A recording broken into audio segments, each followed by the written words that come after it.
documented public information gathered through research on the internet. All footage and music is covered under fair use.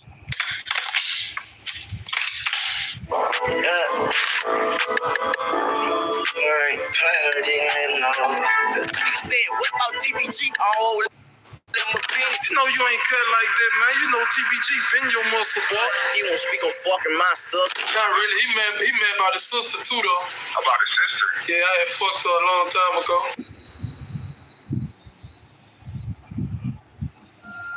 Baton Rouge police are looking into a deadly shooting that claimed the life of a local rapper.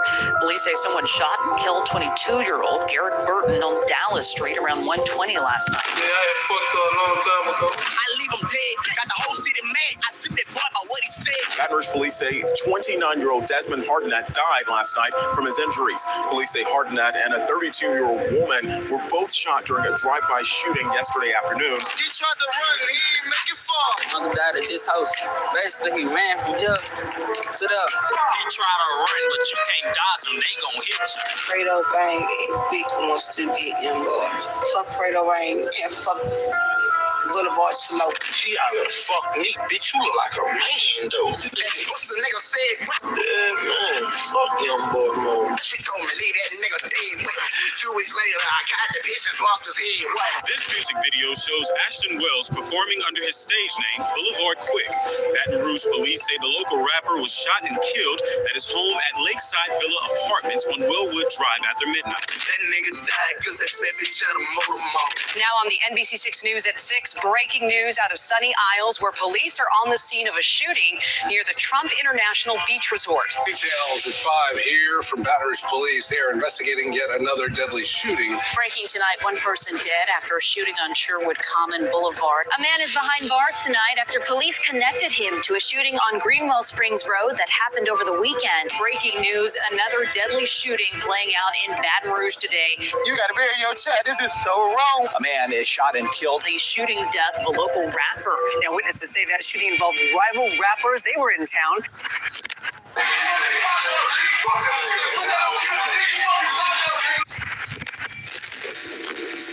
I'm the one got Fredo Bang. Ask him when we seen spring. I'm the one that murdered your man.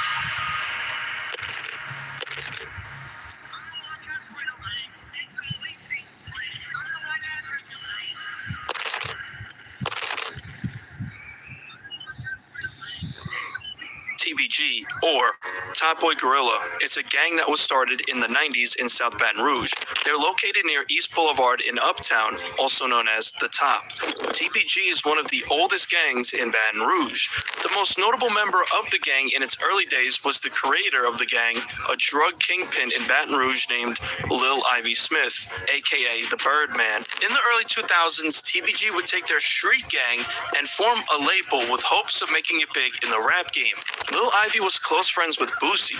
Boosie is from the Wild Side section, home of BBG, or Bottom Boy Gorilla. While Lil Ivy was getting his foot in the door of the rap scene, something tragic was looming in his future. On the night of his birthday, April 3rd, 2005, he planned on throwing a party at a club located on Plank Road in Baton Rouge called Shenanigans. Lil Ivy was no stranger to this club and frequented there from time to time. On the night of his birthday, while at the party, an altercation broke out. After leaving the venue for the night, this would unfortunately be the last time Lil Ivy was seen alive, as someone would pull up alongside the car and open fire, leaving the then 25-year-old Lil Ivy Smith, 26-year-old Kevin Henderson, and 23-year-old Joshua Thomas all deceased in a gruesome triple murder. With the tragic loss of Lil Ivy, TBG would have trouble finding success in the rap game throughout the second half of the 2000s. TBG's legacy would be carried throughout the 2010s, and they would start gaining momentum throughout the city. Most notable TBG members, The Real G Money and Fredo Bang, would carry on the legacy of TBG in the streets. Both G Money and Fredo Bang were highly respected in Baton Rouge. G Money and NBA Youngboy were actually close friends, and Youngboy even viewed G Money as a big brother. Youngboy was cool with Lil Herc, who introduced Youngboy to G Money. NBA Youngboy is from the Fairfield section of the north side of Baton Rouge, residing on 38th and Chippewa. Youngboy reps his own crew, 4K Trey, identified with the green bandana. Youngboy is said to be a member of the Sex Money Murder, or SMM blood set. Sex Money Murder is an East Coast blood set founded by New York gangster Pistol Pete in the Soundview section in the Bronx, and became a part of the United Blood Nation. NBA Youngboy also had close ties with BBG. His cousin, who went by the name of Boozilla, was a known member of BBG. Initially, TBG and BBG didn't have any beef. Boozilla was actually Youngboy's mentor growing up, taking him under his wing. Boozilla showed Youngboy the ropes of hustling in the street. Both Boozilla and Youngboy had a common dream in rap music. By 2013, Youngboy was ready to really start taking his dream seriously and pursue the rap shit. NBA Youngboy would record his first song ever called For a Reason at the age of just 12 years old. Youngboy would even shout out his crew NBA, or Never Broke Again, on this song, a group he'd been repping almost his entire life. From the jump, it was clear that Youngboy had a natural talent for making music. Everyone knew the kid had potential, but Youngboy wasn't fully locked in on the music because he still had one foot in the studio and one in the streets. Youngboy was discovered by TBG, and they took an interest in signing him. TBG member Cleezy, who took over TBG after Lil Ivy passed away, was interested in signing Youngboy to the TBG music label. According to Cleezy himself, he says that Youngboy was actually down with TBG before G Money and Fredo Bang. I feel you. So like another thing, I seen the picture, it was all y'all together, and Youngboy was in the picture. Was he ever with TBG? Like, break that down. I mean, it's a few pictures. I'm pretty sure you saw the one with the TBG hood, huh? Yeah, that's what I'm talking right about. There. Yeah. Definitely. You know what I'm saying? You know, Youngboy definitely was TBG, you heard me? My partner Yates, you heard me? Mm-hmm. My childhood friend, you heard me? Yeah. Derek, you know what I'm saying? Yates discovered him, you know what I'm saying? Okay. So, Yates had the dude, the kid since he was like 11 or 12. He come around 4 Fredo and G. Okay. So when Fredo and G come, you know what I'm saying, like, the nigga went to with them too. Mm-hmm. You know, he went to feeling like a nigga was with them more. Youngboy would begin repping TBG. Early photos show him wearing TBG merchandise, along with his older brother, OG3, who is a member of NBA and Youngboy's manager. TBG member Boulevard Re-Up posted a photo of Youngboy on the 27th of September 2014, captioned, "My young bull just touched down and about to fuck the rap game up. Go follow him." And there we can see Youngboy's old Instagram handle at @BitchUmNBA. I decided to search YB's old IG handle, and this is what came up, with the bio saying NBA-TBG to the death of me. This could very well be Youngboy's old Instagram. Youngboy would then begin really taking his rap career seriously, and in January of 2015, he would begin uploading his songs to YouTube and other platforms. He uploaded a couple of tracks from his upcoming mixtape, Life Before Fame, with some early cover art for the mixtape using the font from popular video game Grand Theft Auto. Internal conflicts within TBG were beginning to brew. After Cleezy had signed G Money and Fredo Bang, he would prioritize them to make them the faces of TBG, especially G Money, who was slated as the face of TBG. Youngboy continued releasing music, dropping his track NBA on January 24th, 2015. On April 9th, 2015, he would officially drop his first ever mixtape, Life Before Fame. This would be his first and only mixtape released under TBG, as their logo can be displayed on the bottom left corner of the tape. What I found interesting was that on the YouTube audio versions of these songs, he covered the TBG logo with what looks to be an early mock-up logo for NBA. This tells me that Youngboy didn't like how TBG was prioritizing G Money and Fredo Bang over him, especially since Youngboy was gaining traction pretty fast. On the mixtape is a track called Paranoid, where he would shout out TBG. Just 2 days after he dropped this mixtape, on April 11th, Fredo Bang alongside G Money, Boulevard Mel, and YMM Captain dropped the music video for the track iPhone 6. NBA Youngboy was actually featured in the music video, making a couple of cameo appearances, even handing a Gucci backpack to Fredo Bang at one point in the video. There would even be footage that later surfaced of Youngboy and OG3 in the car bumping iPhone 6. Hey, where you going? 3 days later, on April 14th, Youngboy would drop his first ever music video for the track NBA, officially introducing the world to his group as members like NBA Ben 10, NBA Big B, OG3, and more appeared in the video. After this is when the fallout between Youngboy and TBG would begin. There was also a rumor that Youngboy wasn't really getting paid, and after he left, TBG tried to re-sign him with no cash advance. During this time, a beef between BBG and TBG would break out. It's not exactly clear as to how exactly the beef started, but there is huge speculation, and it all starts with Youngboy's cousin, Boozilla. Boozilla and Youngboy were close at first, as Boozilla referred to himself as NBA Boosie, and even posted photos on Twitter repping NBA Gang in the caption.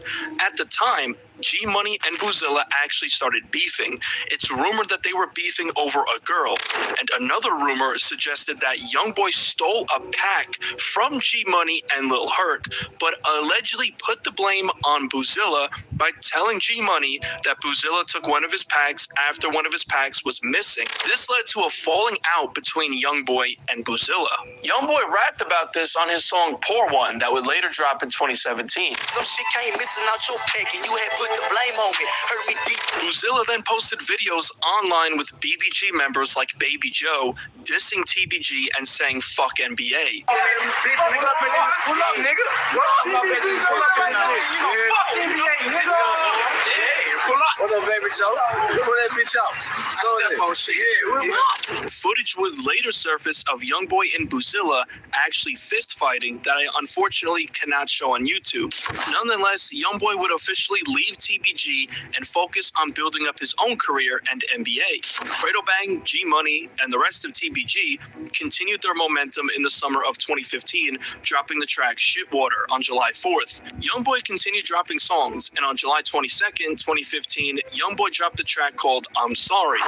During this time, Youngboy began working on his next mixtape called Mind of a Menace. He would drop the intro to the mixtape on October 31st, 2015. On this track is when Youngboy would take the first official shot at TBG on wax. Youngboy suggested that after dropping Life Before Fame, the members of TBG became envious of his success. I got a name on Life for Fame, that's when they started the envy. Later that month, on the 29th of December, Boozilla would put out some tweets that were seemingly aimed towards Youngboy. Fam ain't family once they turn your back on you, in my eyes. The real reason you ain't dead is because of your mama. So stop disrespecting her, fuckboy. Unfortunately for TBG, they would run into legal troubles. On January 3rd, 2016, it was reported that Fredo Bang was arrested in connection with a shooting that occurred in November 2015. Quote, the East Baton Rouge Parish Sheriff's Office says that they have arrested a suspect in a November shooting. Deputies say they arrested 19-year-old Frederick Givens II, also known as rapper Fredo Bang, Saturday in connection with the November 18th shooting. According to a police report, Givens, along with the victim and a second suspect, was at a home at 5:30 p.m. when he got into an argument with the victim. After leaving the home and going to the victim's apartment, the argument escalated into a fight. During the fight, the second suspect pulled out a gun. Givens then went to his car and returned with a gun. They both began shooting at the victim, hitting an occupied vehicle. As the suspects attempted to flee the scene of the shooting in Givens' car, they crashed into another vehicle. Givens was taken to the East Baton Rouge Parish Prison, where he was booked with attempted second-degree murder, illegal use of a weapon, and aggravated criminal damage to property. His bond has been set at $70,000. With Fredo Bang behind bars, this now meant that G-Money was left to carry TBG on the music side until Fredo was free. Meanwhile, in 2016, NBA Youngboy would begin exploding in popularity, and with that came more disses towards TBG. On April 1st, 2016, he dropped the second installment in the Mind of a Menace mixtape series. On the intro track, he would take a shot at TBG, claiming that they don't live what they rap about. I started with some niggas about a year ago, but they ain't live up to that shit talk. Then Youngboy would say that he's ready to go to war with TBG if they want to take it there. More money, more problems, time to go to war. On the second track, A Lot of Miles, he would take more shots at TBG, saying that he didn't switch up like TBG claims, but just smartened up. Then he would switch his lyrics from his song Paranoid. Instead of saying NBA TBG, he says NBA GG, which is short for Gorilla Gang. TBG refers to themselves as TBG Gorilla Gang, even having a gorilla as their logo. NBA TBG be the same nigga. Boy, they hop out, let it rip, nigga. Them boys say I switch, I just got smarter. I ain't changed, nigga. NBA GG, they be the fucking same nigga. In the summer of 2016 is when the TBG and BBG beef would get deadly. Let's take you back to January 2016. Boozilla and NBA Youngboy would end up resolving their issues. Boozilla put out some tweets suggesting that the beef is over, saying, "I forgive, but don't forget. Play with hashtag NBA, hashtag BBG. You must be snorting dope." Now with Boozilla and Youngboy on good terms, they were both against TBG. Somewhere along the lines, it's heavily rumored that G Money allegedly slept with Youngboy's sister. Youngboy was not happy about this and would express that on wax. On June 27th, 2016, Youngboy dropped his mixtape Before I Go. On the track Change, he would send a warning to G Money, telling him to not speak on sleeping with his sister. Thugging hard, me and my little mistress. Lord bless him, cause they both scarred. He won't speak on fucking my sister. On the second verse, he sent more shots, this time directly mentioning TBG by name. Is at the corner, I forgot to mention. Young boy, not TBG. NBA, it's so well living. At the end of the second verse, Youngboy would shout out someone by the name of FL Dusa. Shooting on sight, no, I ain't hooking in the bottom, fucking with Dusa. FL Dusa is from South Baton Rouge. Initially, he and Youngboy were cool with each other. FL stands for Forever Loyalty, crew in Baton Rouge that is closely affiliated with TBG, and somewhere along the lines, Dusa and Boozilla would begin beefing after Boozilla had robbed members of FL. This beef was about to turn very deadly very fast.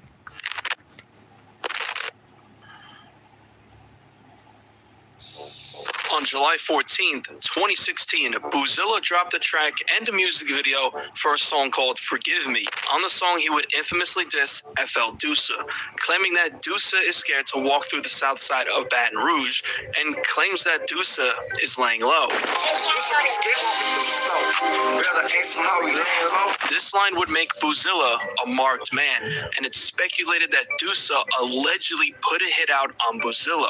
Youngboy continued his white-hot momentum, dropping his breakout song 38 Baby on August 4, 2016. This song would explode Youngboy into stardom, currently sitting at over 118 million views as this video is being recorded. Around this time, G Money would begin taking his rap career more seriously, trying to put TBG on the map and blow up.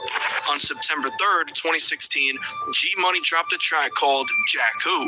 On the track, he says that he isn't with the rap beefing and calls someone's team out. He could be responding to Youngboy, who had been dissing TBG for nearly a year at this point. I ain't with that rap beefing, nigga. I'm just stating facts. The whole team pussy. All you bitch niggas got checked. Youngboy didn't let his foot off the gas, dropping another track called I Ain't Hiding on October 13th, which would be another hit, sitting at over 150 million views on YouTube as this is being recorded. Later that month, on October 28th, 2016, Youngboy dropped his breakout mixtape 38 Baby. But Youngboy's celebration of his newfound fame and success wasn't gonna last for long. On November 2nd, 2016, at around 12 a.m., Boozilla was riding his bike just steps away from his home in the 1900 block on Nebraska Street when a gunman opened fire, leaving him dead in the street. Baton Rouge police detectives are investigating a shooting that left one teen dead on Nebraska Street. Detectives found 18-year-old Keandre Ricks shot in the 1900 block of Nebraska Street just after midnight on Wednesday. According to BRPD, Ricks was lying in the street with multiple gunshot wounds to the upper torso area. BRPD said the motive for the shooting is unknown at the time of this post. You gotta bury your child. This is so wrong when people kill kids. Kenya Taylor is still grieving more than a month after her son, 18-year-old Keandre Ricks, was shot and killed just steps away from his Nebraska Street home. It's like I'm dreaming and I haven't woke up yet. like I had a bad dream. I'm just waiting on the Lord to wake me up. Taylor walked us over to where her son's body was found, a place she's visited often, trying to make sense of this senseless killing. Then this way he must have fell it right here. Could have had blood all right here. All up there. I'm stuck in this world on my own. The 18-year-old was an aspiring rapper, spending most of his time working on his lyrics. It's his rising popularity that Taylor believes may have attracted unwanted attention. Like he was just born just to do that. Like he was so excited. He really loved to rap. And they took his chance. They cheated him out of life. They took his chance of doing it. With Buzilla now dead, Youngboy had a feeling that he may know who was behind the shooting. A couple of hours after the death of Buzilla, at around 9:49 a.m., Youngboy and 3 other of his affiliates hopped in a car and headed for the 2000 block of Kentucky Street, which is just blocks away from where Buzilla had been killed. Youngboy and his affiliates would open fire and shoot up the house of the people that they believe was responsible for Buzilla's death. During the shooting, one of the passengers was shot in the neck. After the shooting, the vehicle fled the scene but got a flat tire, and the car would end up crashing on East Lakeshore Drive, where they would flee the scene on foot. NBA Joe, who was shot in the neck, would be transported to the hospital. 2 days later, on November 4th, 2016, Youngboy dropped the 3rd installment in the Mind of a Menace series. The opening track, What You Sayin', has more direct shots at TBG. Nigga said, what about TBG? Oh, let me be brand new house with a pool and lake. See how I'm living. That same day, it was reported that an arrest was made in connection to the drive-by shooting that occurred just 2 days prior. One person has been arrested in connection to shots that were fired in a neighborhood where a rash of violence has prompted school lockdowns and fear among residents. Officials with the Baton Rouge Police Department report that Derek Geis, 20, is accused of driving the vehicle that was involved with a shooting that happened Thursday, November 3rd at roughly 9:49 a.m. on Nebraska Street. No one was injured. Uniformed patrol officers were in the area of 1900 Nebraska Street when they heard approximately 37 shots fired in the area, states the probable cause report. Meanwhile, Baton Rouge police have arrested this man in connection with a shooting that led to a lockdown at 3 schools. 20-year-old Derek Geis is accused of driving the vehicle away after shooting 37 shots on Nebraska Street yesterday morning. Thankfully, no one was hurt. Earlier in the week, there was a shooting in the same area that left an 18-year-old dead.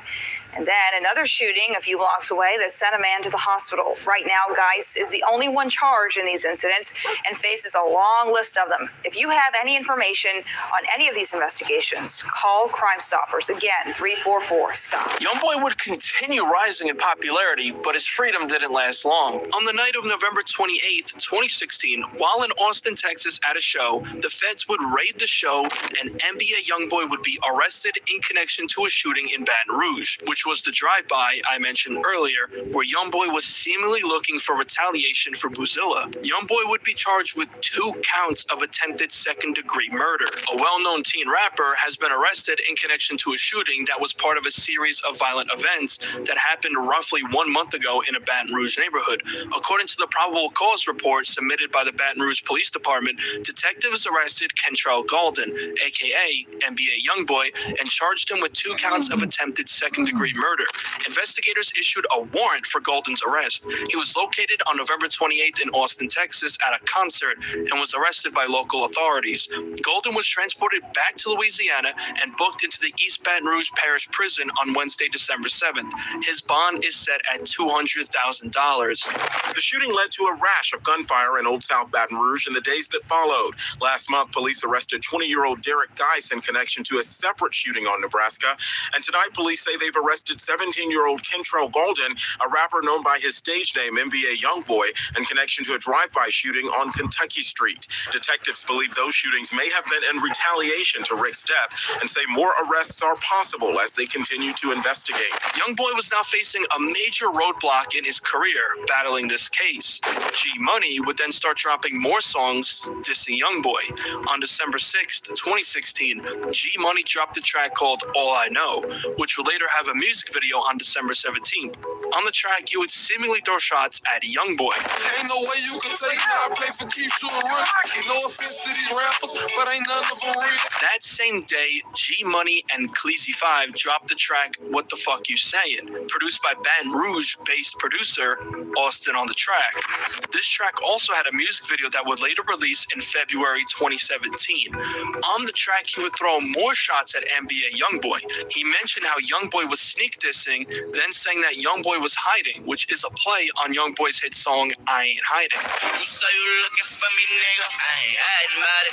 Sneak dissing me on the songs like I don't pay attention. But he lying like he not hiding, he don't be in the city. On his verse, Cleezy would even diss YoungBoy, responding to his track What You Sayin', where he said he doesn't owe TBG a penny. Nigga said, what about TBG? Oh, let me be in it. Brand new house with a pool and lake. See how I'm living. You don't owe us nothing and we don't want nothing from you. On January 18th, 2017, Pablo El Chapo and G Money got together to drop the NBA diss track WNBA Smoke, produced by Austin on the track. The title was a nod to Scotty Kane's YoungBoy diss track NBA Smoke. Pablo El Chapo starts off taking shots at YoungBoy.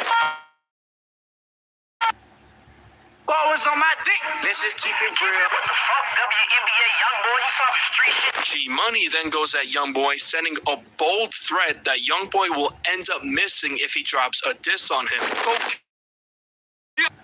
It makes so you get his click, homie. You end up missing whenever you drop a diss on me. Then saying that if YoungBoy wants to really take it there, he won't make it back. It ain't no shaking back. You wanna take it there with me, you ain't gonna make it back. On February 1st, 2017, G Money dropped his project G Code. On the track Push Your Shack, he says that he's not throwing shots, but rather trying to catch a body. TBG Gorilla Gang, bitch, you know how I'm coming. I ain't throwing no shots, I'm trying to catch a body. On the track Never Change Up, he talks about how people switched up on him, possibly referring to YoungBoy. Most of these niggas be switching, so I fuck with a few. Trade them out, that's the type of shit a pussy do. That same day, NBA YoungBoy did an interview with XXL while behind bars. During the interview, he would diss G Money and the rest of TBG, claiming that G Money wants to be like him. The interviewer asked, how do you feel about the rap scene in Baton Rouge? He responded, fuck rappers.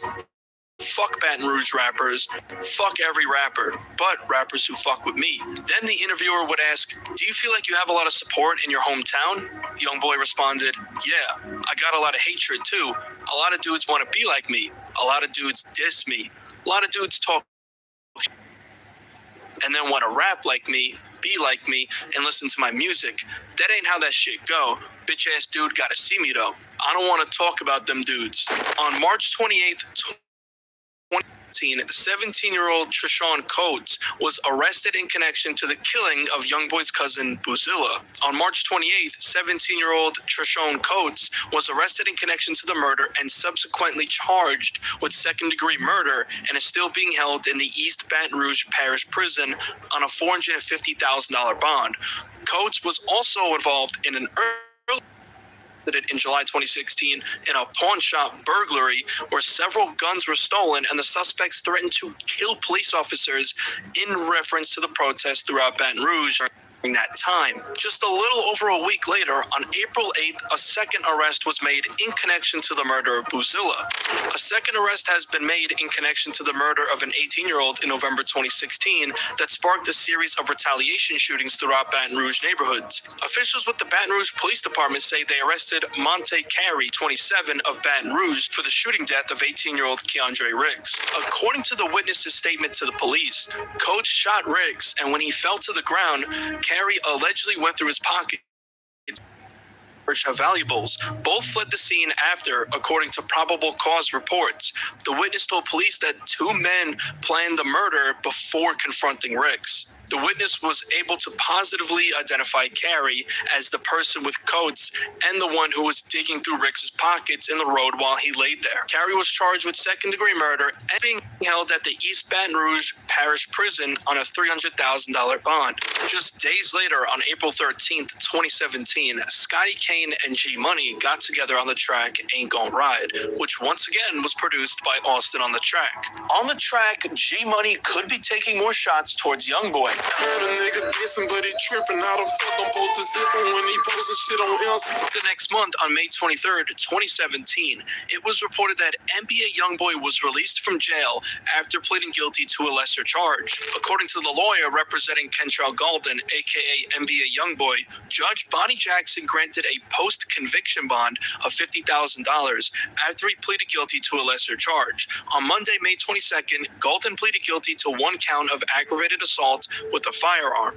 The 17-year-old confessed to firing a gun multiple times during a drive-by shooting. It happened in the 2000 block of Kentucky Street on November 2nd, 2016. New on 9 News at noon, a Baton Rouge rapper is out of jail after he pleaded guilty to a reduced charge. Kentrell Golden, better known as NBA Youngboy, pleaded guilty to a reduced charge of aggravated assault with a firearm.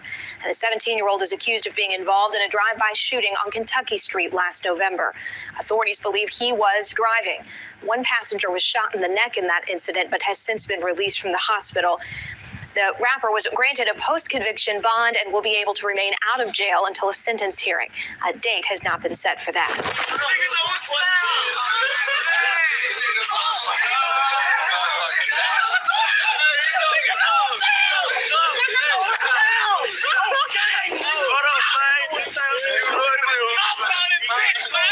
Say what my new boys at, man.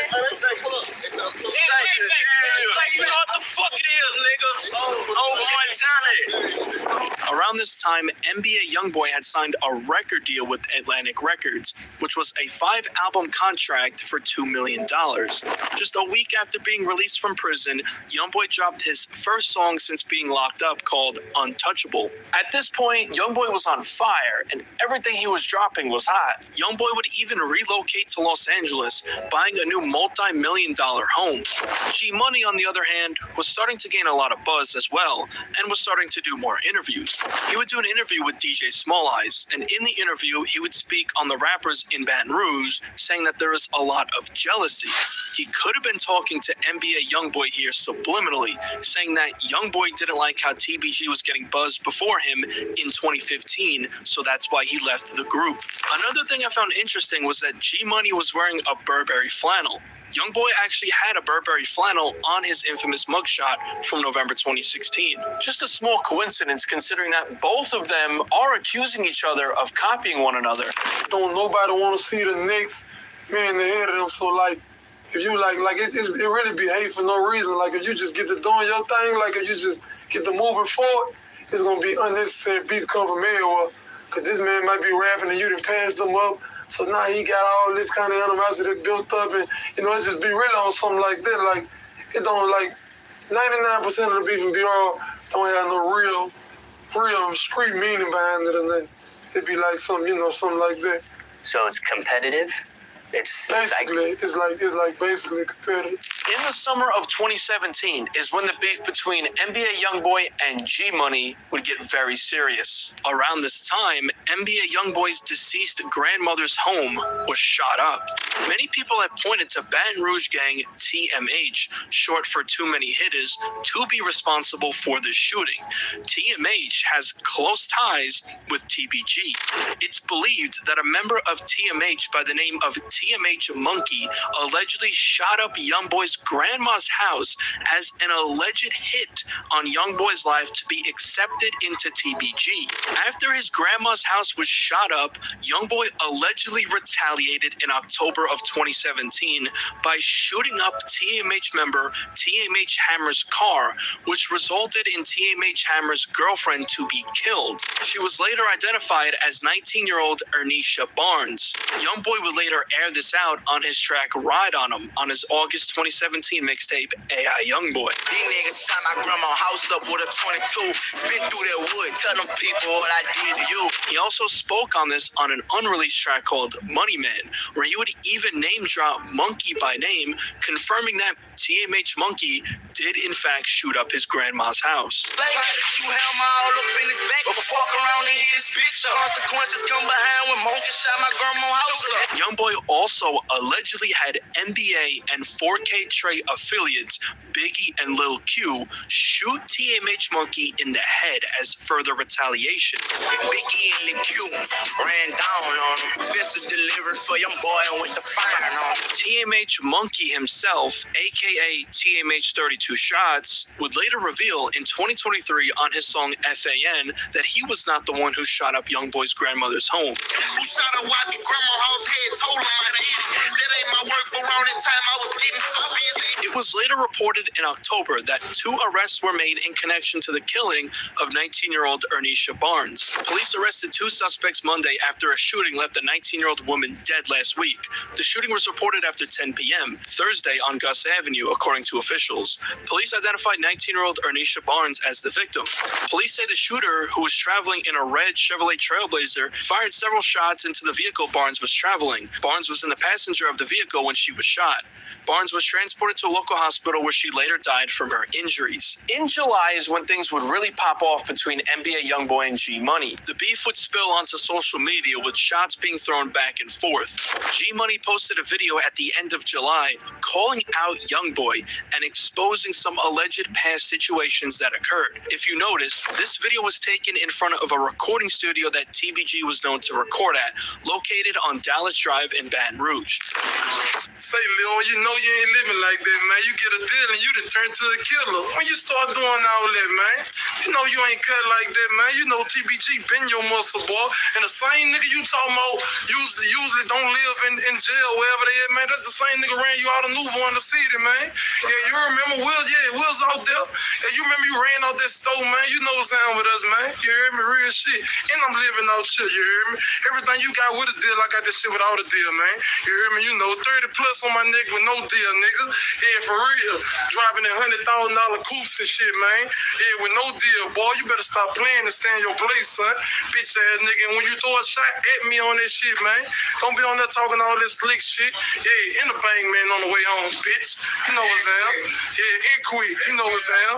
Yeah. In that city you had just came to, you came to Monroe, and nigga tried to snatch your chain. I had just left that bitch, man. Nigga ain't play with me out there. Yeah. Youngboy would then post on his IG story previewing music from his upcoming mixtape AI Youngboy. He would end up previewing a track called Dark Into Light. On the track, he would eerily say that he can get somebody killed if they talk out of their head. Could very well be directing this towards G Money. If a nigga out of bounds and he dead, where I'm from, you can't listen, you scared. NBA, we the topic of the feds. You can kill it, we get you talking out your head. A week later, on August 3rd, 2017, NBA Youngboy dropped a track called No Smoke, along with the music video. On this song, NBA Youngboy is telling his ops, like G Money, that they don't want no smoke with him. Put that on God, man, these niggas don't want no smoke. No smoke, no smoke. You niggas don't want it. Then Youngboy sends a bold threat to anyone who talks bad about him. Again, could be talking to G Money here. Niggas stop all that talking, you know I'm mad. Come and pull up on me. I hope you don't sweat, you know that I'm coming. The next day, on August 4th, Youngboy dropped his mixtape AI Youngboy, which would include the tracks Dark Into Light and No Smoke. On Dark Into Light, Youngboy further elaborates that certain rappers don't live what they rap about. Again, could be talking to G Money. These niggas rapping about some shit that don't live. He acting like he bought it, that ain't really who he is. On the track Ride On Him, which I briefly touched on earlier, Youngboy would subliminally diss G Money. He started off saying that the only way that this beef is gonna end is with G Money dying. I ain't squashing dating bitches up, just had to talk with the dog. The only way this shit gon' end, you getting hit with that melt. Then on the chorus, Youngboy hints at possibly dropping a bag on someone to have them killed, which is extremely eerie because it was rumored that around this time, Youngboy's former agent, Big Dump, had allegedly put money on G Money's head for him to be killed, making these lyrics seem extremely haunting. Drop that bag on him, and bag. Make my nigga smash on him. On the first verse, he continued dissing G Money, claiming that his success made G Money and the rest of TBG mad. Success make these niggas mad, I know how it is. Fame make these niggas flash, I know what the deal. Then saying that he heard G Money's disses on his songs while sending threats towards him, saying that he would be be the reason that someone will be killed. Again, just straight up eerie, considering the events that followed. These niggas making diss songs, come on now, boy, be real.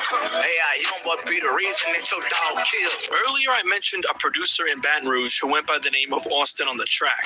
He produced Scotty Kane's diss track towards Youngboy, NBA Smoke, and a couple of songs by G Money where he was dissing NBA Youngboy. He was closely affiliated with TBG. On the night of August 10th, 2017, Austin on the Track, whose real name is Austin Norwood, and his cousin would be awaiting someone who was interested in buying a cell phone that they posted for sale online. At around 7 p.m., they were waiting in the car outside of the Ardenwood Village apartment complex on North Ardenwood Drive, which is where the buyer told them to meet. Then in the blink of an eye, gunshots would be fired at the vehicle, striking Austin and his cousin. It was reported that Austin on the Track would unfortunately not end up surviving the shooting, but his cousin would survive the attack in what police believe was all a setup. A man is shot and killed while trying to sell a phone on North Ardenwood Drive last night. Before that, a truck driver killed Tuesday morning. Blue lights and crime scene tape, an all too familiar sight as another violent week in Baton Rouge draws to a close. The latest incident, a double shooting on North Ardenwood Thursday night,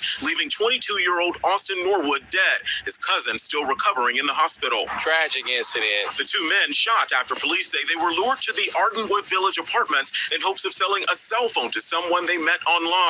At some point, that transaction taking a dark turn. While there, the individuals attempted to rob them, shot into the vehicle, striking both victims. A couple of days later, on August 12th, G Money would preview a new song we would later know as Industry.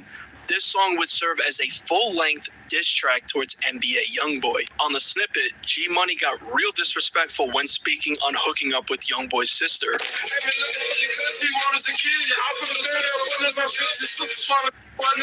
That same day, G Money would do an interview with Say Cheese. During the interview, he would mention NBA Youngboy. He would be asked to list the top 5 rappers from Baton Rouge of all time. He would actually include NBA Youngboy on this list. Top 5 Baton Rouge rappers?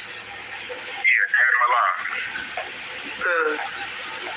I gotta say, I'm one of them here, but it's I'm gonna say Boosie, Gates, top 5.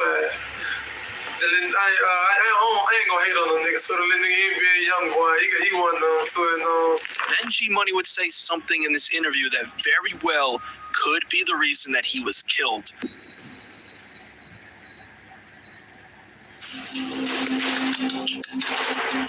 He would start off speaking on his issues with NBA Youngboy and how the back and forth started. So, I mean, do y'all have history? Was y'all ever cool, years prior? Yeah, that little nigga was like my little partner. He used to be like my little brother. He stayed with me and everything. Okay, where did it go south? It really ain't just like when, leave off on the bad note. Like everything was still all good until he started, like doing his own thing, getting him a little buzz, getting a little money. He just got the big head and just started feeling like the feelings he been feeling probably deep down inside that he was scared to put out. He let that out once he got a name and got from down here. He started letting this shit out how he probably been feeling. Then G Money would claim that Youngboy is mad because he slept with his sister. So now it was becoming more and more public that G Money had slept with Youngboy's sister. Remember the track Change I mentioned earlier that Youngboy dropped a year prior in 2016, where he warned G Money to not speak on sleeping with his sister. G Money seemingly didn't take Youngboy's warning seriously. Not really. He mad about his sister too, though. About his sister? Yeah, I had fucked her a long time ago. Oh, okay. Yeah, he wasn't really tripping on it back then, though, you know what I'm saying? He be calling me big brother and shit, you hear me? I guess he just let that famous shit get to his head. Now he feel like he's just this new nigga, whoever he supposed to be, whoever he called himself. A G Money freestyle would then surface online, where he was once again taking shots at Youngboy and further bragged about sleeping with his sister. Everywhere I go, they ask what's up. I love for a fucking sister, I can't get him killed. Even though you went to tripping when you got a deal. You was my son, let's keep it G, the people know the real. Just because you know how to rap, that don't make you no killer. Sneak this in TPT and wax, but you saw was a pillar. Remember you crying up in ranch when mama was with you. You can ask everything I'm lying, that's one of your niggas. Later that month, on August 24th, G Money would take to his Instagram story to once again diss NBA Youngboy, saying that he has everything that Youngboy has without a record deal, and further calls Youngboy a biter. Like I'm already rich and I ain't even rich. I'm living with the white folks. What's wrong with these niggas, man? The shit you niggas do don't impress me, man. You hear me? I know real money, man. The shit you niggas do don't impress me, man. You hear me? You know what I'm saying? Copycat ass nigga. The shit you see me do, you wanna do, but you supposed to be up to. This led to a back and forth between the two. I'm saying, nigga, what you don't like me or something? Like, fuck that rap shit. What you don't? I'm saying, like, what you got something against me, bitch ass nigga? Say that damn, man. Don't be on Instagram with that pussy ass shit, nigga. We in 2 different states. You know what it is. Stop playing. What you said? Fucking nigga, I'm about beefing. What it is, bitch? You hear me? You don't wanna fuck with you, little nigga. Get it. Fuck on with you, man. That nigga. I don't like you. I'm gonna keep on it. I don't like you. Bitch ass nigga talking about you don't like a nigga this and that. Nigga, fuck you. Ain't no nigga for you to like, you hear me? You know what I'm saying? Bitch ass nigga, you just copping off a nigga. Bitch, I pull up in that wagon, you go take a picture by a G-Wagon. Boy, you really my son. Stop watching me, man. Oh yeah. Get off a nigga.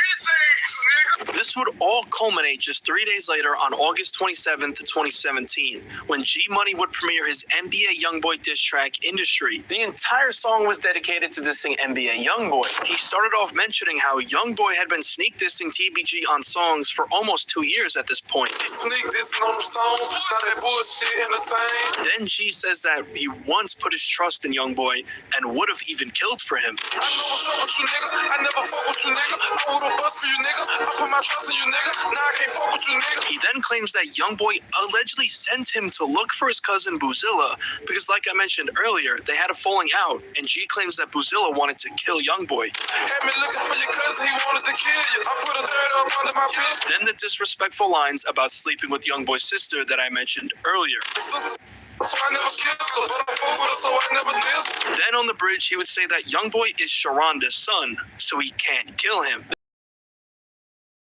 And G Money was exposing just how well he knew Youngboy. You a bitch, I know the real you. You Sharonda's son, I can't kill you. Then G would further question why Youngboy hates him in the first place when he never did him wrong. Why the fucking nigga hating on me?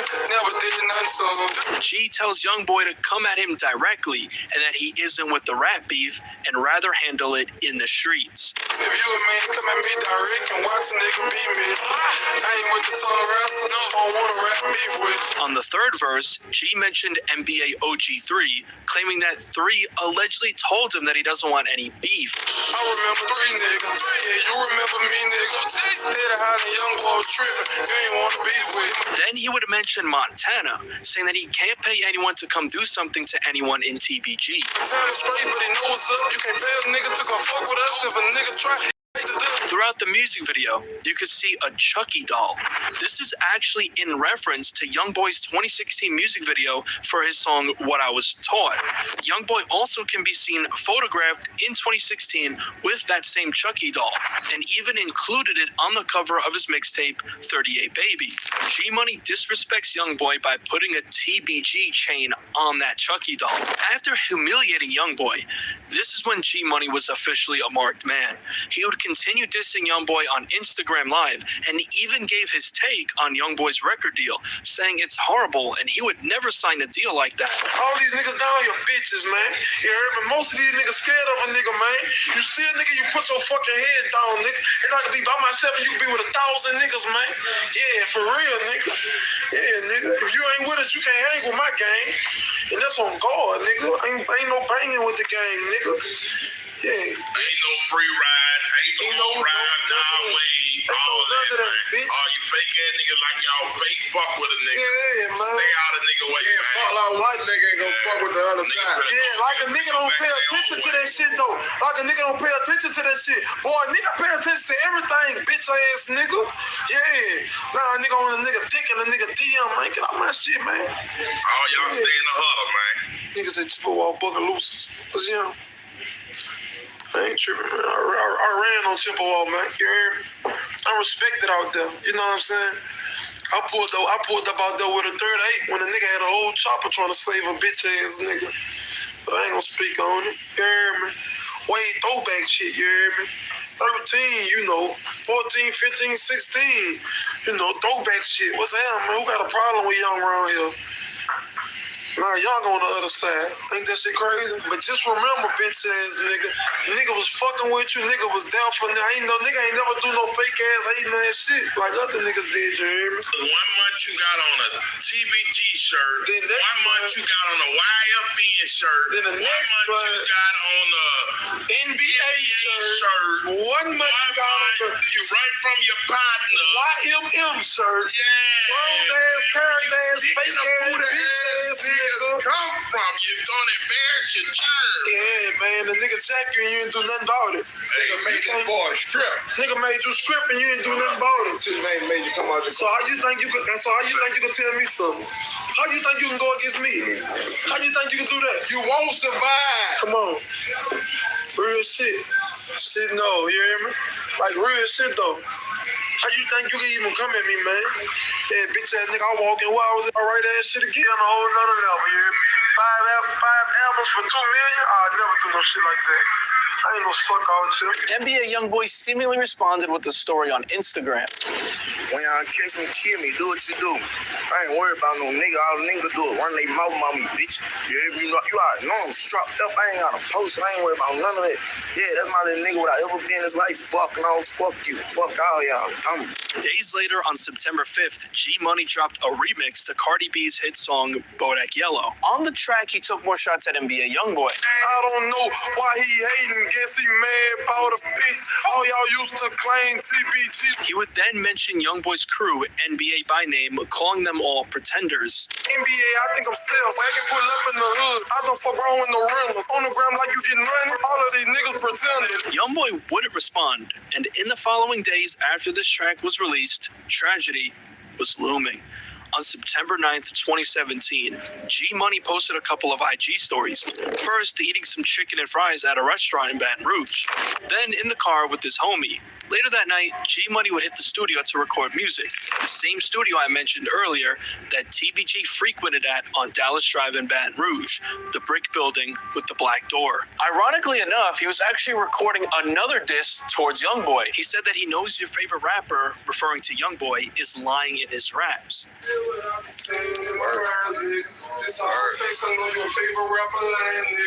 Then at around 1 a.m., he, along with TBG affiliates Fat Chapo and Nino, recorded a video, which would be the final video of G Money ever taken. Around 1:30 a.m., G Money and his entourage were leaving the studio when all of a sudden a man snuck up from the side of the building and would fire shots at G Money. When authorities arrived, G Money, whose real name is Garrett Burton, would be pronounced dead on the scene at the age of 22 years old. A Baton Rouge rapper has died from fatal gunshot wounds after an early morning shooting on Dallas Drive. Baton Rouge police detectives are investigating a fatal shooting that occurred this morning around 1:30 a.m. in the 1900 block of Dallas Drive. Authorities say Garrett Burton, 22 of Baton Rouge, was located by police officers in the parking lot suffering from apparent gunshot injuries. Burton died on scene. Baton Rouge police are looking into a deadly shooting that claimed the life of a local rapper. Police say someone shot and killed 22-year-old Garrett Burton on Dallas Street around 1:20 last night. Burton performed under the name G Money. Right now, police have not named any suspects or motive. Fat Chapo, who was with G Money the night he died, would recall the events from that fatal night. G walked out that door by himself.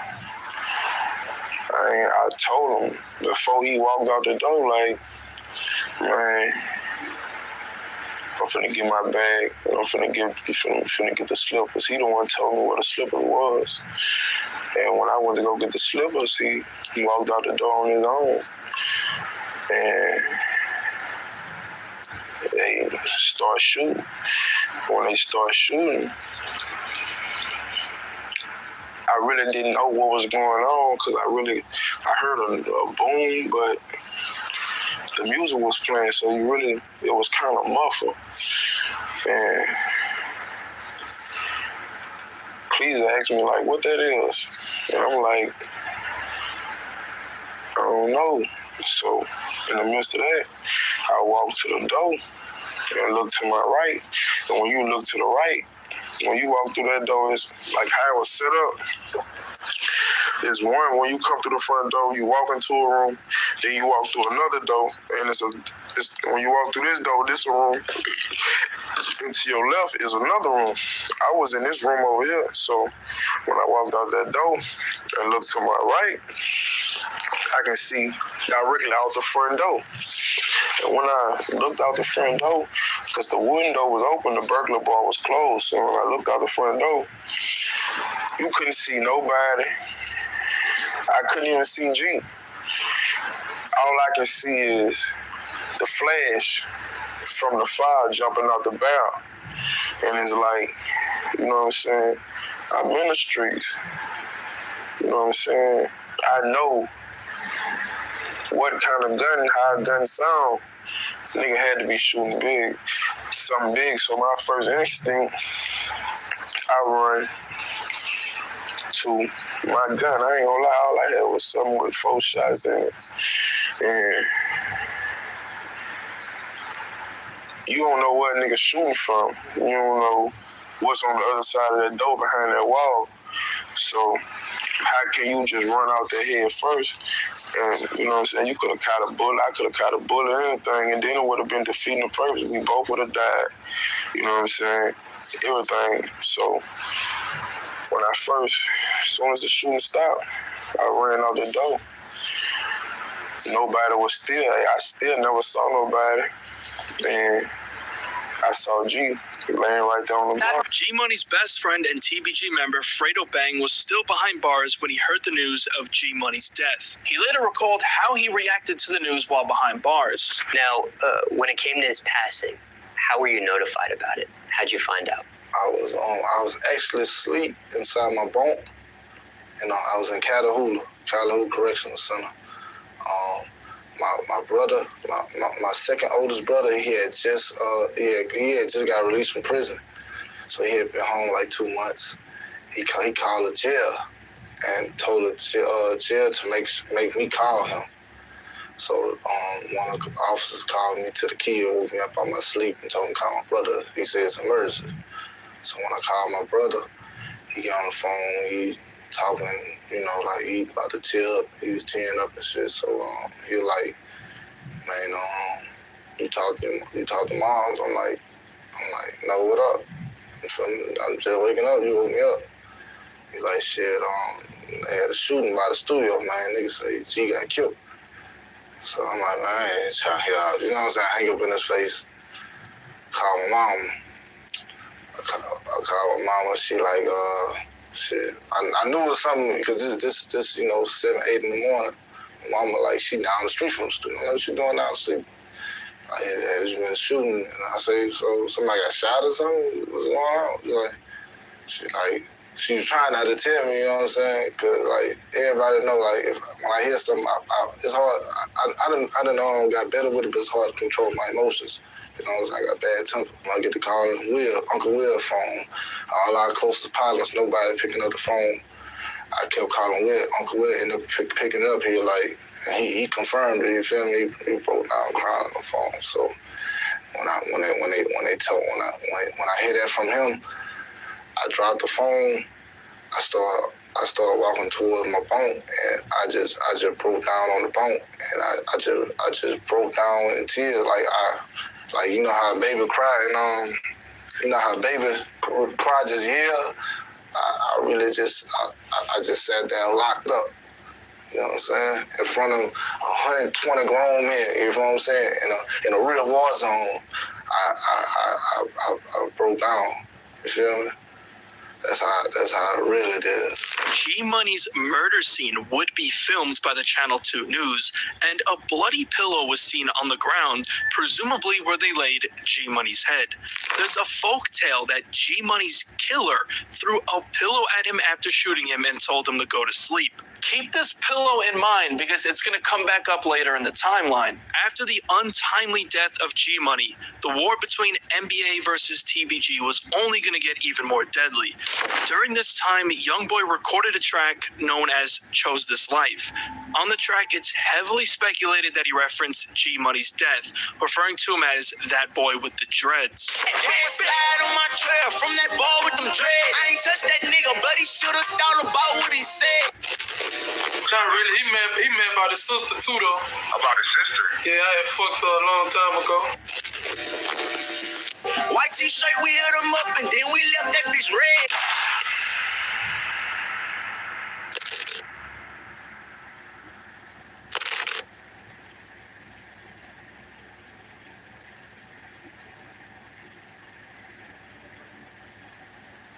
With his best friend G Money gone, Fredo Bang had a lot on his mind while still behind bars. A couple of weeks later, on October 7th, 2017, NBA Youngboy dropped his mixtape Ain't Too Long. On the opening track, Red Rum, Youngboy says that his own mother told him that he better kill someone for playing with him. This very well could be a reference to G Money. If you play, you better kill him. Heard that from her, heard that from her. On the second verse, Youngboy says that he just raised the murder rate in his city. A very eerie line considering the events that unfolded within the past couple of months, with G Money dying. I just raised the murder rate up in my city, bitch. Fuck the race, I ain't in no competition, bitch. The track Poor One, which is also known as Letter to G Money, Youngboy airs out the entire situation between himself and G Money. He opens up the song reminiscing on hanging out with G and his little brother, Lil Herc, saying he used to call G a big brother until he slept with his sister. This could confirm what G Money said back in August on Say Cheese, that the beef really started with him sleeping with Youngboy's sister. Matter of fact, nigga, I used to call you my big brother. Then you did some foul shit and head to my sister. Then he spoke on how G Money introduced him to the rest of TBG and how he didn't like them from the start. You introduced me to them boys and I ain't like them for nothing. Youngboy would then reference how TBG allegedly is responsible for the death of his cousin, Boozilla. Started saying to myself, I gotta get out this jungle. When them niggas kill my cousin, man, that shit made me wonder. On this mixtape is also a track called War With Us, to which Youngboy would premiere a music video for that same day. On the track, it's speculated that he dissed G Money, referencing his death. Homicide, you gon' die if you stunning like you with it. Got him slipping, blow his brains out. Nobody said who did it. At the end of the second verse, he has a haunting line, possibly directed towards Fredo Bang and the rest of TBG, saying that they ain't squashing any beef until they're even. Again, could be referencing G Money's death, making the score 1-1, allegedly avenging his cousin Boozilla. We bout beef and nigga knowing we ain't squashing nothing until we even, bitch. On the chorus, Youngboy has a message for TBG, claiming they don't want to go to war with him and his crew. You bitches don't want war with us. Yeah. You niggas don't want war with us. In the music video, Youngboy's new girlfriend at the time, Jania, would make a cameo appearance. She's going to play a role in this beef later in the timeline. Nonetheless, NBA Youngboy continued to rise in popularity. He kicked off the year of 2018 on January 6th, premiering a music video for his new track, Outside Today. The track would be a hit, peaking at number 31 on the Billboard Hot 100, which was his highest charting song at the time, featuring yet another music video cameo appearance by Jania. On the track, Youngboy possibly referenced TMH Hammer's girlfriend, who got killed in the crossfire that I mentioned earlier. He say he won't smoke, but I know he don't want to. Him and this bitch are not up on his home. A couple of months later, on April 27th, 2018, NBA Youngboy dropped his debut studio album, Until Death Call My Name. On this is a track called Overdose, which had a music video premiere that same day. On the track, it's speculated that he took shots at G Money and Fredo Bang. He talks about someone getting shot dead in the head, knocking their dreads off. Again, could be a reference to G Money, who was allegedly shot in the head. Then he would give an RIP to legendary Chicago rapper Fredo Santana while dissing Fredo Bang. That same day, G Money's project G Code 2 would be released posthumously.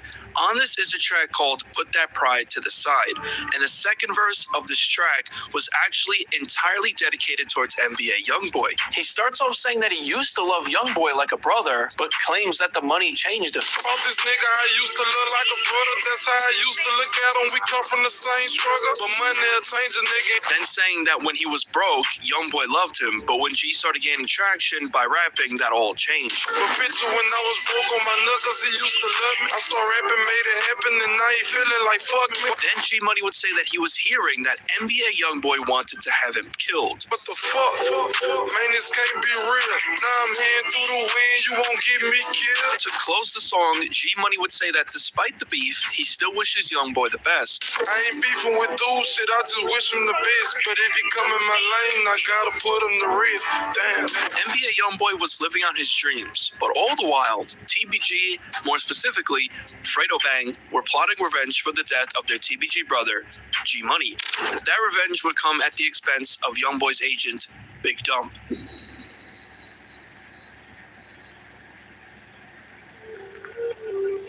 Desmond Hardnett, aka Big Dump, was a Baton Rouge native who would later become Youngboy's agent, and the two formed a close bond. He got the nickname Big Dump because when he was little, he loved playing with dump truck toys. Earlier, I mentioned that it's heavily speculated that Big Dump was allegedly the one who put the bounty on G Money's head, which later resulted in his untimely death. On May 4th, 2018, Big Dump, whose real name is Desmond Hardnett, and a 32-year-old female were standing outside on the 2200 block of Nairn Drive near Bowell Street in Baton Rouge just before 6 p.m. when all of a sudden a vehicle drove by firing gunshots. It's been said that Big Dump tried to run from the gunfire, but unfortunately ended up being struck with bullets. Detectives with the Baton Rouge Police Department are investigating a double shooting that left a 29-year-old man dead and another person injured Friday afternoon. Officers were called just before 6 p.m. to the 2200 block of Nairn Drive, which is near Bowell Street. After receiving word that a shooting had taken place, emergency responders transported two individuals, Desmond Hardnett, 29, and a 32-year-old female, to a local hospital to treat gunshot wounds. Hardnett later died due to his injuries. The injuries to the 32-year-old female appear non-life-threatening. The news broke that Big Dump was killed in a double shooting on Nairn Drive. Baton Rouge police say 29-year-old Desmond Hardnett died last night from his injuries. Police say Hardnett and a 32-year-old woman were both shot during a drive-by shooting yesterday afternoon.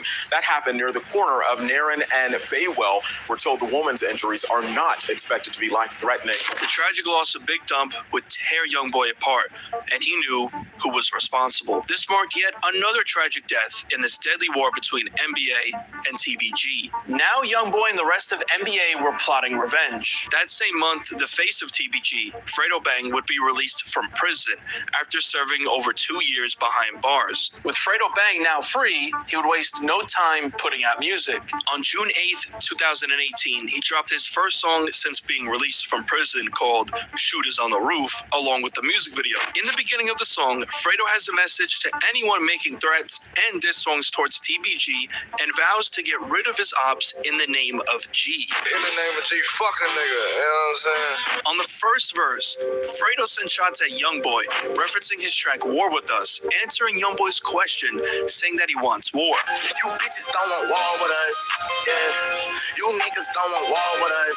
He like, who want war with us? And I'm like, what do? You know I'm with the move. On the second verse, Fredo continued dissing Youngboy and the rest of his camp, saying that he doesn't make threats on Instagram because they clap shit for real. We don't make threats on Instagram, we clapping shit for real, nigga. Then Fredo says that he knows that the NBA crew is allegedly behind G Money's death and can't wait to get back for G. Don't answer questions about the ops, I'm not into that. For real? Nigga kill my dog, can't wait to go and get him back. The next week, on June 15th, Fredo Bang dropped another track called Father, which was dedicated to G Money, as he could be seen on the single cover. In the music video, Fredo Bang can be seen visiting G Money's burial site. On this track, there would be a very eerie line about sending hits from a jail phone. He could allegedly be referencing putting a hit on Big Dump from jail, but that's just speculation and not proven to be true. I just put some flowers by my dog headstone.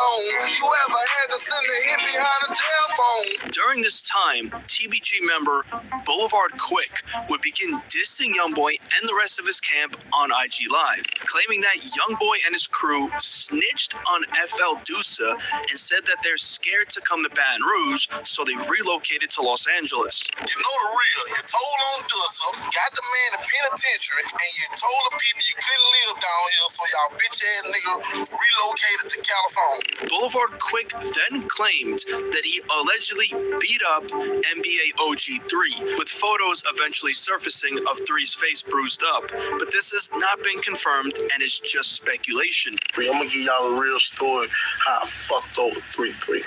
Yeah. I'm in a dorm. I had just lost G. G had just died, you know what I'm saying? I'm fucked up. You hear me?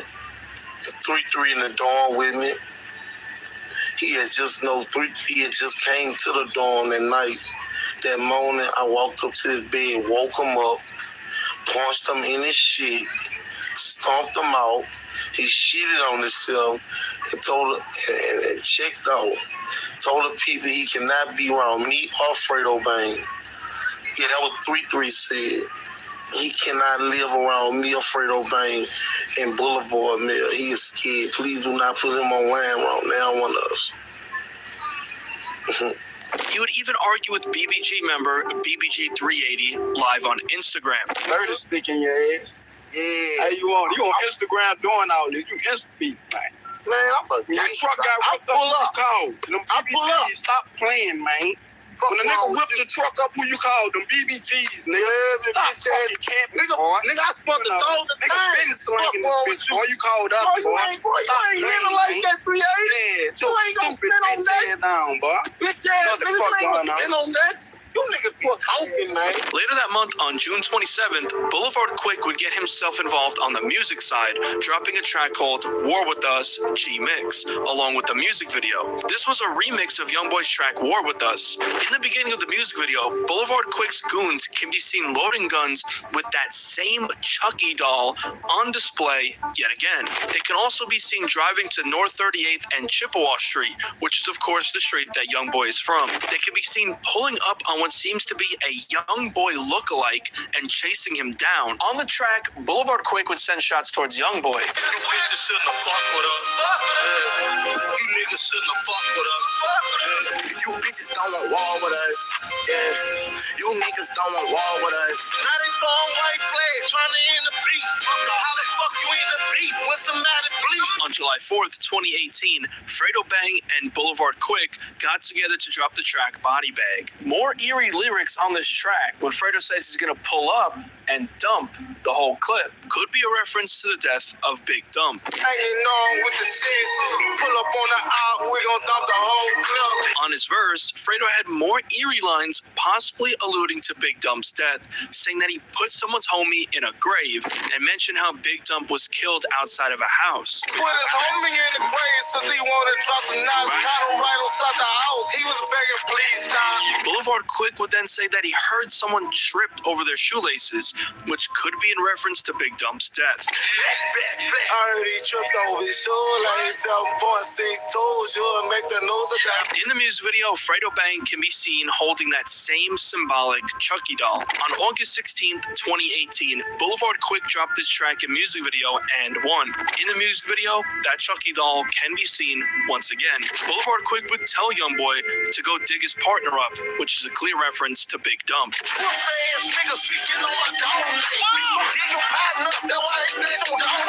Then Boulevard Quick would reference when Youngboy's grandma's house was shot up.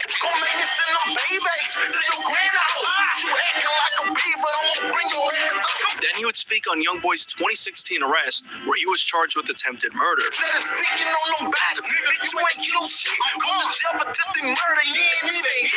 He got attempted murder for hitting his fucking partner because he didn't know what the fuck he was doing. Man, them niggas ain't no gangsters, man. Niggas ain't no fucking gangsters.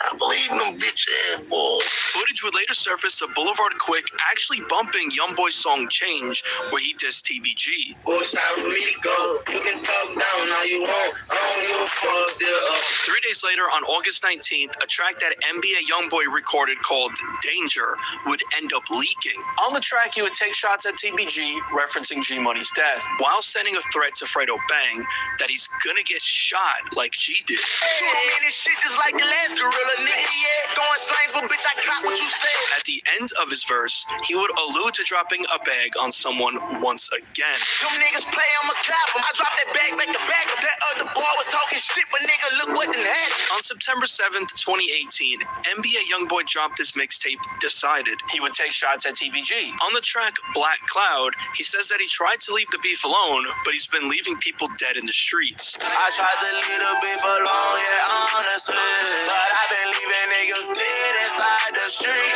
On the track Big 38, he would reference the death of his cousin Bezzy Love. Bitch, he been spinning on shit before they caught. We never beef with shit to sleep. I take that name as a dog. On the track 338, he would send a message to Boulevard Quick for redoing his song War With Us. You bitches shouldn't have fucked with us. You niggas shouldn't have fucked with us. And who been killing all these niggas while based all the time? And who the fuck said you little bitches could redo my song? On the track Deceived Emotions, it's speculated that he took a shot at G Money. Plan on exposing me? Let the dead see. I already done kept it G. Bet that boy can't fuck with me. On September 8th, Fredo Bang premiered a new song and music video called Die Now.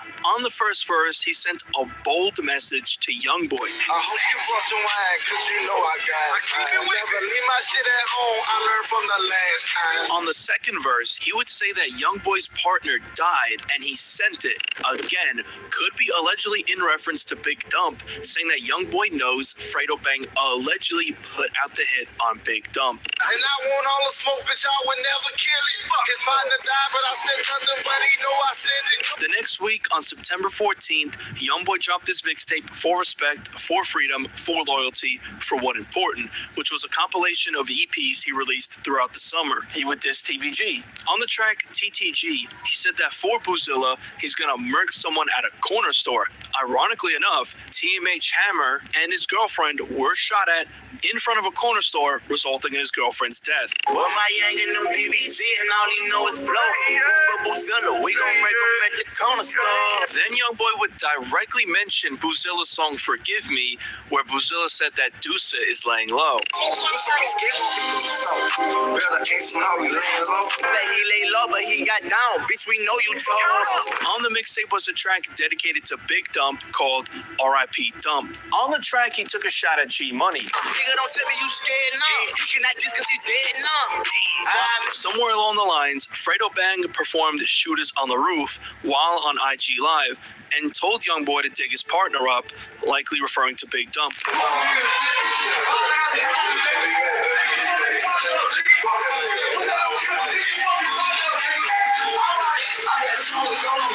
It would be on October 31st, 2018, where things would take a complete turn for the worse. It started off when Fredo Bang dropped his project, Two-Face Bang. He would diss YoungBoy and the rest of NBA throughout the tape. On the track Lot of Smoke, he would get real disrespectful when he said that he's smoking on a fat dude and they ain't dumping no ashes, which is a reference to YoungBoy's deceased agent, Big Dump.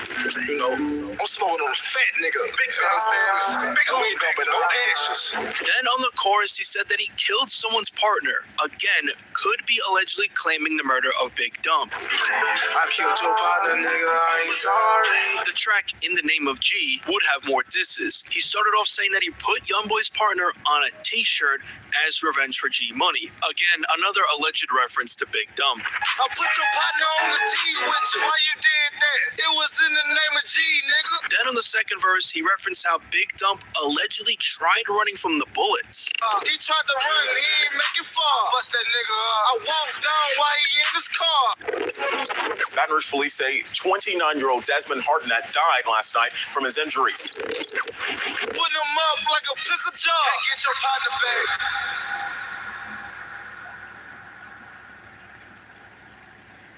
That same day, NBA YoungBoy's mother, Galton, was on Instagram Live. During the live, she would diss Fredo Bang and Boulevard Quick. Fredo Bang and Quick wants to get YoungBoy. Let me see. Boulevard Quick would then respond later that day on IG Live, and he would get real disrespectful when speaking on YoungBoy's mom. Man, fuck YoungBoy, mom. Tell me shit about that bitch. That bitch can eat a big long. I'm talking about a dick so long that bitch can go over head. And any daughters you dream about making, fuck that hoe. Yeah, man, that bitch can get out my bitch can say what she wants to say about me. She hollering, fuck me, bitch, you look like a man, though. Bitch, you look like a punk. Talking about fuck me, bitch. I ain't afraid of bitch. I speaks on everything. Boy, fuck that nigga mama. Bitch, play with me first. Fuck that hoe. Bitch, you sure got some manly features on your motherfucking body. Stupid. Like a whole fucking punk in the game playing with a nigga out here. Yeah, I don't give a fuck what. I don't give a fuck what people gotta say. I spoke on. I did that. I can't take that back. Fuck a nigga. Tell the bitch keep my name out of mouth. And keep my partner name out of mouth. Fuck her. Fuck you. You man, bitch. Yeah, trying to be a comedian so bad, bitch. You wanna be a comedian? You wanna lie and tell jokes? All you gotta do is talk about yourself. You gonna sell out the whole motherfucking show. Fuck. Playing with me, bitch. You like a fucking punk. Bored there, you looking at it out.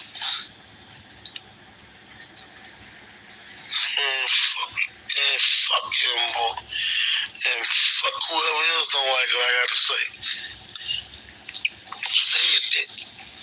Nigga always talking about a nigga gotta diss people for fame. I ain't dissing no nigga for no fame. Talking about fuck Fredo Bang, fuck Boulevard Slow. Bitch, who you calling Boulevard Slow? Bitch, they need to call you motherfucking they need to stop calling you Sharonda and call your motherfucking ass oh yeah, Sean or something. Cause bitch, you's a man. This was now crossing the line. NBA YoungBoy's mom would respond on IG Live. I had woke up this morning, everybody's talking about Boulevard Quick was talking about me. But I really got on him to tell him that I'm sorry. I came to tell the Boulevard Quick that I'm sorry. I'm sorry that I made you cry, boo. I'm for real. Because I wasn't being mean. Like, somebody was on my thing, like I'm reading now, and somebody said, oh, somebody mutual friend, so I said, fuck him, Miss Rick. I'm like, I feel like, fuck anybody that don't like my churn, and that's how I am. If you don't like my churn, fuck y'all. I wasn't being mean or mess or nothing, and then I saw him on fucking Instagram, YouTube, whatever, crying yesterday about, oh, his mama put my name in her mouth, and that's fucked up, and I swear to God, man, she better keep my name out her mouth. I'm sorry, boo, I'm sorry I put your name in your mouth, because I saw you crying. She looked like a man. She ugly. She got man features. I'm sorry, boo. I'm sorry for talking about you, because you look like a ball. You got round features, boo. I'm sorry. She want to be a comedian so bad. Bitch, you want to be a rapper so bad. I'm sorry I made you cry. For real. I don't know you, boo. I don't. I'm sorry. I was just saying, fuck whoever don't like my train. I wasn't just saying, trying to be mean or messing. They be on my thing, talking about you, saying you said this and that. And so that's why I said, fuck y'all. You know what I'm saying? I'm sure you done said fuck us plenty of days. I ain't trying to be mean. I wasn't trying to be mean. Like, for real, though. Fuck anybody that don't like my churn. And fuck anybody who don't like me. You know what I'm saying? I'm not saying you personally, because I don't know you. I do not know you. So go ahead and, I said I'm sorry on live in front of everybody. So now you can go back to a grocery store and make you some more little videos. And Boulevard Quick would continue dissing YoungBoy. On November 11th, he hopped on IG Live to preview an unreleased song called Chase Down, where he was taking direct shots at NBA YoungBoy. Please, like, bitch, where you going about? Bitch, come here. We're around town. It's a shame how we done them. Chase a nigga down. Chase a nigga down. Chase a nigga down. Bound to the ground. Like, bitch, where you going? Bitch, come here. We're around town. Chase a nigga down. Chase a nigga down. Come here, bitch. Bring your ass here. Give a fuck about your attitude. Give a fuck about your money, too. Boulevard Quick would meet his fate later in November 2018. Boulevard Quick would hop on IG Live for the final time ever, explaining why people want TBG members killed. I really want to know the reason why niggas want to kill TBG so bad. Because we a fucking problem. That's why. We are a fucking problem. Nigga, don't want to see TBG with nothing because we are going to be a real fucking threat to society. On the night of November 26th, 2018, on a cool November night just after midnight, Boulevard Quick was hanging out at his home, which was located at the Lakeside Villa apartment complex on Wellwood Drive off Millerville Road, when all of a sudden gunshots would be heard. Police responded, and around 12:30 a.m., Boulevard Quick, age 25, whose real name is Ashton Wells, was found dead near Building 2 from gunshot wounds. Police say that he died at the scene. Well, there are a lot of questions remaining tonight about the shooting death of a local rapper. Donovan Jackson breaks down what we do know about this case. This music video shows Ashton Wells performing under his stage name, Boulevard Quick. Baton Rouge police say the local rapper was shot at his home at Lakeside Villa Apartments on Wellwood Drive after midnight. I was in bed and my balcony's right above where it happened. So I heard about 6 shots go off. Chase Corley has lived in the apartment complex for 4 months. He says he saw someone he thinks may have been the shooter running away. And I wasn't able to see the guy, but I saw him take off through the corridor right there, the hallway, into the woods. And Wells is now the second rapper from his record label who has been killed. Just last year, a rapper who went by the name G-Money was also shot to death. The 2 rappers appeared together in music videos, but police haven't said if they believe the deaths are connected. Another neighbor, Cara Clercet, says it's unfortunate the rap industry is often surrounded with violence. Kind of comes with it, but at the same time, I don't believe that it should. I feel like everybody should do their own thing and respect one another's talent. Just a few weeks after disrespecting NBA YoungBoy's mother, Boulevard Quick was murdered. Later that same day, NBA YoungBoy would hop on IG Live, previewing a song we would later know as My Mama Say. In the live, it's believed that he was directing these lines towards the death of Boulevard Quick.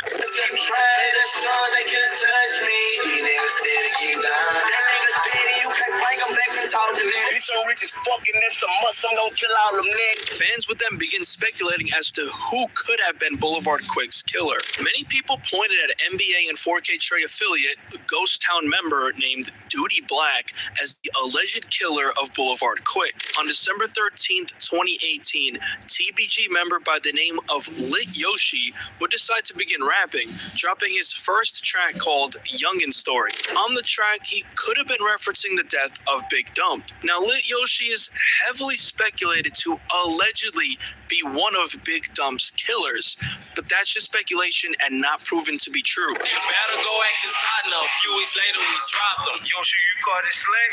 Can't speak on that. Lit Yoshi wasn't a rapper at first, just a known shooter and killer for TBG. He's actually the nephew of Lil Ivy Smith, the founder of TBG that I mentioned earlier. The next day, on December 14th, Fredo Bang, Pito Burr, and YNW Melly got together on the track Merc Some. On the track, Fredo once again could be dissing Big Dump. I aim at us two just like a fairy. The partners that you love, I turn them to a pallbearer. On December 20th, 2018, NBA YoungBoy dropped this mixtape, Realer. The track My Mama Say would appear on this mixtape, where it's speculated that he dissed Boulevard Quick. Then later in the first verse, YoungBoy could have very well been sending a threat towards Fredo Bang. Since I came out, they know I never gave a fuck what they say. Catch the little boy who been dissing, shoot the bitch in his face. Then on the second verse, he took more shots at TBG, referencing Biggie and Lil Q, who I mentioned earlier, who are allegedly responsible for shooting TMH Monkey in the head. Them niggas ain't gon' fuck with us, bitch. Name a nigga play with us. Big E and Q, they stay with us. You know we kept them pages.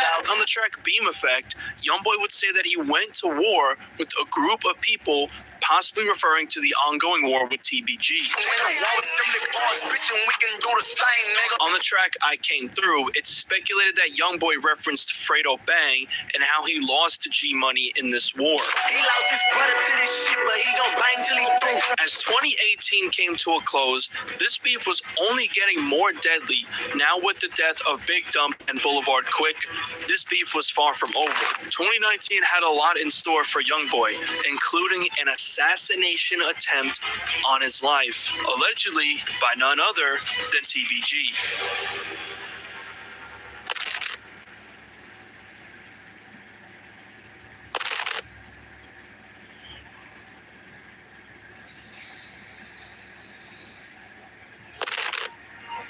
2019 started off with some disses. NBA Youngboy would hop on IG Live on January 4th, and on this live, he would diss Boulevard Quick, mentioning how Quick dissed his mom.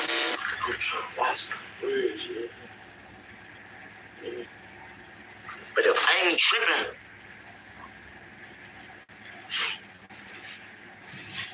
yeah, man, fuck Youngboy, man.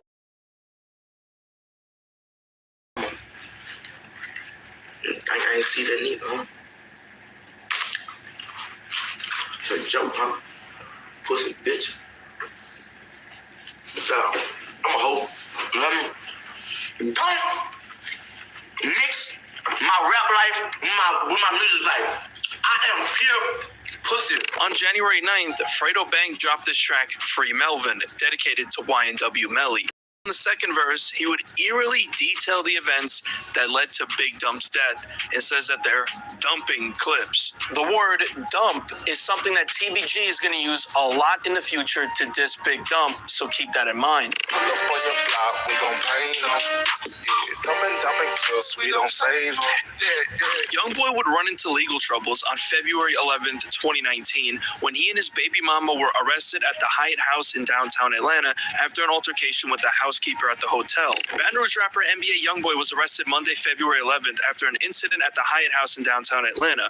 A spokesperson for the Atlanta Police Department confirms. Preliminary information indicates the rapper, whose real name is Control Golden, was allegedly in the hotel with the woman identified as Star Thigpen. The two reportedly engaged in an altercation with the housekeeper at the hotel after asking her to leave. Police say housekeeping entered a room that was supposed to be unoccupied to begin cleaning it. However, when the housekeeping staff noticed the room was occupied, Golden directed Thigpen to get the housekeeping staff out of the room. Thigpen reportedly assaulted one of the housekeeping staff members, striking her in the face. The altercation continued into the hallway before a hotel employee was able to run downstairs to get help. Youngboy would face the following charges: disorderly conduct, use of fighting words, disorderly conduct for physical obstruction of another, and possession of less than an ounce. Youngboy would then be released on bond with those pending charges. On February 18th, Fredo Bang would drop his track Story to Tell. He would diss Big Dump. I'm a sinner, I ain't listening to what the pastor say. Last nigga play with TBG, he passed away. Then on the second verse, he had a message for Youngboy and his crew. Take a stand on what you speak, bitch, I'm a gangster, I'm a G. I put your face up on the T, and it was in the name of G. The next month, on March 11th, 2019, NBA Youngboy would hop on IG Live where he would preview an unreleased track called Plenty Bodies. On the track, he said that he's riding for his cousin Boozilla, then sends a message to Fredo Bang.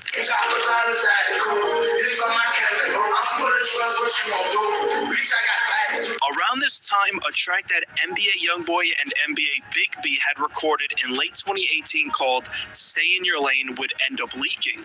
On the track, it's heavily speculated that Youngboy referenced the death of TMH Hammer's girlfriend, Ernisha Barnes, that I mentioned earlier. Nisha got a baby, but got killed in front of the corner store. Don't put your life in danger. Slip off once and then you gotta go. Later that month, on March 29th, 2019, Fredo Bang linked up with NLE Choppa to premiere their new song and music video, Gangsta Talk. On the track, Fredo Bang would once again mock the death of Big Dump. The fat one, he got hit and he can't talk back. It's also speculated that NLE Choppa took a shot at Youngboy on this track. If you want a deeper look into their beef, I made on that. 2 days later, on April 7th, 2019, Youngboy dropped his track Free D-Dog along with a music video. On the track, he would take shots at TBG. He started off saying that he got the whole city of Baton Rouge mad when he allegedly had G Money killed. Bitch, I've been on some rider shit. I leave him dead. Got the whole city mad. I sip that boy. Then saying that TBG used to run the city, but that's not the case anymore. I put the bitch up in a casket. Fuck up your headstone. Them niggas used to run the city. Don't even claim that bitch. Later in the verse, he referenced Winfield, which is a funeral home close to Baton Rouge that G Money's funeral was allegedly held at. I ain't got no chill. Now I'm trying to send a bitch to Winfield. I had to show the pussy, bitch. I've been there. Bitch, I'm still there. In May of 2019 is when things would go off wax once again and leak into the streets, as NBA YoungBoy was set to perform at music festival Rolling Loud in Miami, Florida. He was set to perform on Sunday, May 12th, 2019. YoungBoy and his entourage would arrive in Miami early and enjoy the beautiful nightlife of Miami. YoungBoy stayed at the Trump International Beach Resort Hotel, located in Sunny Isles Beach. NBA YoungBoy and his crew weren't the only ones in Miami, as TPG's top shooter, Lit Yoshi, was reportedly seen on social media rolling around Miami strapped up with Dracos, supposedly searching for NBA YoungBoy.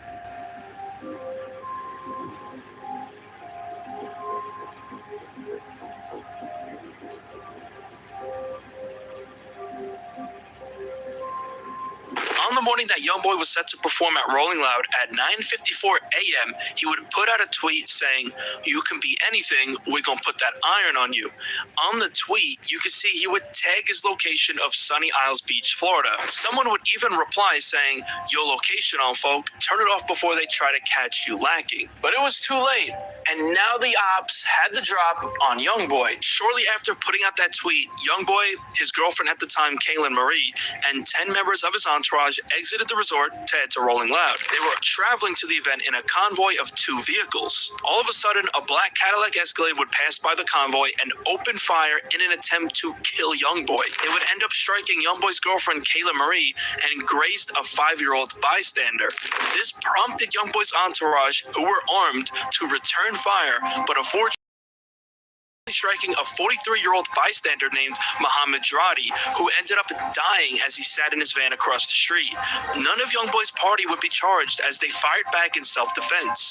It was later revealed via court documents that NBA YoungBoy's mother was also present in the car and had to duck to save her life. Footage would surface of YoungBoy helping his girlfriend, who was shot at the scene. After realizing his girlfriend was injured, Golden loaded her into a vehicle and attempted to bring her to the hospital. However, the vehicle's tire was flat. As Golden waited for a second vehicle to arrive to transport Long, police intervened. Golden and his entourage claimed self-defense, left the scene, performed at the Rolling Loud Music Festival later that evening, then went off the radar. Now on the NBC6 News at 6, breaking news out of Sunny Isles, where police are on the scene of a shooting near the Trump International Beach Resort. Alina, it's definitely going to take some time for investigators to piece everything together and figure out exactly what happened here and how it all started. We know that there are at least 3 active scenes right now, including the one right in front of Trump International Tower. And unfortunately, we also know that at least 1 person is dead this afternoon after that shooting was reported here in Sunny Isles. Violent weekend after gunfire erupts outside the Trump International Beach Resort in Sunny Isles Beach. A man killed there after being caught in the crossfire. A woman was also wounded. Now, witnesses say that shooting involved rival rappers. They were in town for the Rolling Loud Music Festival. After refusing to speak to authorities, even though they wanted to detain YoungBoy, he instead headed to Rolling Loud with his entourage. Risking jail time to give your fans a performance is definitely respectable. Despite just nearly losing his life, later that day, NBA YoungBoy would hit the stage and deliver his Rolling Loud performance. YoungBoy's freedom wouldn't last for long, because just under a week after the Miami incident, NBA YoungBoy would be arrested for violating his probation. After the district judge, Bonnie Jackson, ruled his involvement in the Miami fatal shooting last weekend, along with the social media post about it, constituted a probation violation, even though he was the target, not the shooter. A day before YoungBoy was arrested, Lit Yoshi dropped a song and music video for a track titled Smoke Out. On the track, he mentioned how he caught someone in traffic, which is the exact same way the assassination attempt on YoungBoy's life happened. These niggas be lying, these niggas be capping. I catch him in traffic, I hit him and whack him. Then later in the song, he once again talks about how he shot up a whole car. Mind you, this is just days after the Miami shooting. And ironically enough, he could be seen with Dracos in the video, which are the same weapons he was seen with in Miami before the shooting. See, when he hit the gas, that's when I hit the toilet. I stopped the whole car. I shot a whole movie. Then he would further allude to rolling down the window of the car, shooting, and even simulated himself doing a drive-by with the Draco. Stop the car, roll down the window, just watch how I use it. Before his incarceration, YoungBoy was working on his next project, which would be the second installment of the AI Youngboy series. An unreleased song that Youngboy recorded around that time called Hellcat would end up leaking. On the track, he would take shots at Boulevard Quick. Boss, I said off the block, what you talking about? That nigga died cause that baby shot a motor mouth. Later that month, on May 21st, 2019, Never Broke Again artist No Cap dropped the track Blind Nights. On the track, it's speculated that he references Boulevard Quick. They wanna wake up, we had dreams about getting rid of them, pull up on your boulevard so quick. The next month, on June 7th, 2019, it was reported that NBA affiliate named NBA Lil Pap was arrested for the murder of G Money. Someone has been linked to the Baton Rouge rapper's 2017 death. According to news reports, Baton Rouge police have arrested an associate of NBA Youngboy. The Advocate reports that they have 24-year-old DeAndre DeMarcus Fields in custody for the 2017 murder of Baton Rouge rapper G Money. Baton Rouge police spokesman says that Fields was arrested on Friday, June 7th, and currently faces one count of second-degree murder.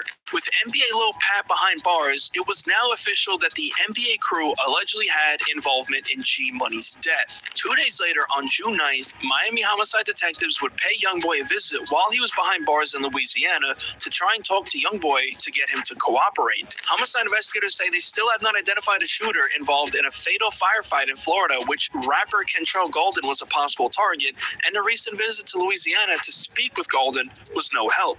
A Miami-Dade Police Department spokesman fired back at claims made to the Miami Herald by Golden's attorney that a quote-unquote miscommunication didn't leave him enough time to persuade Golden to speak to investigators. The spokesman said investigators called Golden's attorney, James Manasseh, the morning before the interview and said they hoped to interview Golden that same afternoon. According to the spokesman, Manasseh never mentioned not having enough time to speak with Golden or needing to reschedule. The spokesman also said Manasseh and his partner, who ended up filing in for Manasseh because of a sudden medical emergency, had several hours to speak to Golden between the initial call to set up the interview and the time the interview was scheduled for. Manasseh told the Miami Herald Golden is willing to cooperate, but he's scared. He's a victim in this whole thing. The next day, on June 10th, Lit Yoshi premiered another track called Cutta. On the track, he eerily mentions how he was in Miami hanging with Zoes. Zoes, or Zoe Pound, is a street gang that was founded in Miami in the early 90s by Haitian immigrants. This could be yet another reference to the Miami shooting where TBG was allegedly trying to kill Youngboy.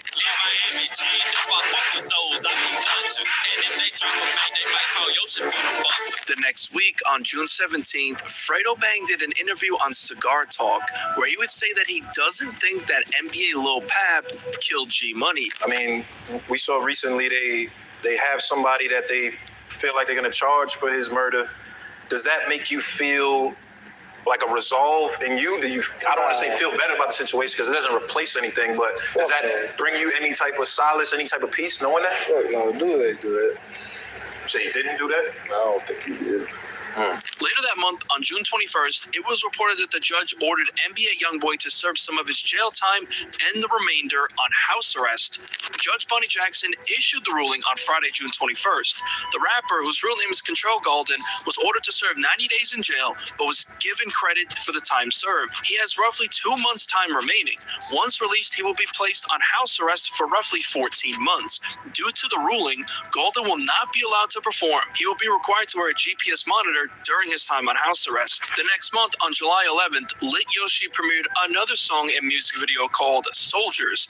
In the video, he could be seen visiting G Money's burial site.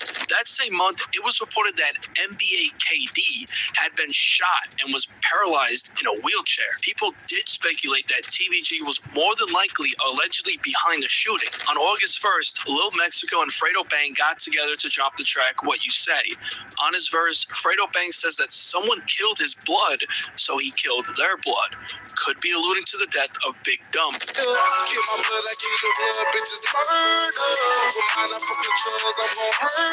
2 weeks later, on August 15th, 2019, NBA Youngboy would be released from jail after serving 3 months behind bars and would begin his 14-month house arrest sentence. He would be staying in a mansion that he was renting, located in Gonzales, Louisiana.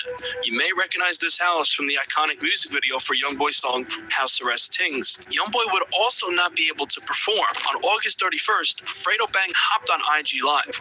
During the live, he would show that he was on FaceTime with NBA YoungBoy's ex and mother of his child, Jania. You started playing with me like this. You started playing with me like this.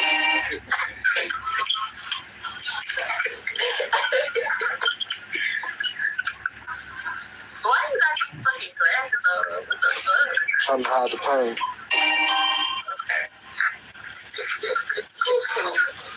That was a gangster ass shit I just said. You gotta motherfucking feel this shit, boy. So, hey.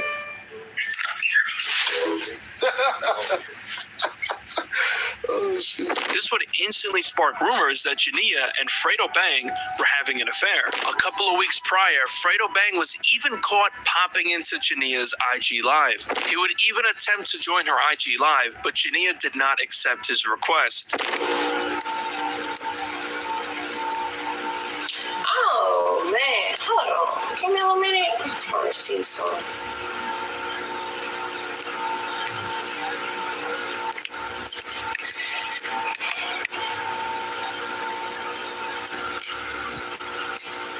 Yeah.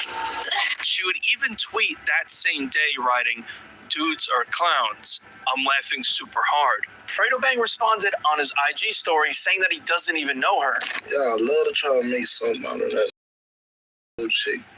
You hear me? Her management and my management got in contact. She was supposed to do a video for me, my nigga. I don't know her like that. And my religion does not allow me to date or have sex, my nigga. So that's completely out the picture. I'm a firm believer in bangism. Say Cheese would post this on IG and included a photo of Fredo Bang wearing a G Money tribute shirt. Quando Rondo would then get himself involved when he would mock Fredo Bang's G Money shirt with a comment writing, "Nice shirt," with laughing emojis, to which Fredo Bang responded saying, @Quando Rondo, "Want yours?" Nonetheless, YoungBoy got to work on his next album, AI YoungBoy 2. On September 1st, 2019, he dropped the first single along with the music video for a song called Slime Mentality. The music video would, of course, be filmed at the house in Gonzales, Louisiana that he was stationed in during his house arrest. On the track, YoungBoy would say that behind Big Dump, he and his crew are willing to die. The death of Big Dump is allegedly connected to TBG. Get you slipping in, you ain't gon' see the mug. This what Dump behind him, we dying hard. Days later, on September 5th, 2019, he dropped another song called Self-Control and a music video to go along with it. The beginning of the video shows YoungBoy leaving jail, as this would serve as his first day out song. On the track, YoungBoy mentioned how the death of his cousin Buzilla broke him to pieces and how he's sliding for Big Dump. Buzilla died, I almost lost my mind, broke me to pieces. We was slanging knife, but dumping all the rest, that ain't no secret. On the second verse, he once again mentions Big Dump. I be thinking about Dump all over the time, this shit just don't feel right. The two songs will be bundled in a 2-pack dubbed as The Continuance, which dropped on September 6th. 2 days later, on September 8th, 2019, OG3 hopped on IG Live alongside Quando Rondo. On the live, Quando would say that he hates the ops. Then someone in the background can be heard saying that they're smoking on G Money. I hate the ops, cuz I don't even like girls who like ops. I don't like no type of op shit. If an op comment under your picture, What that nigga is? I'm just saying, like, if I don't care if you're my sister, cousin, girl, home girl, however it goes. If an op comment under your picture, you coming back to the op. Oh, God. Bitch ass nigga, right? Every smoking on G-Money right now. What happened? A couple of days later, on September 12th, Lit Yoshi dropped another track and music video called Blasting. On the track were some more haunting lyrics. He mentioned how he left someone slumped under a car and how someone tried to run but couldn't dodge the bullets. As I mentioned earlier, Big Dump tried allegedly running when the shooting occurred. It's also rumored that Big Dump was laying dead underneath a car, making these lines even more eerie. Left him slumped under the car, he had his pistol. I had that glizzy, I was slinging at that nigga. Big Dump's nephew, known as Lil Dump, would post a vlog on YouTube visiting the block where his uncle Big Dump was killed, detailing the events that happened. Shit, he do it. Every black nigga, he did what every black nigga do. But yeah, he died at this house right here. My uncle died at this house. Basically, he ran from here to there under my uncle's driveway. That's how that shit really happened. You try to run, but you can't dodge them. They gon' hit you. On the hook, he would once again reference someone's homie running. You gon' blast it, or you gon' take off running like your homies. I'm just acting. Youngboy continued his crazy momentum, dropping his iconic song House Arrest Tings along with a music video. This song didn't end up making AI Youngboy 2 and was initially a YouTube exclusive before being included on his 2020 album Top. On October 4th, Fredo Bang dropped this track Face Down along with the music video. On the second verse, he talks about killing someone and celebrating when they made the news. This could very well be an eerie reference to the death of Big Dump. He hit the news, we celebrated like the lottery. The next week, on October 10th, 2019, NBA Youngboy premiered a track called In Control, which included a music video. On the track, he would take direct shots at Fredo Bang, saying that he's mad that his man G Money is gone. Go with your movie, pop your ass and get your name known. And that's a fact, that nigga mad because his name's gone. Then he would reference his 2017 track War With Us, where he was notoriously dissing TBG. I just roll me up a op, I get my bang on. You bitches going war with that shit, it's the same song. At the end of the track, it's speculated that Youngboy was actually mocking G Money. Gang shit, you know. No lame shit, you know. Straight gang shit, no lame shit. You go to real play games, get your brain split, bitch. The next day, on October 11th, NBA Youngboy dropped his mixtape AI Youngboy 2.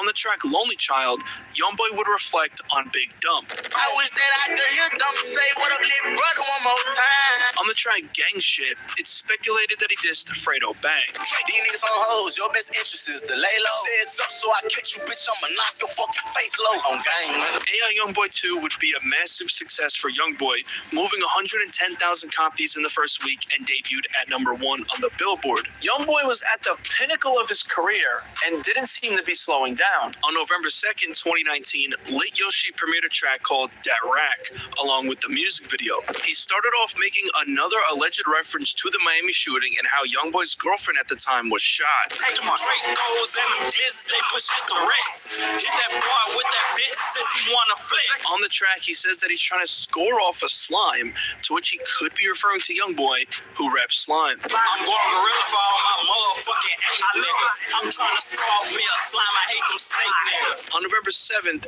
NBA Youngboy dropped a track called Lost Motives, along with a music video. On the chorus, it's speculated that he dissed Fredo Bang when he would say that he's trying to kill someone's brother with the same gun. Ain't no talking, we leave the streets bloody. I'm trying to knock this brother off with the same gun. On November 15th, 2019, Fredo Bang dropped a track called Cap-A-Lot, along with the music video. A lot of people speculated that this was actually a love song dedicated to Jania. In the music video, a Jania lookalike can also be seen, with some people even thinking it was actually her. On the chorus, Fredo Bang says that dissing in them songs is what got someone's brother shot. Again, could be another reference to Big Dump. Take the motor rate and push it up a notch. Yeah, dissing in the songs that got your brother shot. 3 days later, on November 18th, NBA Youngboy's girlfriend at the time, Dej Rose Gold, hopped on IG Live while hanging with Youngboy. She would preview an unreleased track called Murder Man.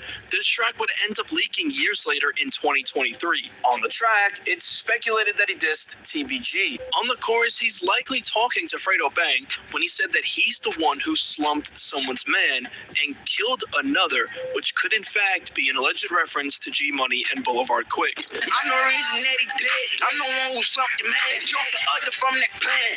Bitch, now who won't smoke? Then he made an alleged reference to the shooting of TMH Hammer, which left Hammer's girlfriend dead, as I mentioned earlier. Thought it was him, it was his bitch. Let me tell you how that goes. I'm the motherfucking murder man. On November 22nd, Fredo Bang dropped his project, Pain Made Me Numb. On the opening self-titled track, Pain Made Me Numb, Fredo Bang says that he told Jania that he loves her. This was not going to sit well with Youngboy. My cousin threw me in the car, but shit, that's part of the game. Told Jania that I love her, that she don't feel the same. The track Mongoose, which had a music video premiere that same day, used a sample from Quando Rondo's 2019 song Gunpowder. This could be due to the fact that Quando says he hates ops on that IG Live that I mentioned earlier. I don't know know shit about no murder, gotta keep my mouth closed. Just gotta bring the Desert Eagle with a cut of that phone. Yeah, fuck you. Hey, you, nigga, fuck you. Hey. Speaking of that IG live, Fredo Bang would mention how someone said that they're smoking on G Money during the live. They're smoking on G Money right now. My nigga banging red, I'm leaving red. Smoking who you smoking what, bitch, you gon' die for what you said. Yeah. On the track Day One, Fredo would imitate Youngboy's song Gang Shit. Gang shit, blow your bang, bitch, who you playing with? Gang shit, come and stain shit, pop them pesos. Wartime, we gon' slang on, we keep Dracos. On the track Drake's Out, on the first verse, he sends a message to anyone who wants to beef, including Youngboy. I know what to do with niggas when they acting too tough. Niggas wanna rap beef, I'm trying to get in this love. Then on the second verse, he had more to say to Youngboy. Instead of dissing them songs, yeah, you won't get your time to. We gon' knock you off and everything that come behind you. A couple of weeks later, on December 2nd, a track that Youngboy recorded in the summer called Gang Forever would end up leaking. On the track, he would take direct shots at G Money, even mentioning him by name. Oh, you hold your next nigga ready for the bus, nigga. Screaming fuck G Money, you want pieces like that, fuck nigga. Days later, on December 6th, 2019, it was reported that Lit Yoshi was arrested as he was believed to be the gunman during a drive-by shooting on Highland Road. Police say that the gang member who acted as a gunman during a drive-by shooting at a Highland Road convenience store has been arrested. According to a police report, Mayoshi Tyree Edwards has been arrested on 4 counts of attempted first-degree murder. Authorities say on April 10th, Edwards, a member of Top Boy Gorilla Gang, also known as TBG, was shooting at 4 members of the Bottom Boy Gorilla Gang, BBG, and Never Broke Again, NBA gangs. The report goes on to say BBG and NBA had been feuding with members of TBG and states, to date, this ongoing feud has claimed the lives of Garrett Burton, aka G Money, Ashton Wells, aka Boulevard Quick, and Desmond Hardnett, aka Big Dump, and caused shooting injuries to countless others. Detectives say a victim of the drive-by identified Edwards as the gunman who used an assault rifle to fire at him and 3 other gang members while they were outside of the convenience store. Authorities say the statement was corroborated by the eyewitness accounts of others and a .762 caliber cartridge casing recovered from the crime scene.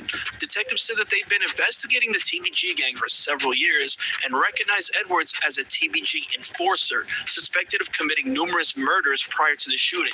Police said ballistic analysis suggested that the same firearm was used in a shooting in the 3000 block of Crestwood Street during February 2019, the same area where a BBG house is known to be located. Edwards was booked into East Baton Rouge Parish Prison on Wednesday, December 3rd. NBA and BBG affiliate Baby Joe would hop on IG Live responding to a comment saying "Free Lit Yoshi" because he doesn't wish jail on any of his enemies.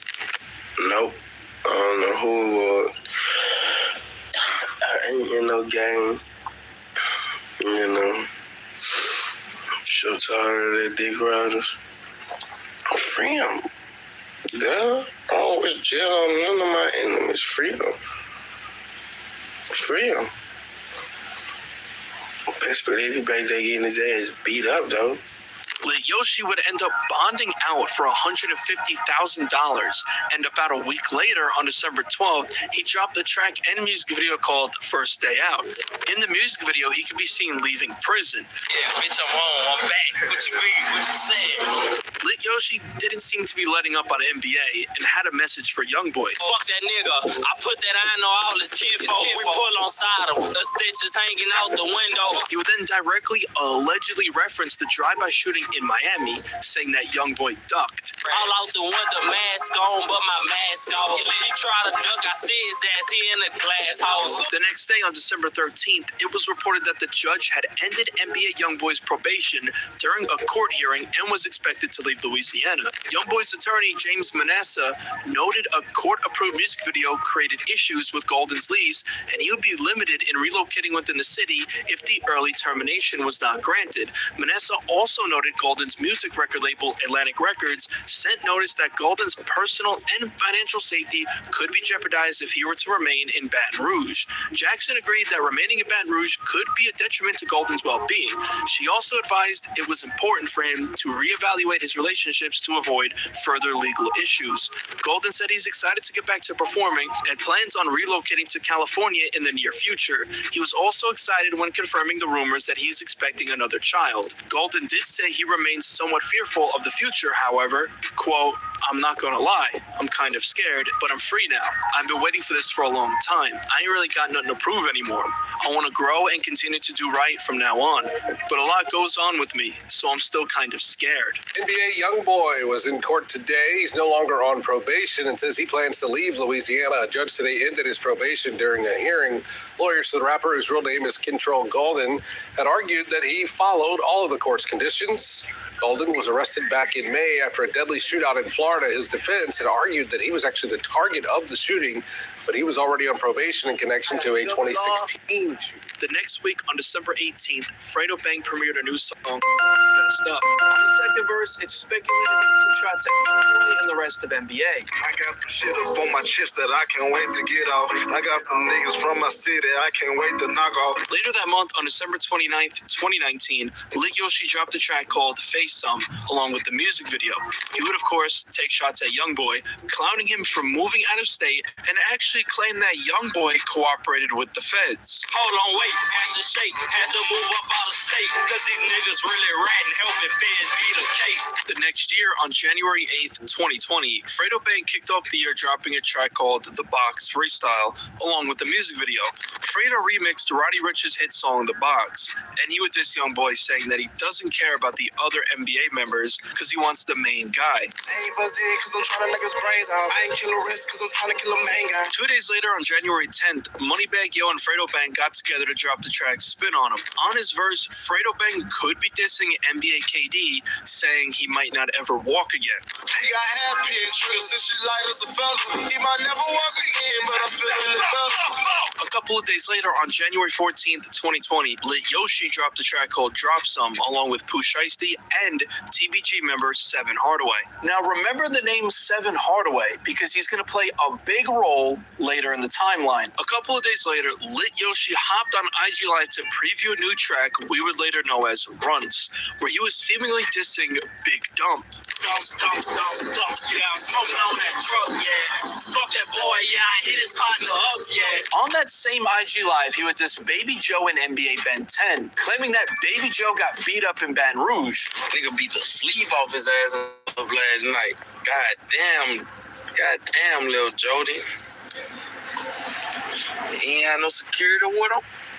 What happened to little Joe last night? Nigga kicked them all in his face with the sleeve, beat the fuck out that boy. What the fuck? Joe let them people whoop the shit out him in that club last night. What, he try to perform in BR or something? What the fuck? He let them people whoop the sleeves off his stupid ass. Yeah, and y'all, what's down with that little dude yet?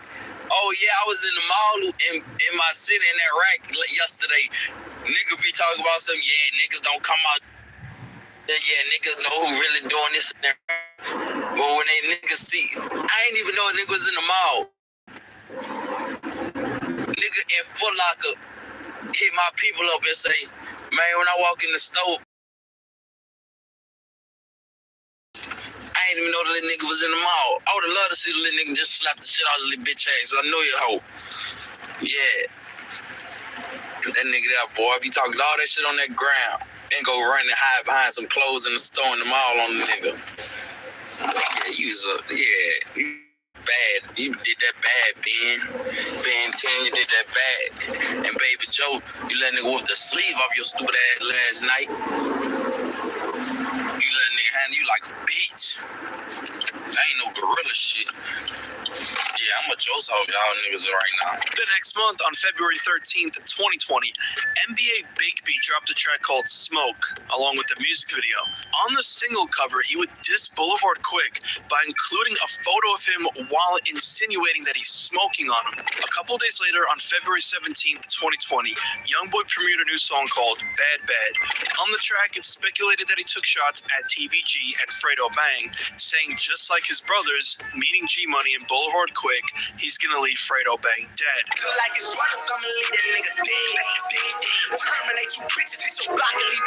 On February 21st, 2020, NBA Youngboy dropped his mixtape, Still Flexin', Still Steppin'. On the track Red Eye, he would say that he misses Big Dump and is still at war about his cousin Boozilla's death, which is a clear reference to the ongoing war with TBG.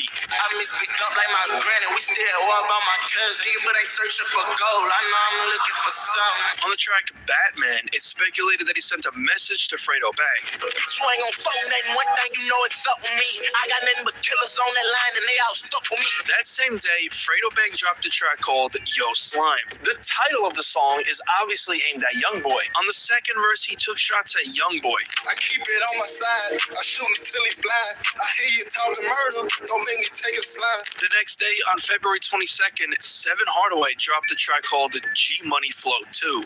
On the track, he would diss Youngboy while rapping over the beat for Youngboy's song In Control, where YB dissed TBG. He said that Youngboy is hiding out of state and claims that YB and his camp are snitching on TBG. Hey, and the nigga smart, he rich as fuck, but look, he out of state. He need to talk this with snakes, they selling on the acre. About a week later, Fredo Bang would post footage on his IG showing the behind-the-scenes footage for a new music video he was filming in Baton Rouge. He would put out a tweet saying, "Don't believe in checking in. I'm going where I can't." Some people even pointed out how he was constantly looking over his shoulder during the video shoot, looking out for the ops. NBA Ben 10 caught wind of this, so he would take to IG to diss Fredo Bang, saying, "Them dudes come outside once I leave the rack. Bitch, we not playing hide and seek." Fredo Bang would see this and clapped back, saying, "You ain't leave town until we got back, but you know the facts. Don't close that door on your partner no more. Silly YouTuber, hashtag most hated." He would then change the caption, writing, "You ain't leave town until we got back. I don't beef with YouTubers and I'll punch down, and that's on your dead partner. Better beg if you can find one." On March 1st, 2020, Lit Yoshi dropped a track called Drake's. On the track, he would allegedly disrespect Big Dump. He started off mentioning how Big Dump tried running. Drake's out, bring your face out, and I'ma fucking get you. He try to run, he try to hide, you know them bullets. Then he said that City shook and put it on that truck, which is a code word for Big Dump. Niggas be talking and dissing, but niggas know what I know. I got the whole city shook, I put that on that truck. On March 10th, Fredo Bang dropped a track called Waiting For. On the track, it's speculated that he dissed NBA Youngboy. He said he got steppers, I ain't hiding what they waiting for. I'm like, bitch, what you waiting for? That same day, Youngboy dropped a track called Drop 'Em.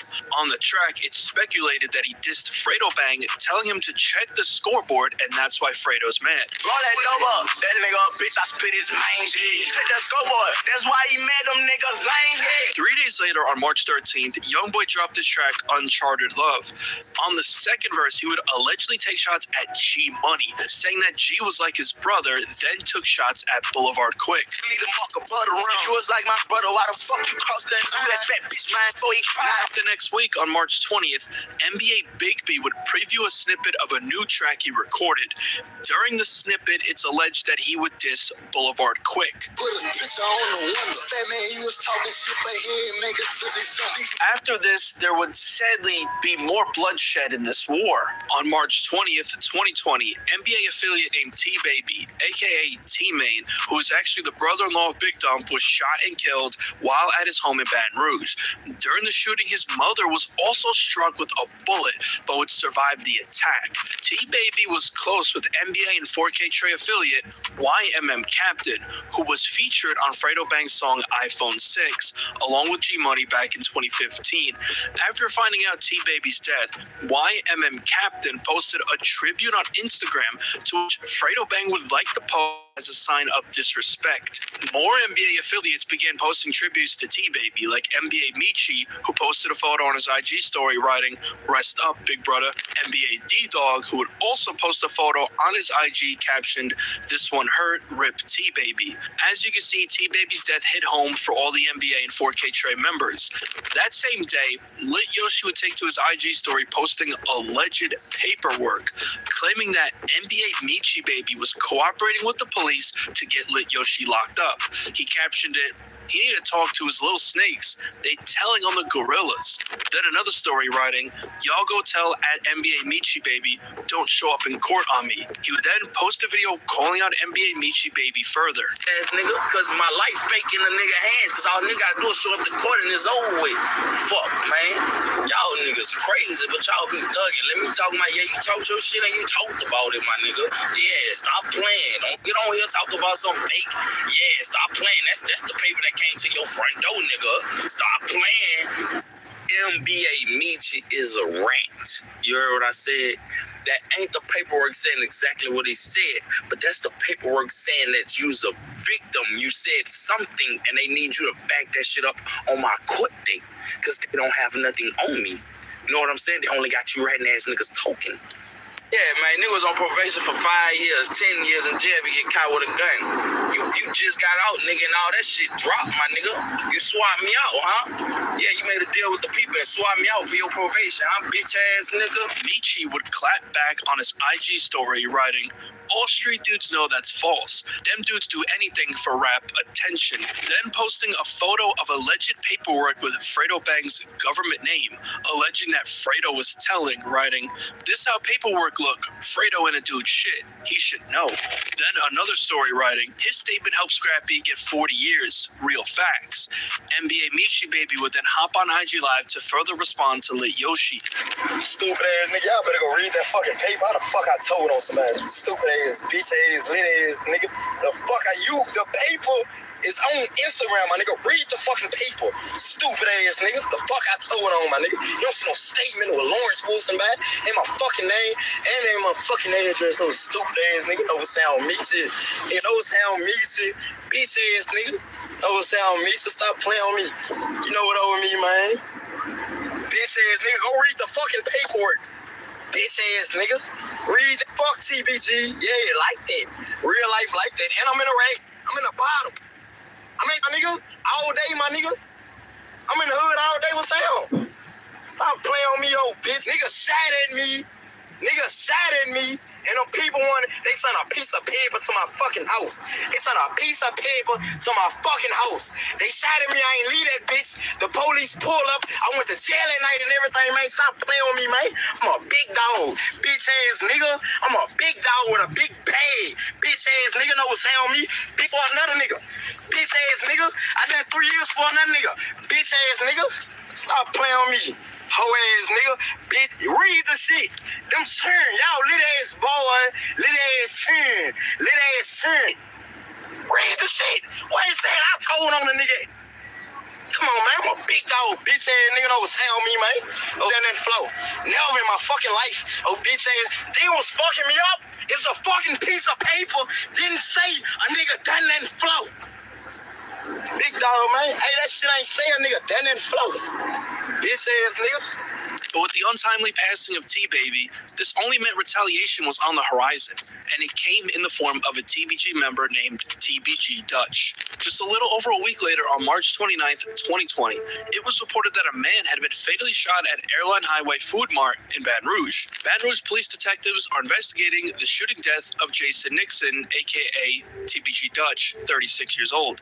According to BRPD, Nixon was found in the parking lot of Cousins Food Mart on Airline Highway with multiple gunshot wounds around 10 p.m. Sunday, March 29th. Nixon was transported to a hospital where he died. Detectives say motive and suspects are unknown. A lot of people have speculated that NBA and 4K murder of TBG Dutch.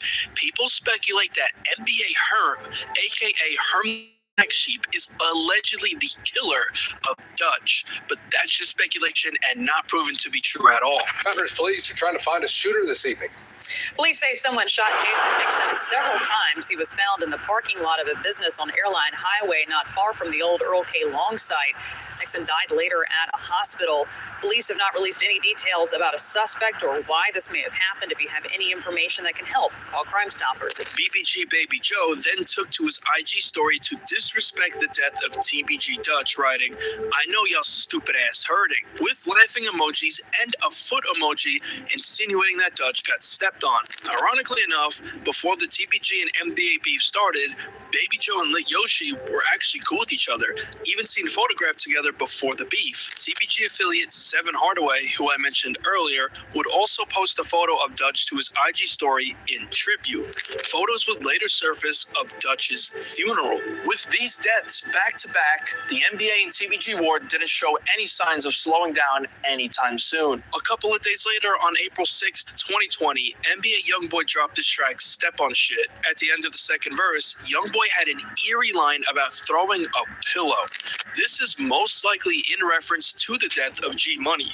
If you remembered, I mentioned that there was a bloody pillow on the murder scene with a rumor that G Money's killer allegedly threw a pillow at him and told him to go to sleep. I ain't got no words for no bitch. I pull that stick out on a nigga. Like lay your bed, I throw the pillow. Police after all my niggas. Later that month, on April 20th, 2020, Lit Yoshi dropped the track I mentioned earlier called Runs, along with a music video. This track had a lot of alleged references to Big Dump. In the beginning of the music video, a toy truck can be seen, which is most likely an alleged reference of Big Dump.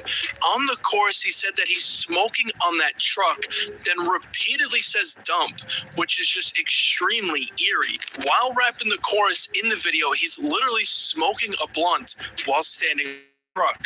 Been again, yeah, I'm smoking on that rice, don't, yeah, I'm smoking on that truck, yeah. He opens up his verse just directly taking shots at YoungBoy while saying that he hit his partner up.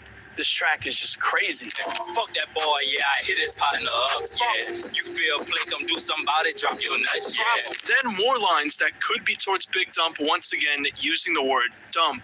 What I'm gonna do when bullets get the flying, bitch, I'm coming, I'm gunning, I'm dumping, won't stand down for nothing. These lines would actually be removed from the official release, but the original version can still be found online. 4 days later, on April 24th, it was reported that another shooting occurred in this beef.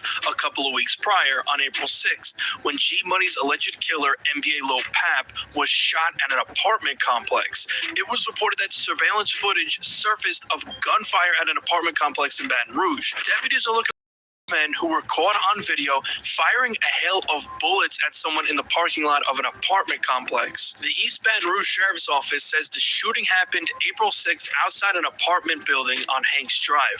Video shows two masked gunmen firing numerous shots at a person off screen. According to the Sheriff's Office, the suspects arrived at the apartment in a gray Jeep Cherokee and approached the victim before opening fire. The victim survived the shooting with non-life-threatening injuries. According to the Advocate, this was seemingly a targeted hit on NBA Lil Pap, whose real name is DeAndre Fields. Fields was currently fighting a murder case for the 2017 murder of G Money. Footage would later surface of an IG story that Lit Yoshi posted, where he was seemingly wearing the same clothing that one of the shooters was wearing on April 6th. While with Seven Hardaway, who was speculated to allegedly be the other shooter involved. He would even tag Fredo Bang with laughing emojis, seemingly laughing at what had just occurred. Later that month, on April 25th, 2020, NBA YoungBoy hopped on IG Live.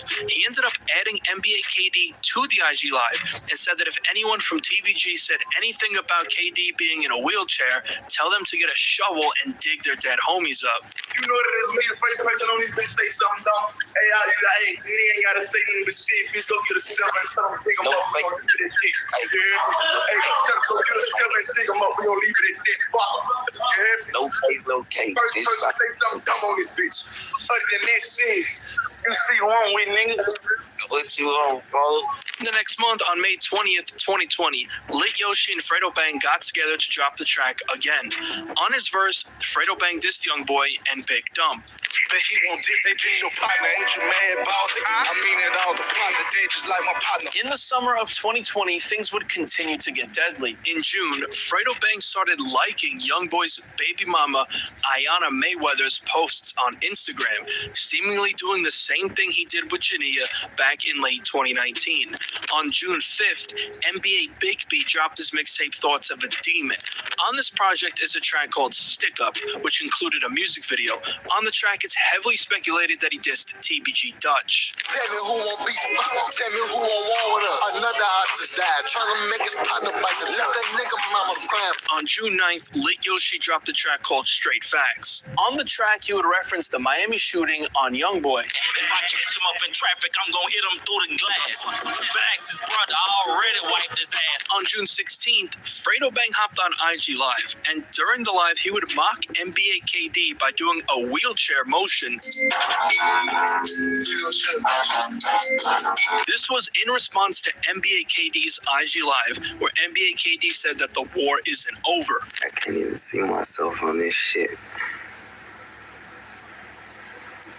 Niggas be talking all that shit, you heard me?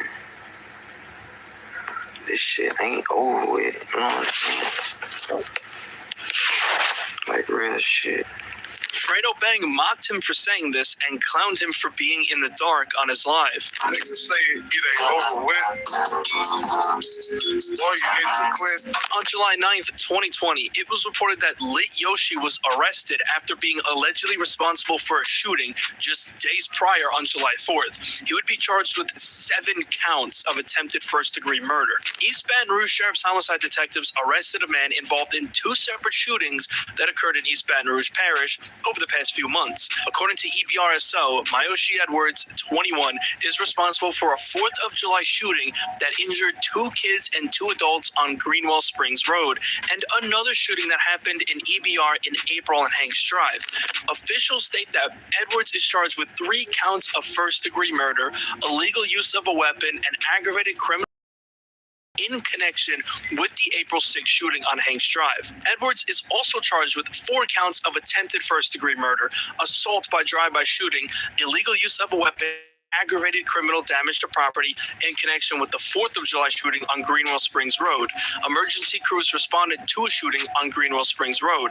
According to officials, the shooting occurred at 11320 Greenwell Springs Road near the Mullard Crossing apartment complex and Greenwell Springs Road Regional Branch Library Saturday, July 4th. 2 adults and 2 children were transported with what is believed to be non-life-threatening injuries. Officials say all 4 victims were in a vehicle when another vehicle passed and fired shots at them. Detectives said they were able to find Edwards by obtaining video surveillance footage from businesses near the crime scene and identify the vehicle, which was tracked back to a rental car company. The rental was tracked back to Edwards' girlfriend in Tickfaw, who rented the vehicle. Through the rental car information and video surveillance, detectives were also able to connect Edwards to the shooting that occurred on April 6th at 6515 Hanks Drive, in which he allegedly fired upon 3 victims, striking 1. With the help of Tangipahoa Parish Sheriff's Office, EBRSO was able to take Edwards into custody. Detectives then executed a search warrant of his vehicle and located 2 firearms, one of which, an assault rifle, was matched to ballistics found at the crime scene by the Louisiana State Police Crime Lab. Edwards' connection to the Greenwell Springs Road victims is still under investigation. A man is behind bars tonight after police connected him to a shooting on Greenwell Springs Road that happened over the weekend. Video surveillance linked Mayoshi Edwards to that shooting. 2 children and 2 adults were shot when a car pulled next to theirs and began shooting. When police took into custody, they actually realized he had an active arrest warrant for a shooting that happened back in April that sent 1 person to the hospital. Edwards is now charged with 7 counts of attempted first-degree murder. State District Judge Bonnie Jackson set Lit Yoshi's bond at $1,160,000. His bond would then be raised from $1.1 million to $1,820,000. According to his attorneys, if Lit Yoshi was able to post bond, he intended to live in South Florida with an imposed 8 p.m. to 6 a.m. curfew in the event that he makes bond. Woodring testified at Edwards' bond hearing that the rapper is a member of the TBG or Top Boy Gorilla gang that has been feuding with the rival NBA and BBG gangs. Quote, he runs with the group. They do shootings together, Woodring said as Edwards sat across the courtroom in an orange prison jumpsuit. Woodring said the very public online beef between the gangs is showing no signs of letting up.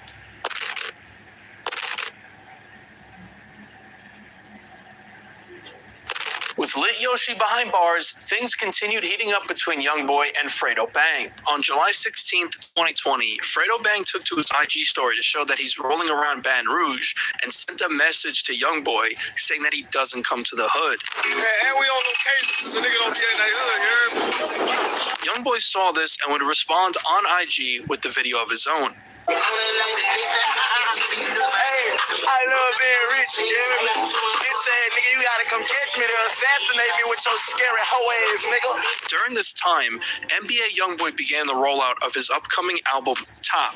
He dropped the first single called Sticks With Me just a day prior to this Back and Forth. On the first verse, he referenced how his mom allegedly told him to kill Boulevard Quick on Instagram. My mama tell me fuck a nigga, she that one to come through swerving. When she said on Instagram, he better shoot, so he can't shoot no more. At the end of the second verse, he allegedly references Boulevard Quick and G Money. When you think a gang, I'm on the same. Put two of them bitches up and still got more in vain. Then he would close it out, saying that he could have Fredo Bang killed if he wanted to. If I ain't forget about what you did, my nigga. Ops don't know about them niggas. Don't know how I could have been in Switzerland. I respect your call, my nigga. I'm a kid. A couple of weeks later, on August 3rd, Lit Yoshi pled guilty and says that he's moving to Florida after making the $1.82 million bond. On August 13th, 2020, NBA Youngboy dropped the second single, Casey Talk. That same day, an unreleased track that Youngboy recorded years prior called Impact, or Impact from That Choppa, ended up leaking.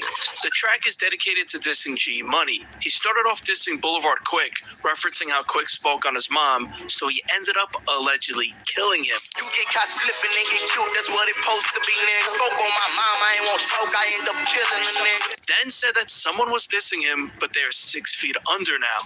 Could be an alleged reference to G Money. Shot in his head with a 40 Dave, got hit with a chop. That nigga dissed me, now he's 6 feet, give a fuck what they have. Now that track was rumored to be recorded sometime in late 2017, but wasn't finished until 2018. The next week, on August 20th, NBA Youngboy would announce his upcoming album, Top, will be dropping on September 11th and would reveal the cover art for the album. That same day, Fredo Bang would announce that his album, In the Name of G, was also dropping on September 11th. He took to his IG story to diss Youngboy, writing, "Guess me and my son dropping together." Youngboy saw this and got pissed, so he took to his IG story to call out Fredo Bang, telling him to dig all three of his brothers up, meaning G Money, Boulevard Quick, and possibly TBG Dutch. Then he would say that Fredo wants to do everything he does, even mentioning how Fredo Bang wants to hook up with his baby mamas. Hey, you a bum, you bitch ass nigga. Go dig all three of your brothers up with your scary ass. You a bitch. Stop running from me. I ain't in no competition with you. Stop writing me. You a hoe. Bitch ass nigga, you ain't no killer. You won't be like me. You write me all day. You a hoe. Yeah, I could double back. Hey, I could fuck any bitch. Nigga gonna try to double back and fuck the bitch. I could fuck your mama. You gonna try to fuck your mama. You a bitch. You a pure bitch. Fredo Bang would respond with a video of his own where he would throw shots at Big Dump, referring to him as Fat Boy and NBA KD, saying that they have to push him around due to him being paralyzed in a wheelchair. Man, somebody go help little brother out, bro. He angry, dog. He angry. Talking about dead partners and shit. It ain't like I'm on this bitch talking about Fat Boy and that extra large coffin he got. You hear me? Or Professor X, I push his half dead ass around. I'm not on this bitch talking about that. All I said, I was sell more albums. Yeah, you drop it every time I fucking drop. You know what I'm saying? Then you mad about a bitch. It ain't my fault. All your bitch in my DM. We share 2 hoes. Now all of a sudden I'm just fucking everything you fucking. Stop playing, man. You know what the fuck going on. Hey, and I meant black women. I ain't mean to say 2 hoes, you hear me? I respect them, and I got mad love for them, you hear me? The next day, on August 21st, 2020, Fredo Bang premiered a track called Clock Out, where he would diss NBA KD on the track. Every time a nigga thought we call that clock out, oh, cause I thought a nigga who couldn't walk had said something. 6 days later, on August 26th, NBA Youngboy premiered another single called Murder Business. On the track, he allegedly referenced the death of G Money, who was allegedly shot in the head. What you want? Those I'm trying to put some shit to bed now. With the hop out with Glocks and we be aiming at your head, Then he would reference the November 2016 shooting that he and his crew allegedly committed in retaliation for Boozilla. When I finish, whole city heard about riding 4D round where they be in the backseat with a dirty child. On September 6th, Seven Hardaway would hop on IG Live previewing a diss track that he made towards the whole NBA crew, and he would end up dissing NBA Herm, aka Herm the Black Sheep. Seven Hardaway alleges that he tried shooting Herm in the head, but the gun jammed. This track would later release, titled treason, but we'll discuss that later in the timeline. And for Mr. Black Sheep, he's supposed to be dead. Remember the gun, click twice right behind your head. NBA Herm would take to IG to respond to Seven Hardaway, saying he's not a real killer, and debunks what Seven Hardaway said on his diss. Hold on, bro. Fuck the man, bro. I gotta clean some bitch ass shit up. You bitch ass scary ass nigga. You a gun click but behind a nigga head. So apparently on the gun down. So you back scared bitch. Why you ain't just cock that bitch back? And to get the bitch gun down and kill me. Cuz nigga ain't no killer. Man, nigga be talking about that gangsta ass shit and be pussy as a motherfucker. I ain't never heard so many niggas say this one person pussy. Oh, he put me dead. And every time nigga said it, he dropped. He said, what? Alright, take that. Yeah, man. Real gangster, man. This nigga pussy. I'm the nigga that nigga scared of. I'm a nigga worse than like fucking nightmare. A nigga see me in all days. Bitch ass niggas, man. Herm would then take to his IG story reposting a video of an OG in Baton Rouge that alleges that Seven Hardaway is a rat, writing, "This is the dude you got doing 40 years when y'all them hoes, fat, broke, shooting bitch. You got them fans fooled. The streets know you a bitch." Herm would follow this up with another IG story, further responding to Seven Hardaway. You fat black, what shooting bitch? Man, keep a nigga name out your fucking mouth, bitch ass nigga. Every time nigga slung that fight, your scary ass duck, bitch ass broke ass nigga. How about some? He ain't no boss. His niggas ain't rich. You pussy ass bitch, all this hood rich. You fat black shooting bitch. And then your pussy just say that shit. So give your pussy some money. Man, go get some money, you fat old ass shooting bitch.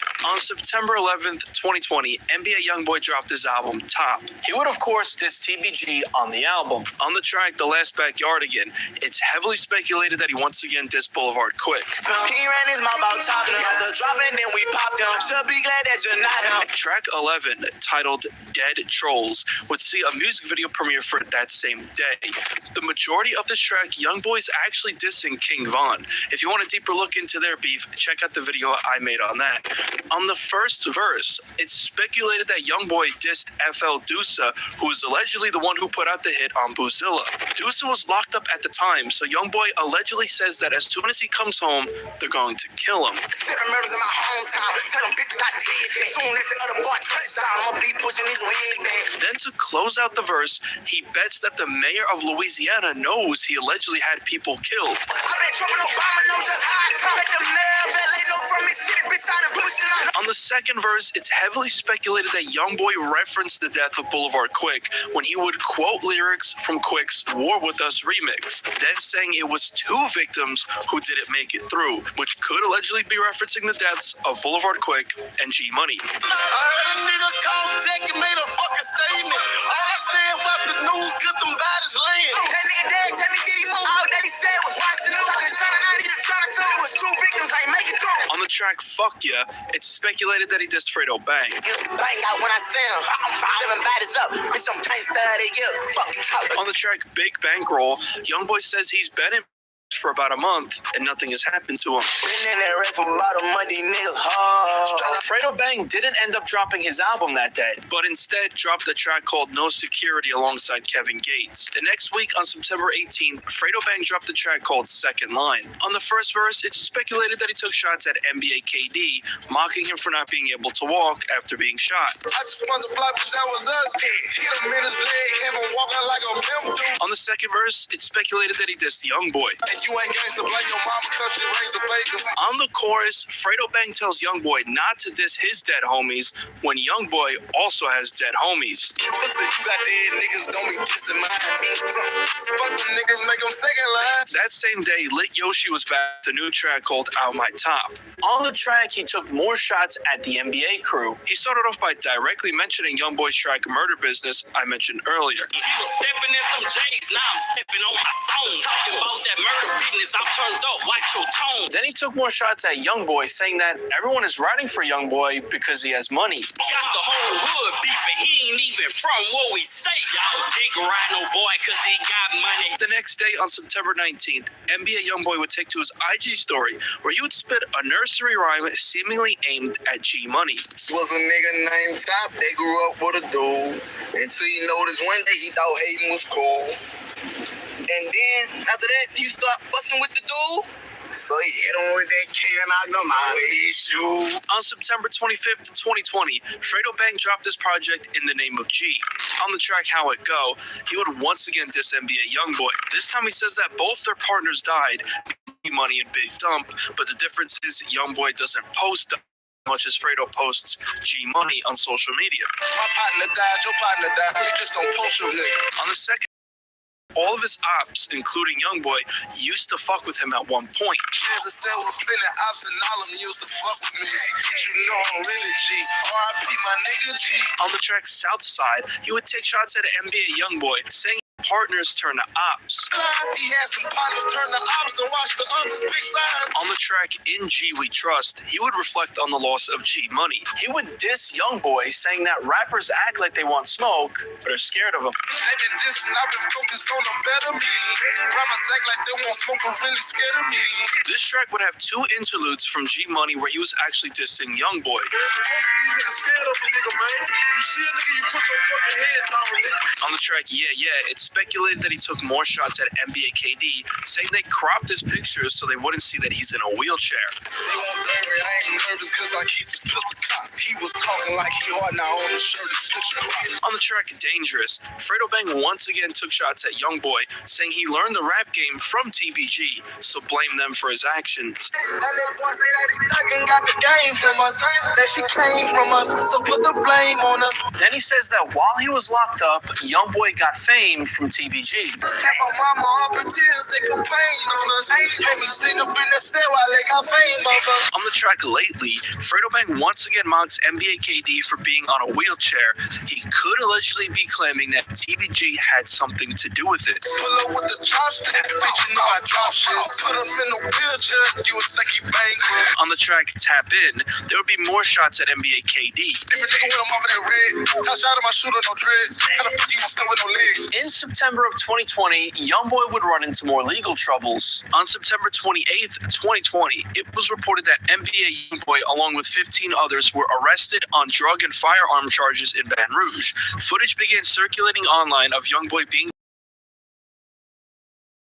displayed in his mugshot. He was shooting a music video at the time of his arrest where he would be caught with a gun. YoungBoy's sister took to her IG story confirming the news, writing "Free Top." According to WBRZ, a total of 16 people were arrested Monday night in East Baton Rouge Parish, including the rapper NBA YoungBoy. According to booking information, the Baton Rouge rapper, whose real name is Control, was arrested on drug charges on Monday, September 28th. Police were called to an abandoned property on Chippewa Street around 4:30 p.m. in response to reports of a large group of individuals brandishing firearms and filming a video, according to arrest records. Those involved were identified as members of two street gangs, Never Broke Again and Bottom Boy Gorillas, according to police. When officers arrived to the scene, 3 people ducked behind vehicles and fled the lot. The others were seen going to vehicles, opening doors, and shutting them before walking toward the police. Those who fled were later apprehended about a block away from the scene. They were each detained in the back of police units due to a large crowd forming in the area. BRPD says officers were given permission to search 3 of the 7 vehicles at the scene. Authorities found about 3 grams and 1 dose of in a clear bag inside the vehicles. A judge signed a search warrant for the remaining vehicles, which led officers to discover several handguns and rifles, including an AK-47.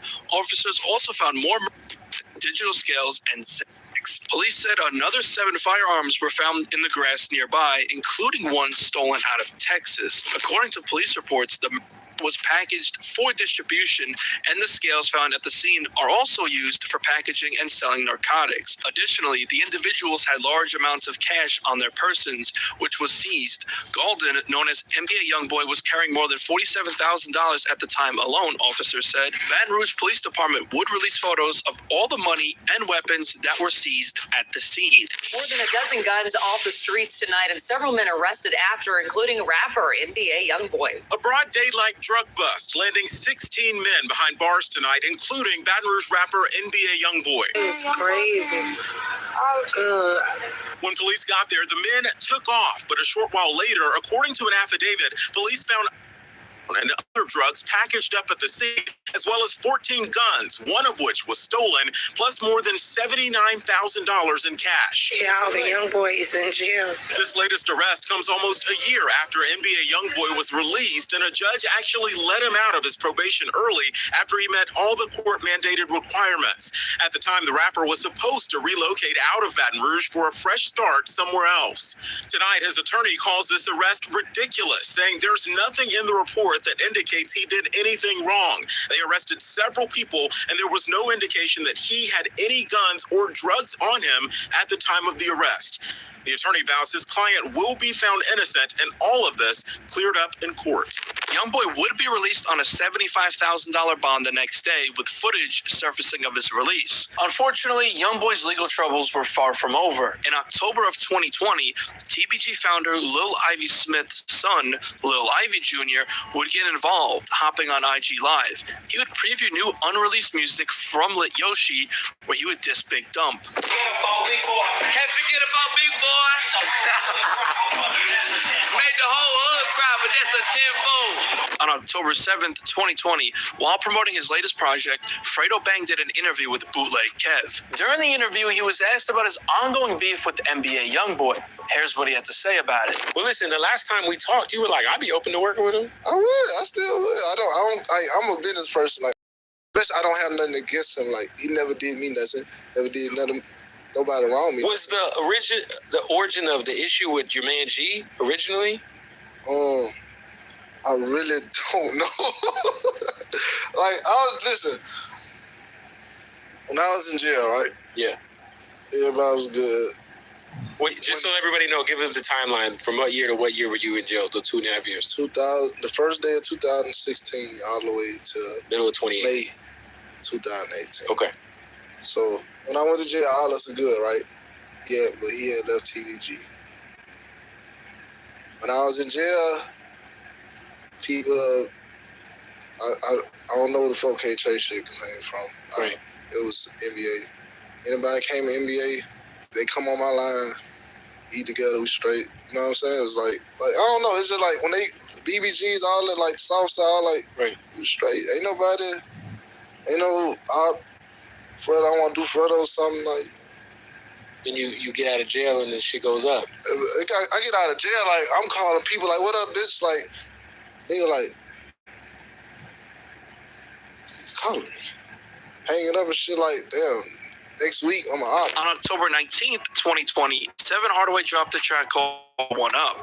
On the track, he accused the NBA crew of ratting on TBG. I leveled up, still in the mix, but in different places. Niggas telling on my whole gang they want us on cases. Then took shots at NBA YoungBoy, directly mentioning YB's song Murder Business. Find a witness, live when ain't. Bust a break, but how the murder business. Lit Yoshi's legal troubles also continued because on November 9th, it was reported that the judge would set stricter house arrest rules for Lit Yoshi. Louisiana judge has added 2 hours to a local rapper's house arrest curfew after he was reported jet skiing and enjoying the beach near his Miami home. State District Judge Tarvold Smith declined to revoke or increase rapper Lit Yoshi's $1.82 million bond, although prosecutors say Lit Yoshi was treating house arrest as a paid vacation. Yoshi's real name is Mayoshi Tyree Edwards. Judge Smith agreed that Yoshi violated his bond terms. Edwards' curfew was increased and he was further confined to his home. 2 days later, on November 11th, 2020, YoungBoy dropped his mixtape Until I Return. On the track Chopper City, it's speculated that he dissed both G Money and Boulevard Quick, saying that one gun can take 2 lives. On the track Walking Dead, on the second verse, it's heavily speculated that he dissed Fredo Bang and referenced the murder of G Money. Circumstances can be different for everybody, but any general advice here on how to cope with the death of a best friend? I mean, everybody got different methods. I'll never Ain't nothing in the world gonna make me feel better. I'm an angry person. I'm mad as fuck. So I'm more mad than sad. So yeah,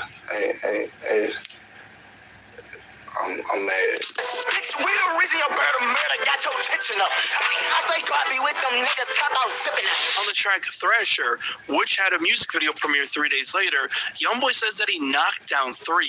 This is speculated to allegedly be in reference to G Money, Boulevard Quick, and TBG Dutch. Can't get no sleep, slang the heat and put your block to peace. I knocked down 3, you know that's me, you hear that chopper speak. On the track Top Say, Youngboy dissed Fredo Bang and G Money. He started off dissing Fredo. You can find your boy with that bread. It ain't big niggas that don't kill your mom. You a bitch nigga and I said it. Then he would say that someone died and his gang did it, then saying he had to knock a few people off before they spin back. It's heavily speculated that he's talking about G Money and Boulevard Quick getting knocked off and Lit Yoshi spinning back. On that gang shit.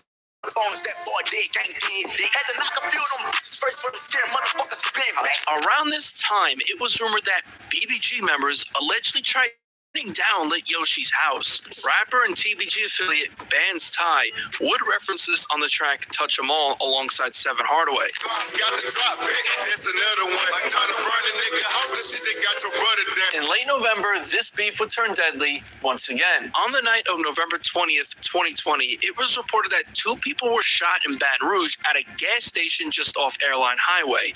One person was dead and the other had survived. The survivor of the shooting was believed to be NBA Big B, who was shot in the leg. According to the Advocate, Baton Rouge police found 2 people shot at an Airline Highway gas station on Friday, November 20th. One of the victims was pronounced dead at the scene, while the other was believed to be NBA Big B, who was taken to the hospital. He is currently in stable condition with an injury to his leg. The police believe the 2 people were injured at a different location and then drove to the gas station. There are rumors that Big B was targeted because of his disrespectful comments he made about King Von following his death. Back next week, we start with breaking news. Another deadly shooting playing out in Baton Rouge today. A few hours ago, around 7, police say someone shot 2 people. One of them died. It is not clear where this shooting took place, but police say the victims wound up here at this gas station on Airline Highway near Tom Drive. Now, this investigation is just hours old, so not a lot of details, but we'll continue to keep you updated. The next month, on December 1st, NBA KD hopped on IG Live where he would diss G Money, saying he wasn't quick enough. Shit. G wasn't quick enough.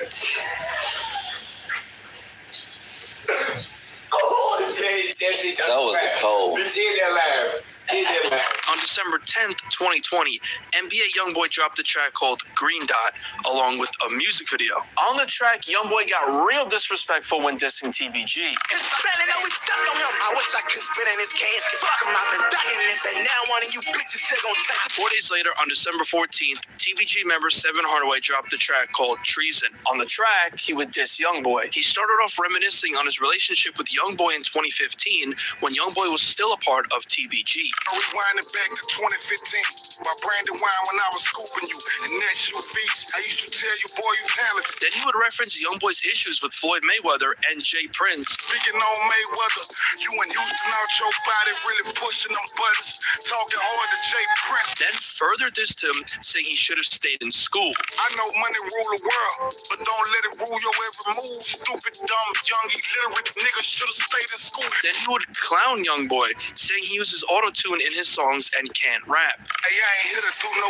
dissing, live when this all facts. You ought to tune your ass off, cause nigga, you can't rap. Later that month, on December 25th, 2020, Lit Yoshi dropped a track called Get Back. On the track, he would take aim at all of his dead ops, saying he hit someone's dog up. What you gonna do about that shit? I hit your dog up. Like, hey, what you gonna do about that shit? I beat the walls up. The next year, on January 8th, 2021, it was reported that NBA member NBA Lil Pap was indicted for second-degree murder for the alleged murder of G Money. On January 15th, Fredo Bang dropped this project in the name of G, Still Most Hated, which was his project from last year with added songs. On this project is the remix to his 2020 track Top. Ironically enough, Lil Durk would be featured on the track, as two of Youngboy's biggest ops are now collaborators. A couple of weeks later, on February 5th, 2021, Lit Yoshi dropped a track called Bust Down. At the end of his verse, he had some very eerie lyrics that could be aimed towards NBA Youngboy. They cap beefing on that ground, fuck the motherfuckers. Might put a 10 on his head just like I did his brother. On February 16th, NBA Youngboy hopped on IG Live.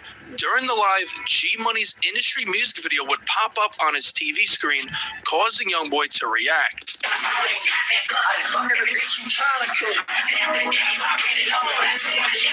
But I took my lick with child support. He did it and he off my screen. Later that month, on February 25th, 2021, it was reported that Lit Yoshi's attempted murder trial could include the shooting in Miami in May of 2019, where an innocent bystander was killed. According to The Advocate, a judge has ruled that as Baton Rouge rapper Lit Yoshi appears in court to be tried on attempted murder counts stemming from two 2020 Baton Rouge shootings, a jury will also hear about his alleged involvement in a deadly May 2019 shooting in Miami that targeted rival rap artist NBA Youngboy. District Judge Tarvold Smith made this decision on Thursday, February 25th, saying that prosecutors can tell jurors about Lit Yoshi's alleged involvement in a June 2019 drive-by shooting at the AM Mart on Highland Road. A video he posted on YouTube last March in which he called a witness to the Highland Road incident a rat, and a shooting last April in Slidell in which that witness was a victim. The Advocate reports that East Baton Rouge Parish Assistant District Attorney Stuart Thierot had argued during a hearing Thursday that a common theme in all of the shootings is an ongoing feud between the NBA and TBG record labels. According to The Advocate, recorded prison phone calls between an incarcerated TBG member and Edwards, which were played in court Thursday, place Edwards in Miami the day of the shooting and on the street where the hotel is located. Not only were Lit Yoshi's legal troubles getting worse, but so were NBA Youngboy's. Because on March 23rd, 2021, it was reported that the FBI had arrested NBA Youngboy in Los Angeles. Baton Rouge-based rapper NBA Youngboy is in FBI custody after fleeing from LAPD officers in an attempted traffic stop. Sources say Los Angeles police attempted to pull over Youngboy, whose real name is Control Golden, due to an outstanding federal warrant. A short pursuit ensued until the rapper's car came to a halt, and he proceeded to flee the scene on foot. Police set up a perimeter and brought out a K-9 to locate Youngboy, according to law enforcement. Inside his car, LAPD uncovered a firearm, but it is unclear whether it belonged to Youngboy. Also breaking overnight, rapper NBA Youngboy in FBI custody. Youngboy, whose real name is Kentrell Gaulden, allegedly had an outstanding warrant. When police tried to stop the car he was in, it drove off. Gaulden then tried to run before getting caught. The rapper was previously arrested last year on drug and gun charges. He also spent 90 days in jail in 2019 related to a 2016 shooting.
FBI is here, fucking all kinds of shit.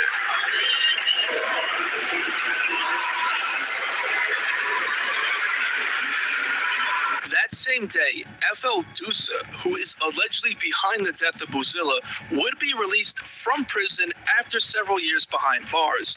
A week after being released on March 27th, 2021, FL Dusa dropped a track called First Day Out. On the track, he would diss Buzilla, mentioning Buzilla's track Forgive Me, where he said that Dusa was scared to walk through the South of Baton Rouge. I heard a nigga said that I was scared to walk through the South.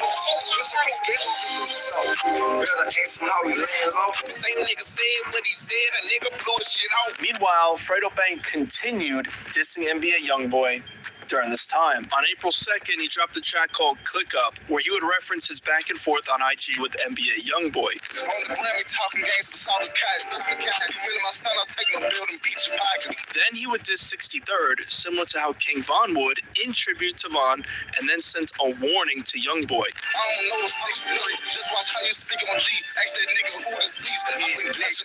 Shortly after this, YoungBoy would then be accused of skipping required drug tests as a part of his bond condition stemming from his September 2020 arrest. Documents filed in a Louisiana court show Baton Rouge rapper Control Golden allegedly skipped out on drug testing mandated as a bond condition for his September arrest. Court documents say Golden, known professionally as NBA YoungBoy, has been asked to participate in daily curfew calls, random drug screenings, and monthly office visits. A representative for the Corrections Service responsible for Golden's case told the judge the rapper started out complying with the required calls but failed to complete the other required tasks, records show. The representatives say Golden was a no-show to his last scheduled appointment in January because of dental work in New York in the court records.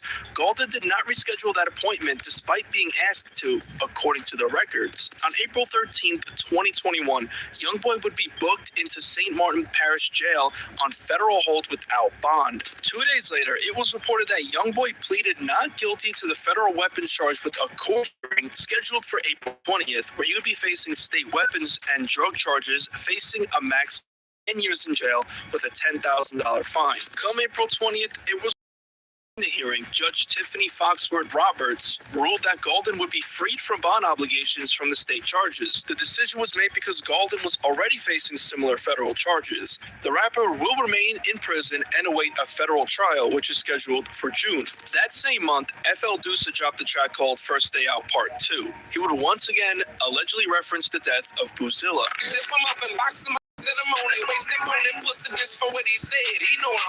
Then he would allegedly take shots at NBA YoungBoy. He would mention YoungBoy's mixtape series Mind of a Menace. Then he would reference YoungBoy's nickname Murder Man, saying he will walk him down for the dissing he's doing. I know motherfucking murder man. Take the chain, leave his wig split. Murder man, slinging ass, still be on that.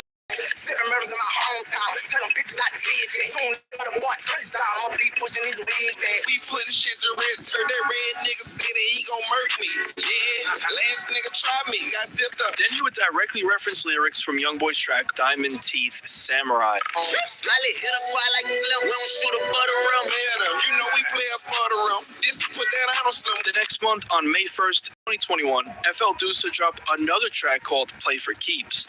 On the track, he would say that he put someone on a TV screen for dissing him. Again, could be allegedly referencing Buzilla here, who was on the news dead months after dissing FL Dusa. A chopper's in we sliding out of scat. I put that bitch up on a TV screen for dissing me. In May, Dusa dropped a track called Life for a Life, where he would once again diss YoungBoy. Hold on, what you saying, nigga? I'ma leave him with a tag. Tell him fuck that green bitch, I rock the red.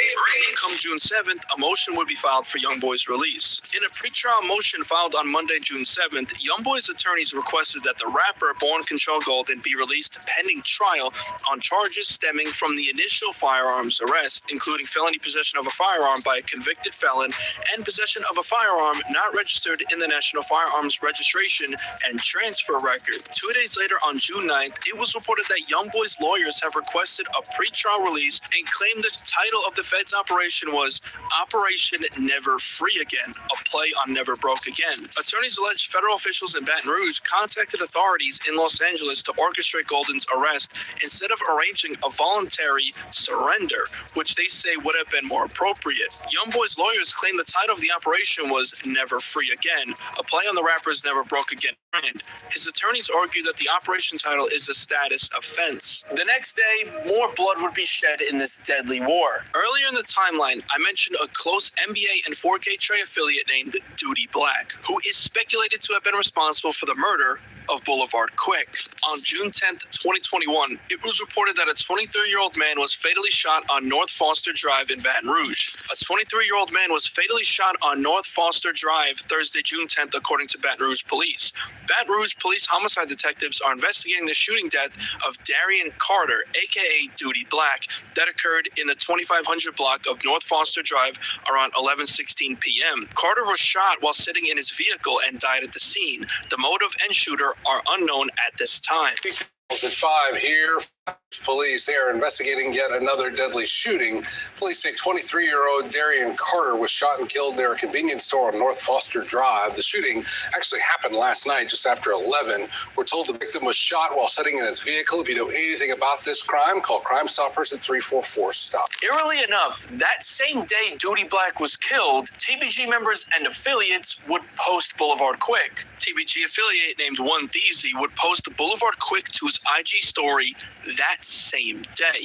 Fredo Bang would post a screenshot of him and Boulevard Quick on FaceTime. Speculation would begin alleging that the murder of Duty Black was retaliation for the murder of Boulevard Quick, with some speculating that Fredo Bang had allegedly paid someone by the name of Rel Bang to kill Duty Black. But this is, of course, just all speculation and not proven to be true at all. Photos would later surface of Duty Black's grave, with this Reddit post suggesting that he is allegedly the killer of Boulevard Quick. Fredo Bang would even post a photo on his IG story holding a ghost emoji, which is a clear diss towards Duty Black, who reps Ghost Town. About a week later, on June 18th, 2021, FL Deuce and Fredo Bang got together to drop the track Sad Song. On the chorus, Fredo Bang would diss NBA KD once again, mocking him for being in a wheelchair. Bitch, I turned this into your last song. Hey, Buzz head, he lost his legs, so he half gone. FL Deuce, someone dissed him in a song, and that's why he's dead. Again, could allegedly be talking about Boozilla. Chopper open up his head, diss me in the song, it ain't a game, that's why that nigga dead. A week later, on June 25th, Fredo Bang dropped the track called Wartime. On the chorus, he would tell someone to pick their cousin and partner up, which could be alluding to Boozilla and Big Dump. What that switch do? Pick your cousin up, in your tissue. What that switch do? Pick your partner up. 2 days later, on June 27th, it was reported that BBG Baby Joe was shot in Baton Rouge after a shootout which shut down Seguin Lane in Baton Rouge. 3 people are having their gunshot wounds treated after a shootout on Seguin Lane Saturday, June 26th. A spokesperson for the East Baton Rouge Parish Sheriff's Office said passengers in 2 cars opened fire on each other. Their motive was not immediately determined. Deputies shut down the road to investigate around 10:30 Saturday night. Emergency officials said the shooting happened under an overpass where I-10 crosses Seguin. It was later revealed that Baby Joe was shot in the neck and was undergoing multiple surgeries in which he would ultimately survive the shooting. That same day, TBG affiliate One Deezy would take to his IG story to clown Baby Joe, writing, "Make 'em all cry," with a laughing emoji. While Youngboy's brother B-Way Youngie would post a story in support of Baby Joe saying, "You gon' be good, baby blow." It is unclear if TBG had any involvement in the shooting at Baby Joe. A couple of weeks later, Lit Yoshi would premiere a new track called Together. On the track, he would, of course, diss Youngboy. He would mention pulling up on the side and shooting up a whip while someone was with their girlfriend. Ironically enough, this is the exact scenario of the Miami shooting where Youngboy was with his ex-girlfriend. Pull on side the whip with the switch, I bet they fly together. I heard he with his bitch, well fuck that bitch, you slanging out well. Around this time, Lit Yoshi would drop a track called TMU, aka War with a Millionaire, along with a music video. On the track, he would diss Youngboy. The title was a direct diss to Youngboy, saying that he's at war with a millionaire. The video was later taken down, and this would ultimately cost Lit Yoshi his freedom and would completely violate his probation. On July 22nd, 2021, it was reported that Fredo Bang and Lit Yoshi were both arrested in Miami on outstanding warrants from Louisiana. One day before he was supposed to take to stage at South Florida's Rolling Loud rap show, rapper Fredo Bang was arrested in Miami for a parole violation location outside of his home state of Louisiana. The rapper, whose real name is Frederick Givens II, was booked into the Turner Guilford Night Correctional Center on Thursday afternoon. Givens, 25, hails from Baton Rouge, Louisiana, but lives in Miami Lakes. His associate, a rapper named Lit Yoshi, was arrested Wednesday in Miami on a Louisiana warrant as well. The two men lived together at the luxury lakeside home on the 1600 block of Northwest 88th Court. According to a prosecution filing, Edwards, aka Lit Yoshi, terms of his release from jail by posting a YouTube music video referencing his house arrest. The Louisiana court had instructed Mr. Edwards multiple times that he could not appear in a music video or release new music that contained his image. The music video was called War with a Millionaire. TMZ would obtain footage showing Fredo Bang's home in Miami Lakes community, where he was allegedly living, being raided by federal agents.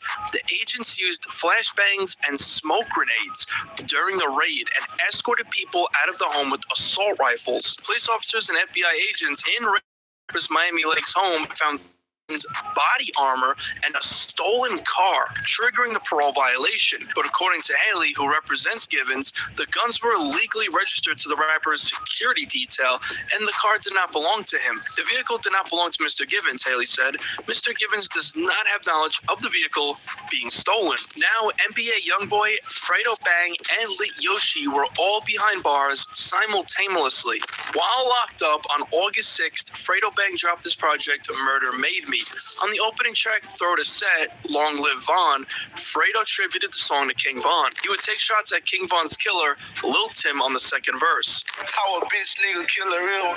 The next month, on September 10th, 2021, it was reported that Lit Yoshi's bond was revoked after the raid that took place in July, where weapons were found in the Miami home he and Fredo Bang were staying in. The news outlet says State District Judge Tarvold Smith made the decision following an FBI agent's confirmation.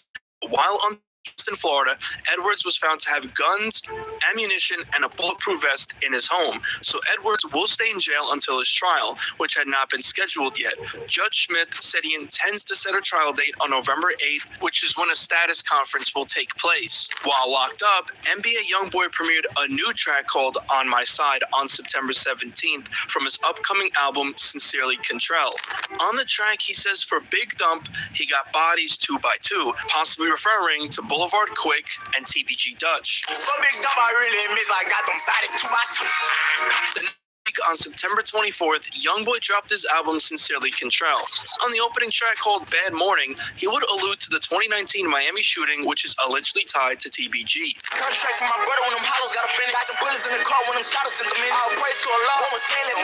On the post-chorus, he said that his bro left a dreadhead dead in front of the store. A lot of people speculate that this was an alleged diss towards TBG Dutch, who did in fact die at a gas station which had a mini-mart store attached to it. The person that he's allegedly talking about that left TBG Dutch dead is Herm the Black Sheep, who is heavily speculated to allegedly be Dutch's killer, but that is just all internet speculation. On the track Hold Me Down, he once again mentioned the Miami shooting.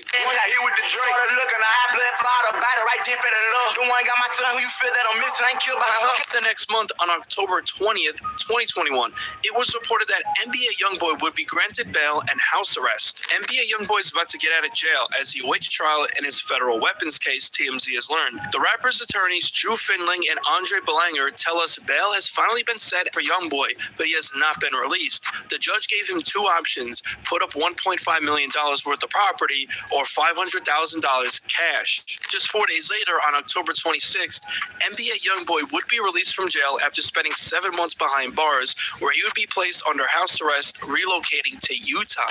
The Baton Rouge-based rapper, whose real name is Contrell Golden, was released from St. Martin Parish Jail Tuesday afternoon. Federal prosecutors agreed to allow Golden out of jail on a $1.5 million bond for a weapons charge in California and home detention ordered in a separate Baton Rouge gun case. Just a little over a week later, on November 5th, Fredo Bang would also be released from jail after serving 4 months behind bars. On November 19th, 2021, Never Broke Again dropped their compilation album, Never Broke Again the Compilation Volume 1. On the track 6 by P. Youngin and NBA Big B, on his verse, NBA Big B took a shot at Boulevard Quick, referencing his remix to Youngboy's song War With Us. They got me screaming who won't war with us. The last nigga that tried, we knocked him off. He wasn't no warrior. On the track Up In My Sleep, NBA Herm, aka Herm the Black Sheep, says that he killed a couple of someone's partners. He very well could be talking to Fredo Bang here. 20 grand no building in the woods. We killed a couple of your partners, but we promoting the violence. On December 2nd, 2021, NBA Youngboy premiered 2 new tracks, Heart and Soul, Alligator Walk, with a dual music video. On the track Youngboy says there's no more need for dissing on songs, and if they want him dead, to come and do it. This is more than likely aimed at TBG. I ain't beefing with all these niggas, don't even mention me. They gon' kill me if they can. No need for dissing, come get rid of me. In early 2022, NBA Youngboy would begin the rollout for his upcoming project, Colors. On January 9th, 2022, he dropped a track called Foolish Figure. On the second verse, it's speculated that he dissed G Money. Inside of Mississippi River, boy, we do them chops. We kill one with that same pistol. It used to be my partner. 3 days later, on January 12th, Lit Yoshi dropped a track called The Fire, and he would diss NBA Youngboy and the rest of NBA. They was laughing about the shit, now they cry like bitches. You better pick your nuts up, don't be playing with it. On the chorus, he could very well be talking about Big Dump once again. We don't fight fire with fire, we fight fire with bullets. Pillow talking to them hoes as his partner, he took it. That same day, NBA Youngboy dropped a track called Bring the Hook. On the track, he would diss Fredo Bang, saying that he's in Miami, hiding from him and his crew. Fredo Bang would respond that same day with an IG story saying, safe ass, with laughing emojis. A couple of weeks later, on January 21st, 2022, Youngboy dropped his mixtape Colors.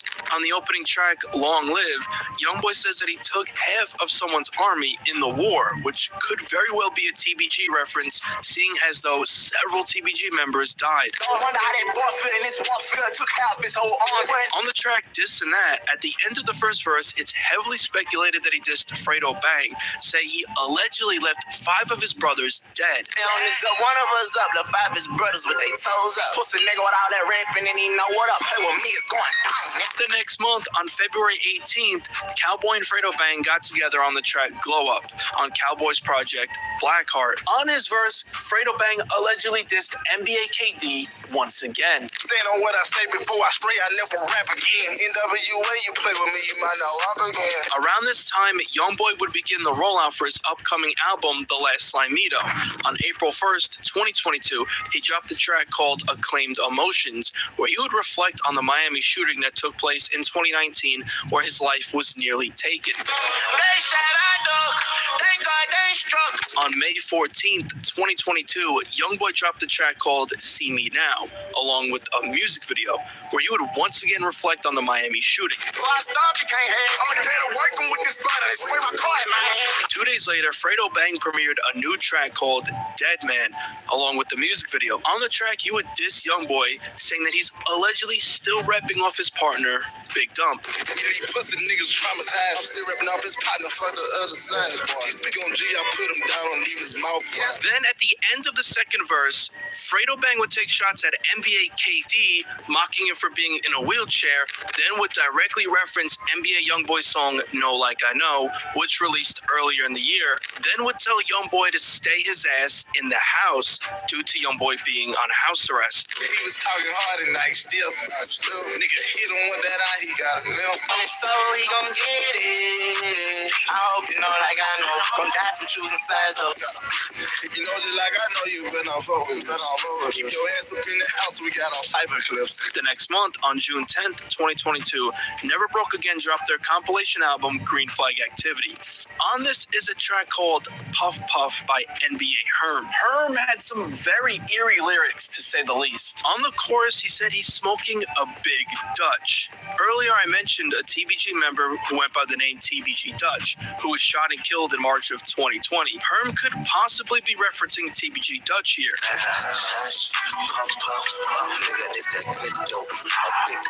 On the track Water by NBA Michi Baby, he took shots at TBG. I know a brave team hating 4K church terrorizing the city. Fuck the other side, I'm trying to kill an 8 good. On July 1st, MGM Let and Fredo Bang got together for the track Wacky Life. Fredo took shots at Youngboy, referencing the street YB reps. 38. I about them trenches with them dirty eights. I was packing revolvers before they ever claimed the 38. A couple of days later, on July 4th, NBA Big B took to IG, posting a photo in front of the same gas pump, which is pump number 8 at the same gas station that he was shot at back in November 2020. He captioned it Pump 8, and that's where they say they left me, huh? Came back like a survivor. Free them gunners. 2 weeks later, on July 15th, 2022, it was reported that Lit Yoshi pled guilty to charges in 2 gang-related shootings. Lit Yoshi would be sentenced to 15 years in prison.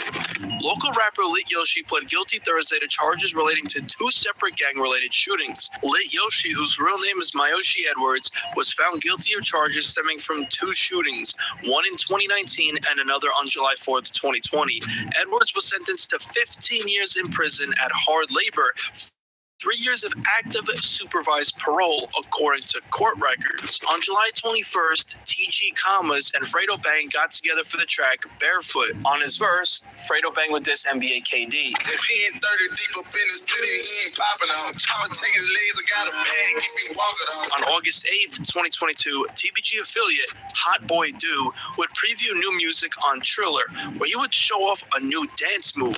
Someone in the comments would ask what the dance was called, and he replied, Big B Limp, clowning NBA who was shot in the leg back in November of 2020. Hot Boy Do is heavily speculated to be the one who is allegedly responsible for that shooting, but that's just speculation. That same day, he hopped on IG Live to further clown NBA Big B. That's a big B level. You style. That's a big B level, man. Straight head. Yeah. Yeah, my boy. Yeah, my boy. On my leg, my shit, and all his videos, son. You see that shit? I'm trying to steal my shit. I'm finna start a TikTok channel. I'm gonna call that Baby B. He was also hanging out with the Bleeders, who happen to be rivals with NBA and 4K Trey. If you want an in-depth look into their beef, check out the video I made on that.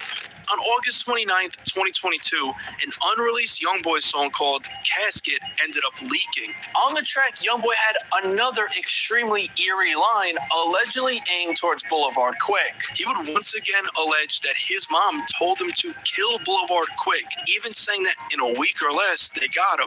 Boulevard Quick was killed just a couple of weeks after dissing Youngboy's mom. She had told me zip that nigga, ain't no witness unless I got this nigga filthy head to slide. I set them slimes to zip his body. Sadly, in the month of September, this beef would turn deadly yet again. On the night of September 20th, 2022, it was reported that a rapper was targeted and killed in an overnight shooting at a Baton Rouge apartment. This rapper turned out to be a TBG member that I mentioned earlier named Seven Hardaway. A local rapper was shot to death Tuesday night in what investigators believe was a gang-related killing. The shooting happened around 8 p.m. at Sherwood Place Apartments, Corsi Boulevard. The East Baton Rouge Sheriff's Office said the victim, 33-year-old Stanley Wright, was found dead in the parking lot. The department said Wednesday that deputies suspect Wright was specifically targeted in the shooting. According to social media, Wright went by the name Seven Hardaway and was associated with the Top Boy Gorilla group.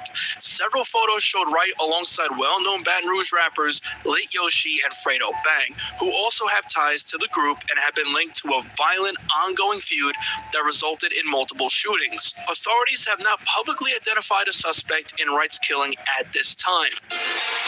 Breaking tonight, one person dead after a shooting on Sherwood Common Boulevard in Baton Rouge. Emergency officials tell us they found the body when they arrived at the scene. As we learn more details, we'll provide them to you on our website at WBRZ.com. After Seven Hardaway's death, people would begin speculation as to who was behind it, and it wouldn't take long for people to point to NBA. People speculate that NBA affiliate named Queese is allegedly Seven Hardaway's killer. Now, that's just speculation and not proven to be true. Quace is not only a close NBA and 4K Trey affiliate, but he is a member of the gang called Six the Crew, aka Goblin Gang, the same gang that NBA Youngboy's younger brother B-Way Youngie bangs, with some even suggesting that B-Way was actually on the same drill with Quace when they allegedly killed Seven Hardaway. Now this is of course all just internet speculation and not proven to be true. Ironically enough, in July 2020, B.Y. Youngie had allegedly been shot, and after he was shot, Seven Hardaway began trolling. First on June 26, 2020, he popped in Lit Yoshi's IG Live, writing, "Suck my dick, B-Way, you little hom." Then 4 days later, he popped in NBA Ben 10's IG Live and trolled B-Way, asking how he was doing after being shot.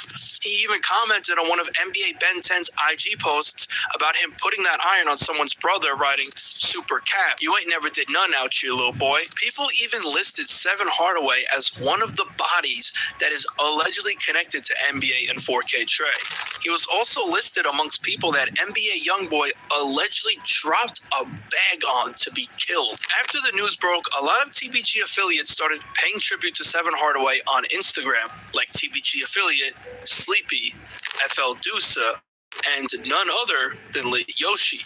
Fredo Bang would post a video of him and Seven Hardaway on his IG story in tribute to his fallen TBG brother. On the other hand, the NBA camp and everyone affiliated wouldn't waste time clowning the situation. Ghost Town member Dino took to his IG story writing, "He ain't hard no more," with laughing emojis. BBG member named BBG Youngin wrote on his IG story saying that there's another op pack to smoke on. NBA Herm would even comment putting a hard eyes emoji under a tribute post to Seven Hardaway by TBG member Boulevard Mel. Days later, Lil Ivy Jr. would post a photo of himself smoking on his IG story using the song Get Back by Lit Yoshi, possibly signifying that TBG is out for revenge for Seven Hardaway. TBG affiliate named Fireman posted an IG story holding what appears to be an assault rifle, emphasizing the song he used, which is Wartime by Fredo Bang. TBG was clearly not happy that Seven Hardaway had been killed, now potentially seeking retribution. After Seven Hardaway was killed, a close affiliate and Evil Side member named Keedy would pay tribute to BBG member Iraq, who was murdered. This got a lot of people to speculate, with a lot of people speculating if Seven Hardaway was the alleged killer of BBG Iraq. Back in 2020, BBG Iraq actually visited the murals of G Money and Boulevard Quick in Baton Rouge and allegedly threatened to take it down. Show you how easy this shit is, come. Nigga make it look like that they be out here, you heard me? Real fuck nigga shit, man. You heard me? Real fuck niggas on both ends. Look, I ain't gotta do all the woo-wop, you heard me? I'm gonna come through and tear that shit down. Come through tomorrow. I ain't gotta no gas and then no year. He'd be killed shortly after posting this video in October of 2020, and it was rumored that he was killed while in his Honda Accord. Nonetheless, on October 9th, 2022, Fredo Bang dropped a track called Fearless. He would take shots at Youngboy, claiming that YB stole his swag.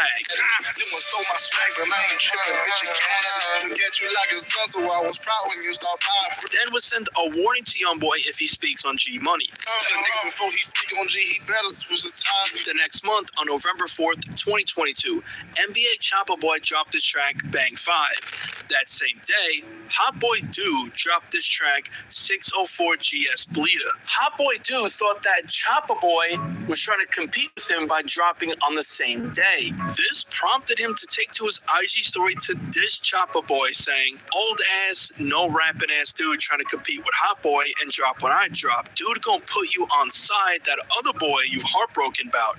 Biggest 5. To make matters worse, Hot Boy Do also threw shots at Youngboy on the track. Back up on this murder shit, aiming at your side and knocking out the young boy. Cause they dick around a nigga top. If you noticed, a Hot Boy Dude's tracks were premiered on Fredo Bang's YouTube channel due to their close affiliation. On November 11th, Fredo Bang and Sleazy Royal Go linked up on the track Whatever, Whoever, However. At the beginning of his verse, Fredo Bang would diss Youngboy and the rest of his camp. I thought I told y'all ain't none of my odds really about it. It's been 5 years, I'm still alive, next year driving. On November 22nd, Fredo Bang and Hot Boy Dude got together to drop the track Die. On his verse, Hot Boy Dude talked about catching someone pumping gas and filling them up with bullets. Now, this is the same way that NBA Bigby was shot at in late 2020 that I mentioned earlier.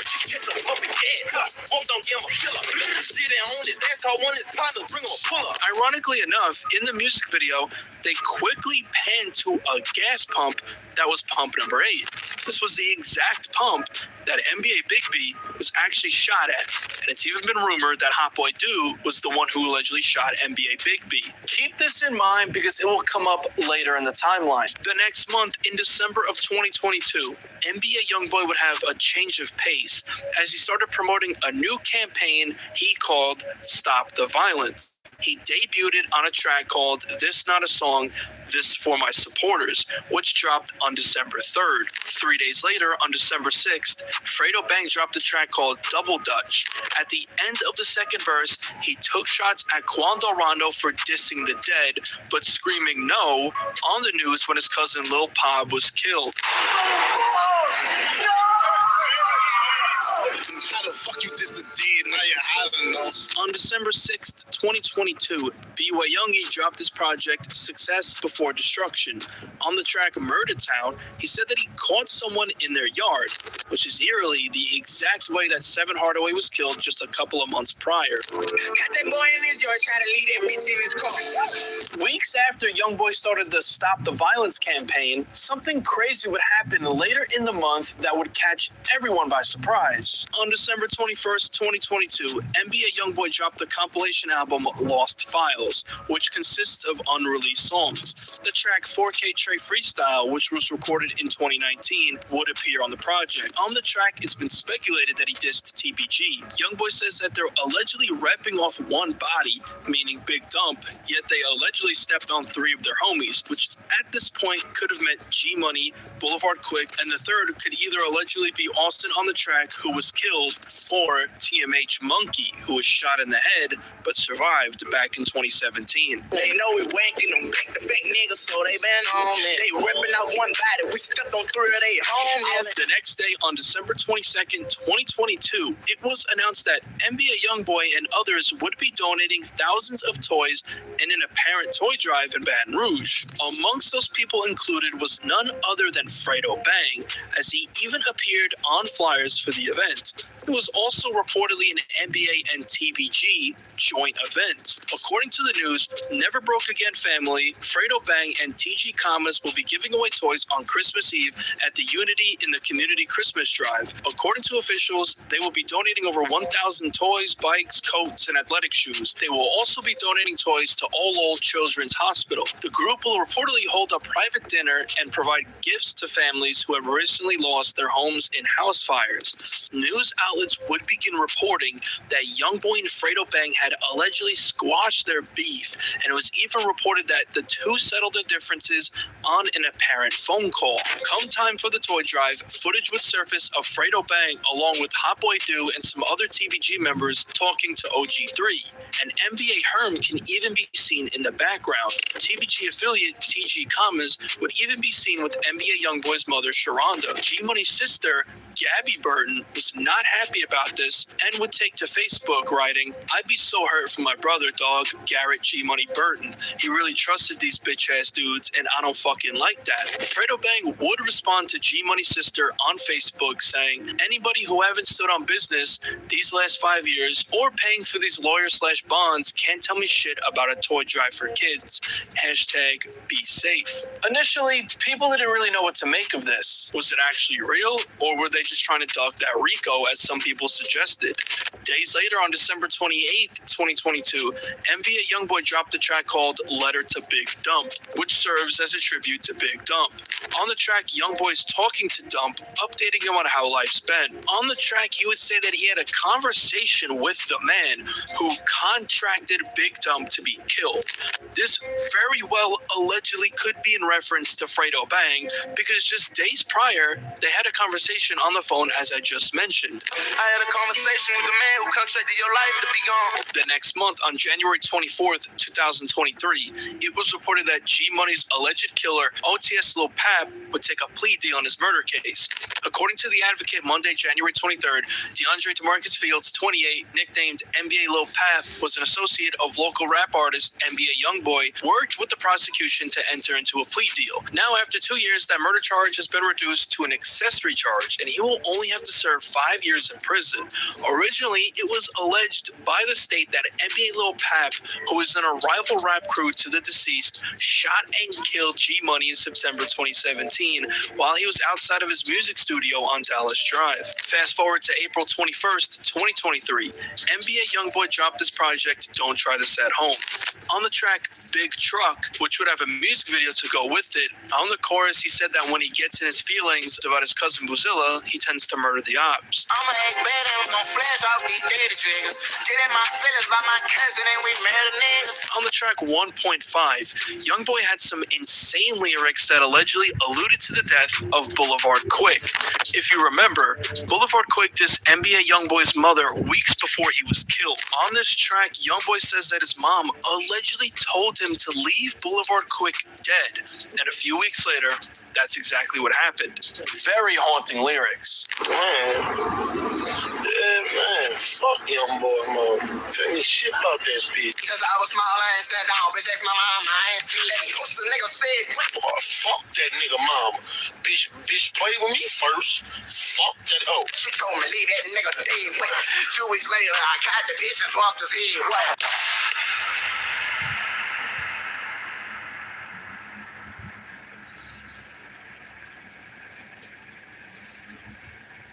Days later, on April 25th, FL Deuce and Fredo Bang got together on the track Let Me In. On his verse, Deuce would once again allegedly diss Buzilla when referencing his line on Forgive Me. He still screaming, center one, trying to leave a nigga. Shit ain't said, I was scared, now he did, can't get your nigga back. On April 26th, 2023, Fredo Bang and Hot Boy Dude premiered a new track called On His Neck, along with the music video.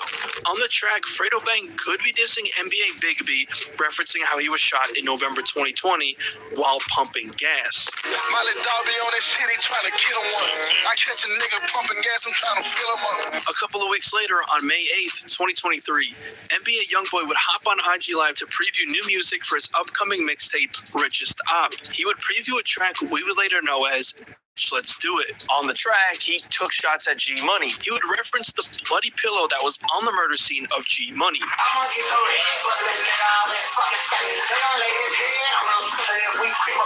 Fredo Bang heard this and took to Twitter that same day with a message for YoungBoy saying, "Watch your mouth."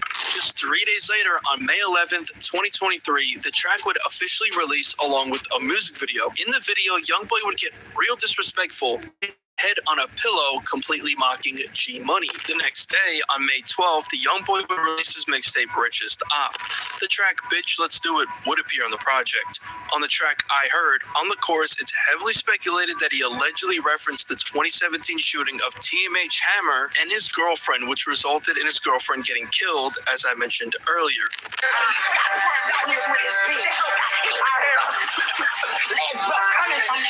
On the track Father, YoungBoy references the death of Big Dump, then says that it isn't going to stop until they're all killed. Shots fired, and Big Dump ain't make it off. I can put this on Bob, and I ain't gonna stop it until they all knocked off. On the track Fuck the Industry Part 2, at the end of the second verse, it's heavily speculated that he could have very well been allegedly referencing the murder of Boulevard Quick. That hitter came way from New Orleans that split him in them apartments. So Mr. Rap Boy, shit like that what got me as a target. target. Don't forget it. 4 days later, on May 16th, Fredo Bang premiered a track and music video called On That. On the track, he would allegedly reference the death of Big Dump. Get the dump and he try to run. He look like Ricky. Fast forward a couple of months later, on July 29th, Fredo Bang dropped a track called Free Melly. On the second verse, Fredo Bang takes direct shots at NBA Youngboy. He recognizes that Youngboy has more money and plaques, but despite that, he's been real before rapping. Every time I turn around, they always asking about that boy. I don't give a fuck about no pillow. I push it down and that's on God. He got more money, got more plaques, but I've been that for this rap. I turn a nigga into a bag and he lost to this. Later that year, on November 10th, 2023, NBA Youngboy dropped his mixtape Decided To. On the track Bop, at the end of the first verse, he took shots at TBG and gave an RIP to Big Dump, who was lost in the war with TBG. Bitch, we gon' beat the last side, we feel together, that's how they go. R.I.P. Dump, now I done seen this once before, you ain't no problem.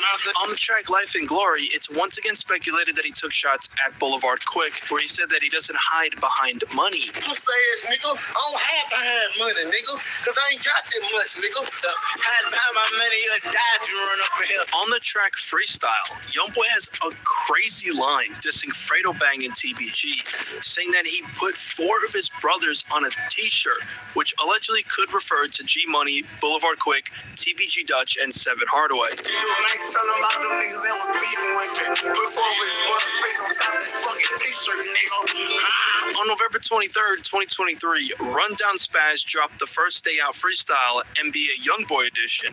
Youngboy opened up his verse saying he's smoking on $, which could very well be a diss towards G Money. I've been smoking on $, and I've been rich ever since. So the X-Button Slam got me ready to spend. Then later in the verse, Youngboy would allegedly throw shots at Boulevard Quick, referring to him as a motor mouth yet again. Youngboy used this nickname for Quick on his unreleased 2019 track, Hellcat, that I mentioned earlier. He said that a 50 ball, meaning $50,000, got him knocked off, perhaps revealing the amount he allegedly could have paid to have Boulevard Quick killed. That nigga died because that fat bitch had a motor mouth. But I asked about motor mouth, talk to him, no talk, 50 ball, got a bitch knocked off. Then Youngboy would throw shots at Fredo Bang, referencing how Fredo moved to Miami, claiming he ran him out of BR. Was fresh in Miami, he ran to that bitch because we kept the whole clique, ain't nobody can help. Don't play with it, Tom, I'm still in this bitch. The next month, in December, NBA Youngboy would link up with Bootleg Kev for an interview that will drop on January 8th, 2024. Fredo Bang would like Bootleg Kev's post about the interview. On January 15th, Fredo Bang did an interview with Bootleg Kev. In the interview, he was asked who's on the Baton Rouge rapper Mount Rushmore. He would include NBA Youngboy on this list. Last question. Give me if you're on it, who are the other 3 artists on the Baton Rouge hip hop Mount Rushmore? If it's Fredo Bang, and you can exclude yourself if you want, but I'll leave that up to you. I think I'm gonna put another word game to be on there. Okay, so Fredo's on it. There's three more spots on Mount Rushmore. It's 4 people. Lee Gates. Yes. Boosie. Of course, your cousin. Webby. And Webby. That's 3. You said Baton Rouge? Yeah. Lil Fat. Okay.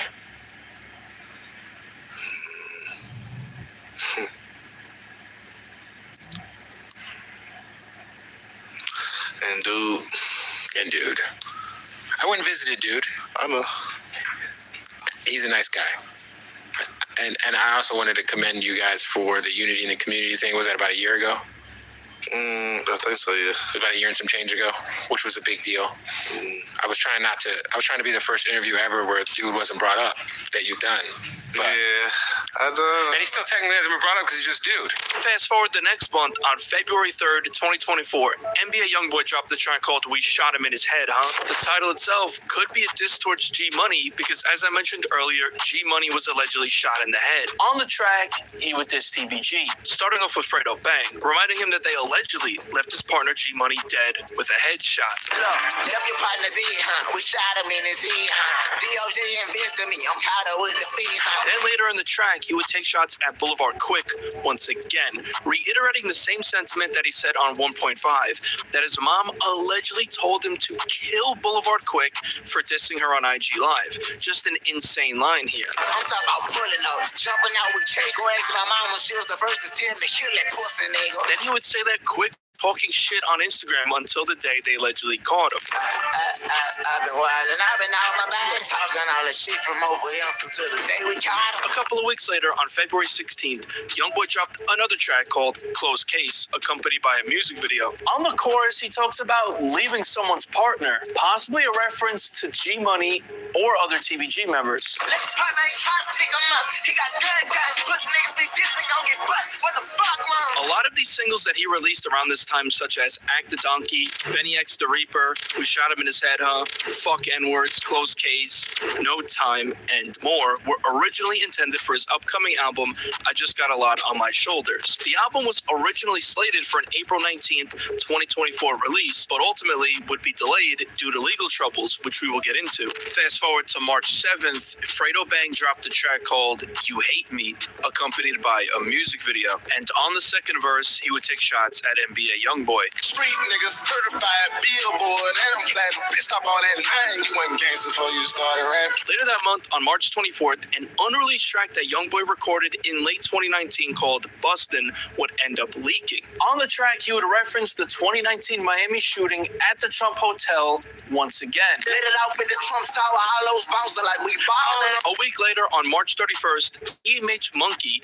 the guy who was shot in the head, all allegedly by Youngboy's goons, posted an IG story showing that he was on the phone with Lit Yoshi. On April 17th, 2024, 2 days before his album was supposed to drop, it was reported that NBA Youngboy was arrested on multiple charges while on house arrest in Utah. According to jail records from Cache County Sheriff's Office, the 24-year-old, whose real name is Control Golden, was booked on several charges, including possession of a controlled substance and possession of a dangerous weapon on Tuesday. Utah officials said Wednesday that Baton Rouge rapper NBA Youngboy was arrested on multiple charges after a raid conducted by local and federal officials, including the FBI and the U.S. Secret Service. The rapper, whose real name is Control Deshaun Golden, was being held in Cache County Jail. NBA Youngboy also faced multiple charges in Louisiana. Jail records Wednesday show that Golden, 24, was booked Tuesday night, hours after a Tuesday morning raid, on engaging in unlawful activity, procuring or attempting to procure drugs, identity fraud, forgery, possession of controlled substances, and possession of a dangerous weapon. That dangerous weapon would later be revealed to be a Sig Sauer 9mm semi-automatic pistol. Footage of the federal raid conducted by the SWAT team on Youngboy's house would later surface, showing Youngboy in handcuffs. Okay.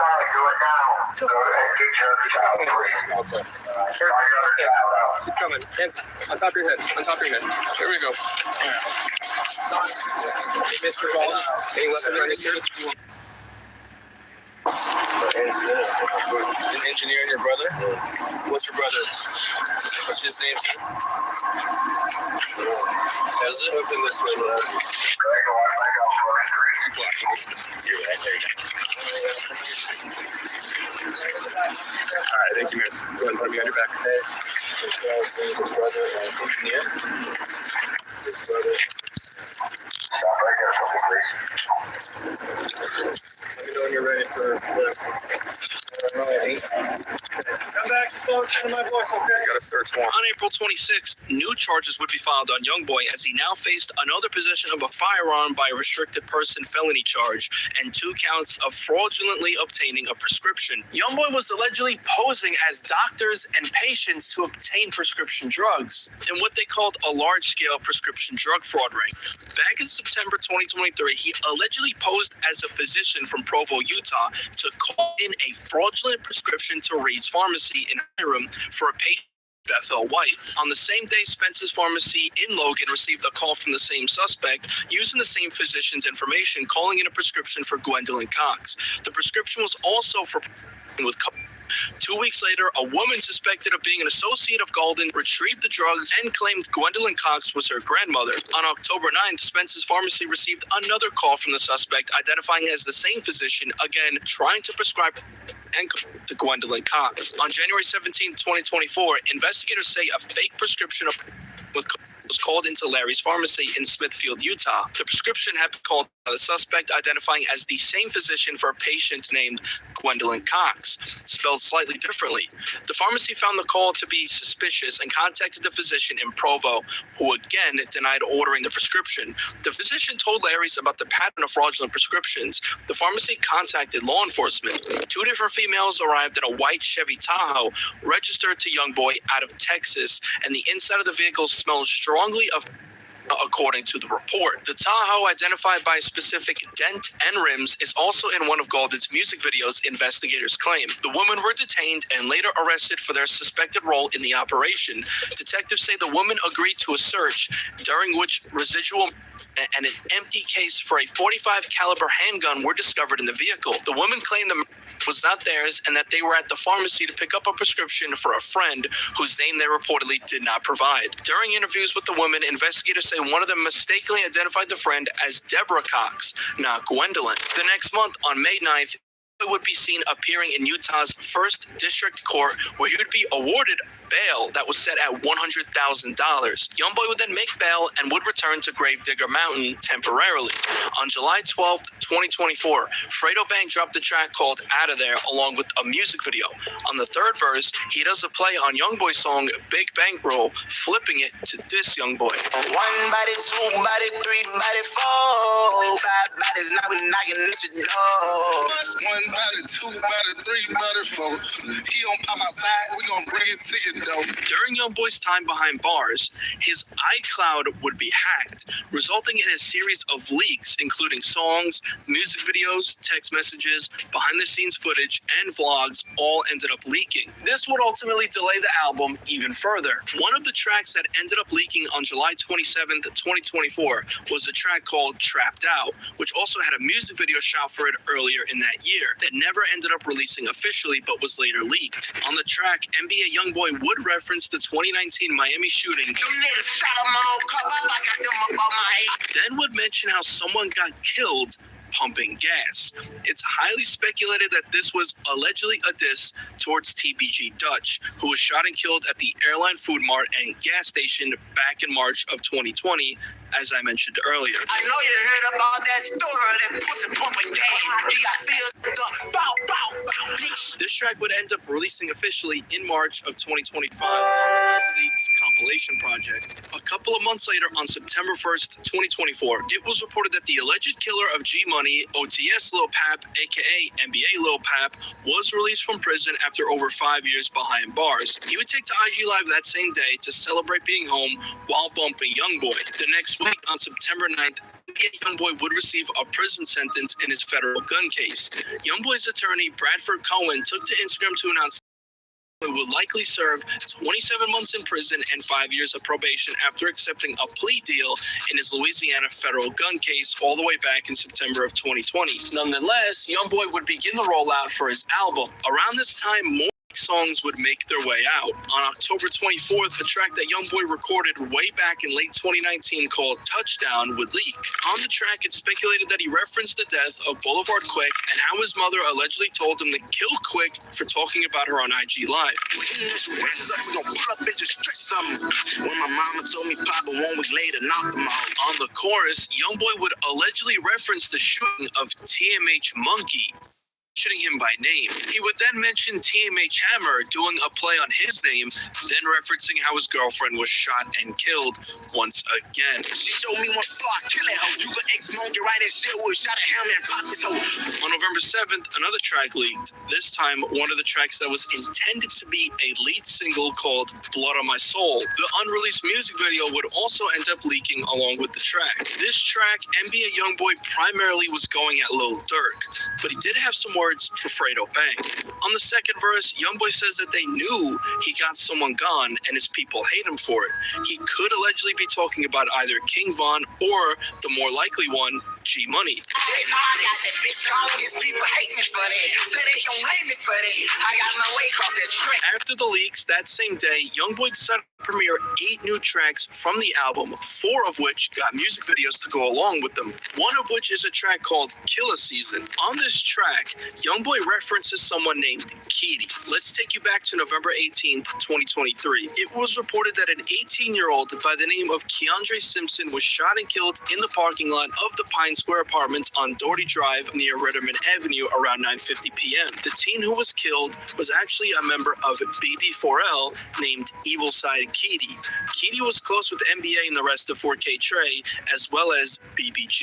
The very next month, on December 18th, it was reported that 2 arrests were made in connection to the shooting that left Evil Side Keedy dead. 2 men were arrested Monday, December 18th for their involvement in a deadly shooting on Doherty Drive 1 month ago. The Baton Rouge Police Department said Lester Augustus, 18, and Isaiah Reed, 21, were arrested and charged with first-degree murder and attempted first-degree murder. People would, of course, begin immediate speculation as to who was behind the death of Keedy. A lot of people speculated the Bleeders were behind his death. Others, however, suspect close Fredo Bang affiliate rapper One Deezy was the one who was allegedly behind Keedy's murder, with some suggesting that he allegedly dropped the bag on Keedy's head.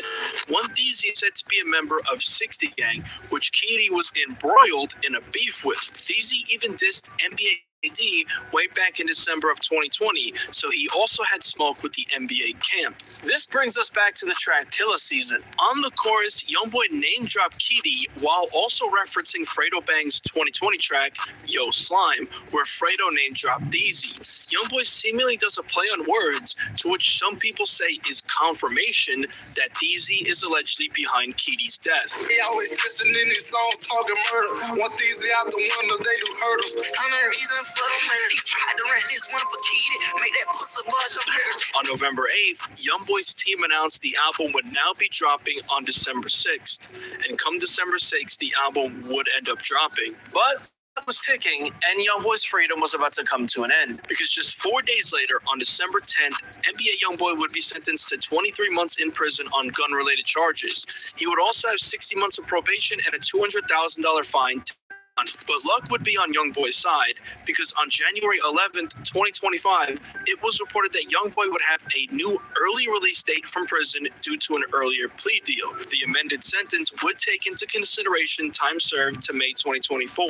His new release date would be July 27th, 2025. The next month, on February 5th, 2025, Fredo Bang dropped a track called Send Me One. On the track, he would take shots at NBA YoungBoy. The pussy ass rappers who make disses when they drugged. How the fuck these niggas thugging that be sitting through some club? The next month, on March 7th, the compilation project More Leaks was released. This project would contain leaked music that was recorded during his time on house arrest. On the track 86 Prayers, which is said to have been recorded in 2022, he would take direct shots at TBG, referencing his 2017 track War With Us. I done told him as a child, you bitches don't fucking roll with us. He trying to hit an 8, but click an 8 soon as he started it. On the track Letter to the North, which was previewed by YoungBoy himself on an IG Live back in June 2023, YoungBoy would ask his mother Sharonda to send $10,000 to Duty Black's mother. I'm strictly drunk. Sharonda, can you please sit here to Duty Mama? On the second verse, he would also name drop Keedy. See what Kenny like every day that used to be my dog. It's for my nigga Keedy. I promise one day he gon' ball. 2 days later, on March 9th, Fredo Bang and Tech hopped on IG Live to promote their new collab mixtape, 8-Legged Gorilla. During the live, they would discuss trying to end beef with other Baton Rouge rappers, and Fredo Bang would speak on YoungBoy. Fredo would say free YoungBoy, then Tech would ask him if he would do a song with YoungBoy, and this is how he responded. If dude get out the hole, I can hit him and get a okay. I can talk to dude fast as a motherfucker if I want to. You feel me? I can damn to walk in the cell. You feel me? Right. You know, free dude. You feel me? Man, free YB, man. Y'all heard it from Bang. I know. Hey, now this is another question I want to ask you on my podcast in front of people. Would you do a song with YoungBoy? Absolutely. You do it? Shit, hey, he really supposed to be on this tape on some shit. Real? He just went to jail. Yeah, he went to jail. I told, listen, listen, bro. Hey, look, I'm a smiling nigga, don't think I'm capping online. But listen, when we started putting this tape together, bitch, we said we're gonna make this bitch a whole DR tape. I said, bitch, I'll put my pride to the side, whatever. And if you want to get dude on that bitch, you know what I mean? We can get Hatch on this bitch, we can get dude on this bitch. Whatever you want to do, we can make it a straight DR type of situation. Later that month, on March 24th, 2025, it was reported that NBA Youngboy would be getting an early release from prison and would be transferred to Arizona. Baton Rouge rapper NBA Youngboy was released from an Alabama federal prison and was transferred to a residential re-entry management office in Arizona, according to the Advocate. Management offices operate halfway houses and manage detainees as they prepare for supervised home confinement or release. Control Golden, known as NBA Youngboy, has a full release date of April 26th. The next month, on April 1st, an unreleased track that Youngboy recorded called Dirty Cutter would end up leaking online. This track had some insane disses directly aimed at Fredo Bang. On the second verse, NBA Youngboy would allegedly claim to have shot at Fredo Bang. Then he would say that he's the one who allegedly murdered his man, which could be in reference to G Money. Just an insane line. I'm the one got Fredo Bang, and he sings brain. I'm the one that murdered my mad a fake bitch over 8 months. NBA Youngboy eventually be released from prison and was finally off house arrest after nearly 4 years. He wasted no time dropping songs. He came back officially on May 2nd, 2025 with a 2-pack of songs. On the track Where I Been, Youngboy airs out his struggles with drugs and fake people around him during his time on house arrest. At the end of the third verse, there was lines that were potentially aimed at TBG. He starts off by saying that he murdered most of them guys, which again could be allegedly alluding to the deceased TPG members. I got them sticks and I ride. What you know about this? Nigga played, I murder most of them guys. I ain't gotta speak about this. Then closes out the verse talking to someone, admitting he's tired, and basically says he's not trying to beef anymore. I believe this was Youngboy truly coming to realize that this beef just simply wasn't worth it and was willing to even just give it to Fredo Bang to end it once and for all. I was bumping people when I was high. Going off a styrofoam bed. And then them times you got a gangster. They trying to be with all this. These tracks would serve as the first 2 singles for his upcoming album, Massa, Make America Slime Again. 2 weeks later, on May 15th, Youngboy would announce his first tour in 5 years called the Massa Tour across America. Later that month, on May 28th, it was revealed that President of the United States, Donald Trump, had pardoned NBA Youngboy. Youngboy would take to Instagram to confirm this with a statement thanking President Trump. That summer, on July 23rd, 2025, Lil Ivy Jr. dropped a track called Handyman, and on the track, he took direct shots at NBA KD. The next month, on August 12th, 2025, NBA Youngboy dropped his mixtape Deshaun. On the opening track, A.I. Marley, Youngboy seemingly dissed Lil Yoshi, referencing the Miami incident from 2019. If you remember, a 5-year-old bystander was grazed with a bullet, so Youngboy would make reference to that here when he said this. How the fuck you swerving on your I didn't even hit a child. On the track Lord Forgive Me, Youngboy says that he got into it with his friend and had to kill him. Many speculate that he was allegedly talking about G Money. I hit a bitch out with that stick, Lord forgive me, Lord forgive me. I ain't tell with my friend, hey, that kill him, Lord forgive me. The next day, on August 13th, Fredo Bang dropped a track called Ain't My Fault. On the chorus, he referenced how someone is mad that their partner is dead. Could be a possible reference to Big Dump. On August 31st, Youngboy dropped a track called I Forgive Them. On the chorus, it's heavily speculated that he once again mentioned G Money. That same day, he dropped a track called Nussy. The track pays homage to the legendary Baton Rouge rapper Nussy, who was shot and killed in February of 2009. At the end of the track, Youngboy paid tribute to Nussy's song Blame It on Nussy. It's heavily speculated that he allegedly dissed TBG when bringing up the death of Lil Ivy. If you remember earlier, I mentioned how TBG founder Lil Ivy was shot and killed after getting into an altercation at Club Shenanigans on Plank Road with a man named Tremaine Franklin, aka Pig. Lil Ivy and 2 others were murdered in in an apparent triple homicide. There were actually rumors that Nussi was allegedly the one behind the triple homicide, and he used those rumors to boost his rap career. So perhaps Youngboy was dissing Lil Ivy when he said this. Who got that pussy nigga smashed in the club? The next month, in September 2025, old footage of Dallas-based rapper Montana 700 would surface from 2022 where he was dissing NBA Youngboy. He called Youngboy zesty for painting his nails and said that G-Money was right about him. Bitch ass nigga.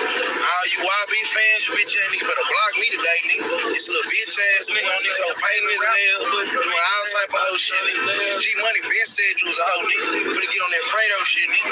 Stamp you niggas. Nah, for real.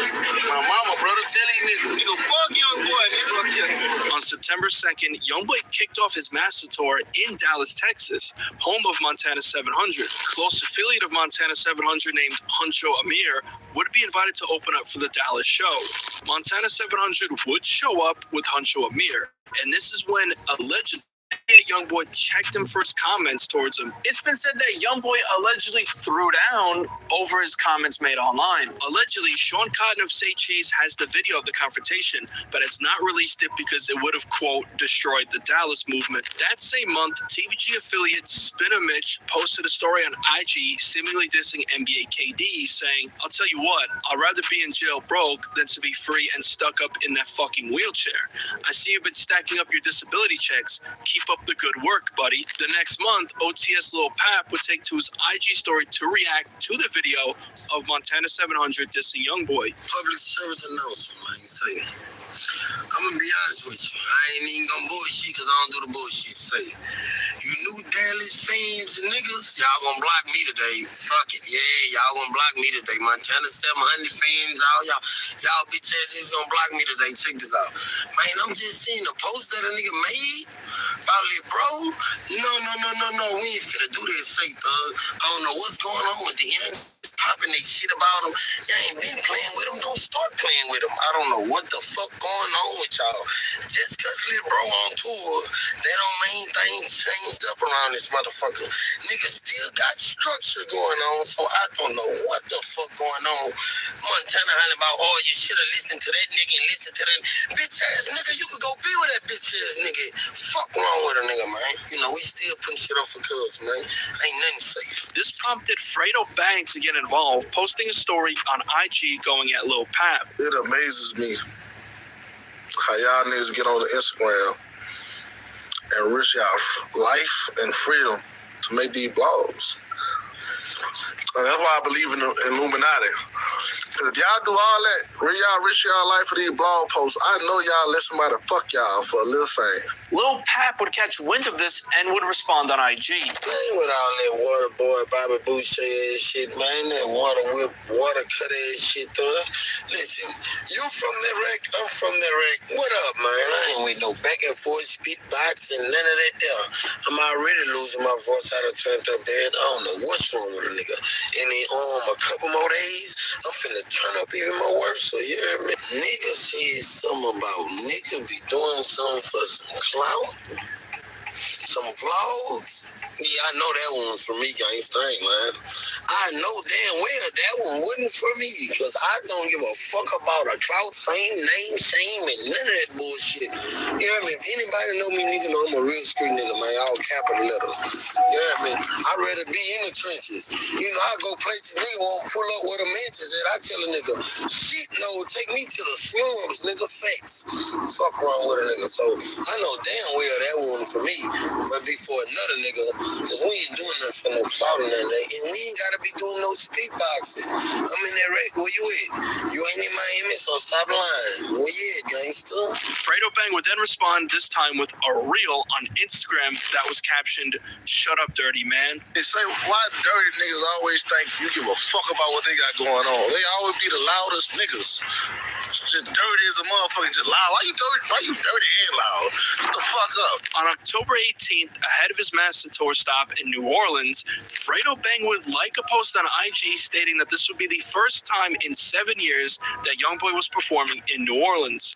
Around this time, Boosie and Youngboy were working on their collaboration mixtape 225 Business, which was set to drop in November. Boosie would end up previewing a track called Desperado, and on the track, it's speculated that Youngboy brought up how his mom allegedly told him to kill Boulevard quick after he dissed her. Days later, on October 23rd, Fredo Bang would begin trolling Youngboy on Instagram, posting this photo mocking him. On October 27th, Youngboy's performance of Bitch Let's Do It, where his backup dancers also indirectly mocked G Money's death, went viral. Fredo Bang replied, dissing his backup dancers, writing, "And fuck them hoes too." The next day, on October 28th, Fredo Bang started off the day replying to a fan on Twitter who called him a hater, saying, "I would say fuck you, but I already fucked your profile pic."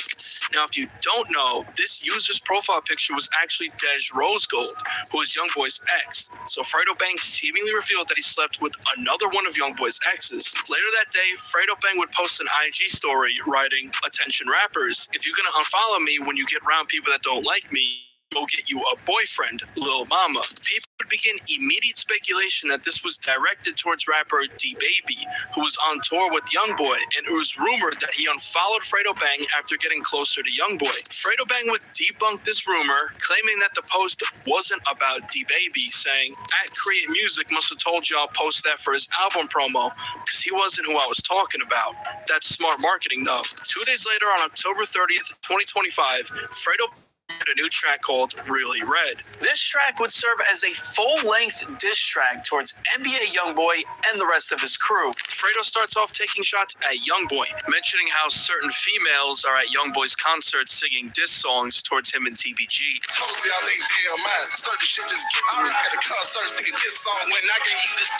Then saying it hurt his feelings when he saw Baton Rouge female rapper and influencer Macy K with a green flag. Macy K is said to be the niece of G Money, with some even claiming that Fredo Bang and G Money raised her. It's also been said that she has close ties with the Vultures, as some of her family are Vulture members. The Vultures and NBA and 4K Trey are closely affiliated. Kinda hurt my feelings. I seen Mason with a green flag. Fucking that's my baby. Don't play, we gonna be all man. Then he would take shots at NBA members and even name-dropped Youngboy by his government name. I see you lit dick house. Grab that boy some lipstick. Playboy always rapping like bust they on control. Then he would take direct shots at OTS Lil Pap. When he running slides, he like to act like he don't see the phone. What the fuck is OTS? Tell him get that shit arrested. On the chorus, more shots at the NBA crew, sending a bold threat to the entire camp. All over green niggas, all these niggas really red. Ain't no moving saying all these niggas really dead. That same day, Fredo Bang posted a story on his IG of an edited photo of him thinking, "What the fuck is OTS?" which is a direct shot at OTS Lil Pap. 2 days later, on November 2nd, Fredo Bang would take to his IG story asking if people want a part 2 to Really Red. That's where the timeline cuts off for now in the NBA versus TBG beef. But let's be real, this is far from over. Too much blood's been spilled and too many lives lost for this to fade away. This is one of the deadliest wars hip-hop's ever seen, and it's a harsh reminder of how deep this life can go. Rest in peace to everyone who lost their lives. Their names still echo through the music and the city.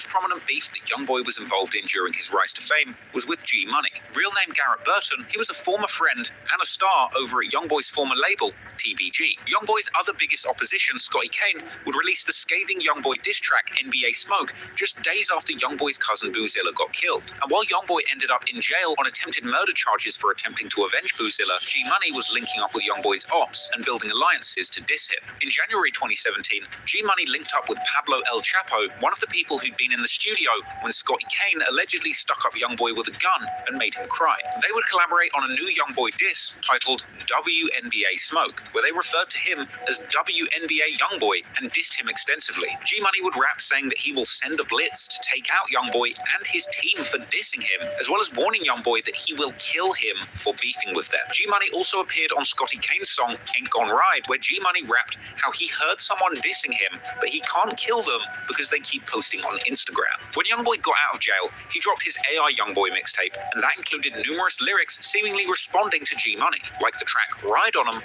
He seemed to say outright that he's not squashing the beef and that he just talked to the devil, as well as saying that the only way the beef is going to end is if G Money gets shot. And he would go on to rap that he's dropping a bag on him and his crew and that they're going to ride on him and smash him. Youngboy was seemingly letting the whole world know that he was planning to pay to have G Money killed. And throughout the verses, he would make bold claims saying that he's going to get it by any means and that the beef is never getting squashed. He would claim that his rising fame had his rivals mad, and saying that somebody is going to get their head bust for making a diss song about him.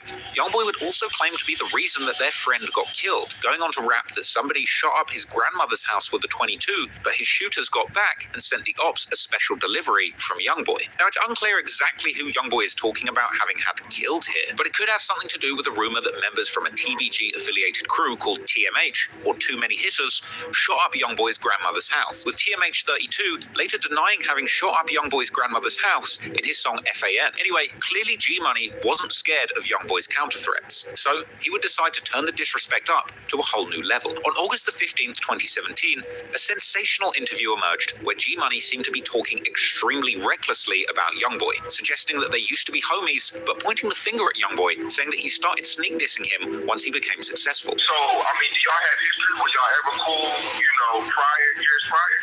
Yeah, that like my little partner, he used to be like my little brother. He stayed with me and everything. Everything was still all good until he started, you know what I'm saying, like doing his own thing, getting a little buzz, getting a little money. He just got the big head and just started feeling like the feelings he been feeling probably deep down inside that he was scared to put out.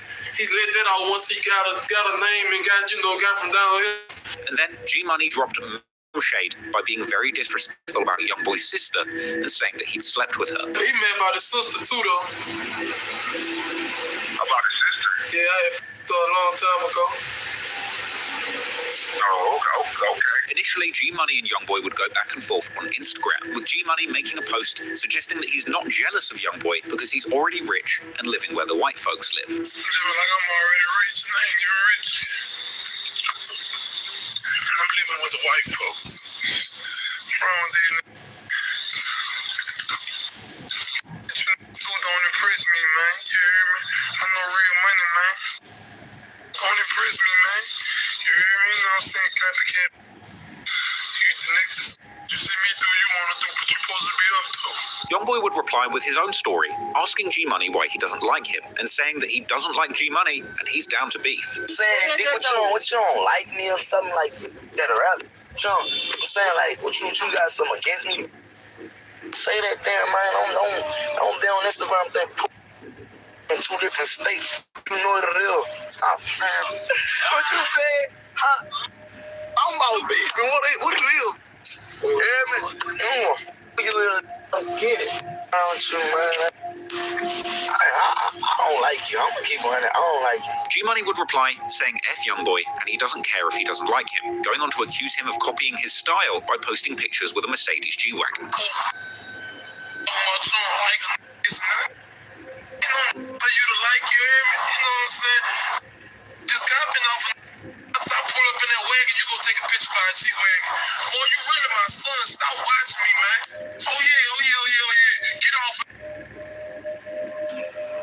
Then, a few days later, G-Money would officially go at Youngboy on wax with the scathing diss track, Industry. G-Money's diss song, Industry, called out Youngboy and the whole NBA crew on a number of bases. It had those lyrics that seemed to hint that Youngboy had been the one who tipped off G-Money about his cousin Boozilla running off with drugs, and it had more lines seemingly confirming that he had hooked up with Youngboy's sister, putting maximum disrespect on him. He also dissed Youngboy for sneak dissing him, and as the title of the song suggested, it dropped shade on Youngboy for signing a record deal and no longer being in the streets, with G-Money suggesting that after signing this deal, Youngboy had turned industry. The song also had another important lyric that seemed to confirm rumors that G-Money had actually had a price put on his head. G-Money even mentions Youngboy's mother, saying he can't kill him because he's Sharonda's son, indicating that G-Money knows Youngboy's mother well. He also called out 3-3 and Montana from NBA, saying that they don't want beef with him. G-Money also brushed off Youngboy's earlier suggestion that he could pay to have him killed, saying that he will kill anyone who tries them, ultimately declaring Baton Rouge his city. The music video for Industry also included a Chucky doll, which was actually a reference to an early Youngboy video called What I Was Taught that dropped way back in September 2016. But G-Money wasn't done there. The following month, he would continue to diss Youngboy, dropping yet another diss song, this time in a remix to Bodak Yellow, calling Youngboy a fake and warning him not to mess with TBG, as well as saying that Youngboy is hating on G over a woman and that he used to be TBG but switched up on the crew. G would also shade Youngboy for signing to a label, saying that by contrast, he got to where he was without a deal, as well as warning that he would be sending shooters to Youngboy's home. He would reference the NBA crew, saying that he thinks he's Steph Curry, referring to a player in the actual NBA known for his accurate shooting, and G would end the song saying that somebody tried to kill him but failed and got killed in return. It would seem for a while that Youngboy just wasn't responding, but G-Money would continue to go at Youngboy and the NBA crew any chance he got. In a September Instagram live session, he would continue throwing shade at Youngboy, mentioning that a Baton Rouge rapper got hot and left everyone behind, and saying that Youngboy is scared of him and his gang. These rappers in Baton Rouge be hating anyway, you hear me? They don't be sticking together down here. So what the fuck I look like getting you? When you hide or do this and do that and do that, you ain't sticking with it. You. All these down here, man. You heard me? Most of these head of man. You see it, put your head down, nigga. If I could be by myself and you could be with 1,000, man. Yeah, for real.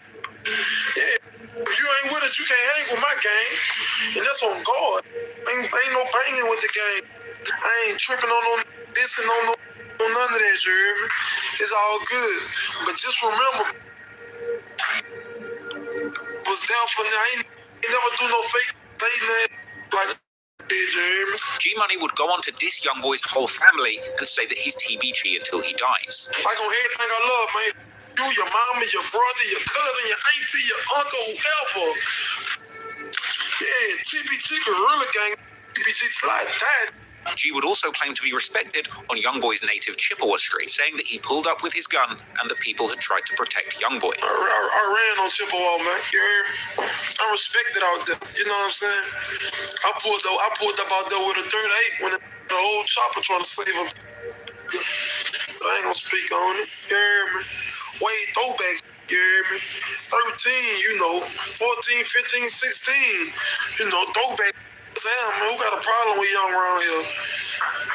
Nah, Young on the other side. Ain't crazy?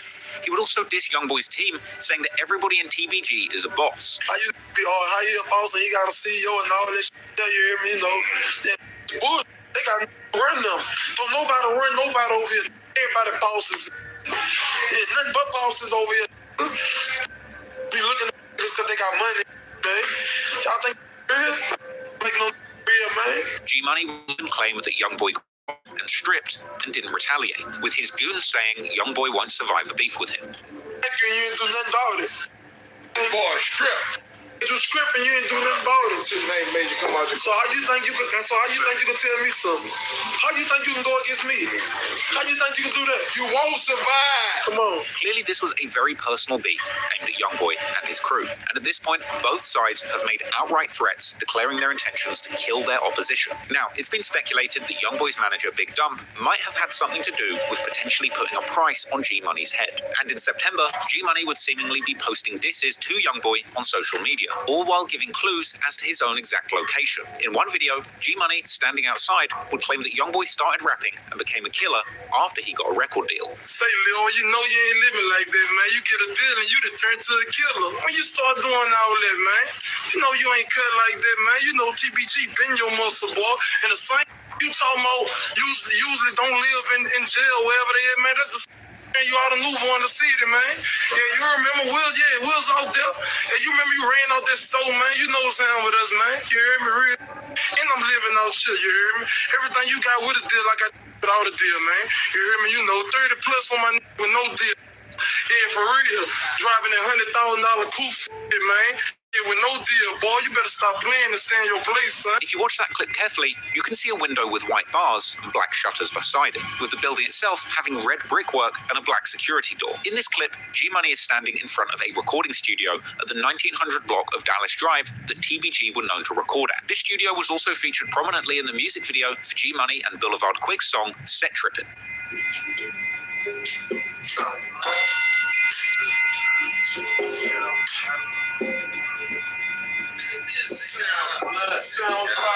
And this studio is the exact location where G Money would unfortunately lose his life. On the 10th of September 2017, G Money would be seen on Instagram at his usual recording studio working on music, seemingly recording a YoungBoy diss song with lyrics where he says that your favorite rapper is a liar.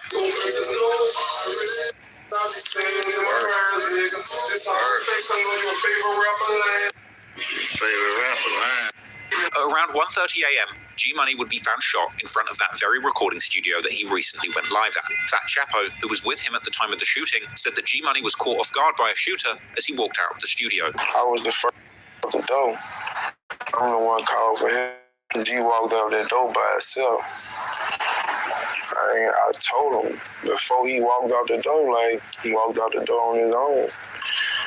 And they start shooting. When they start shooting, I really didn't know what was going on because I heard a boom, but the music was playing, so it was kind of muffled. When as soon as the shooting stopped, I ran out the door. Nobody was still. I still never saw nobody.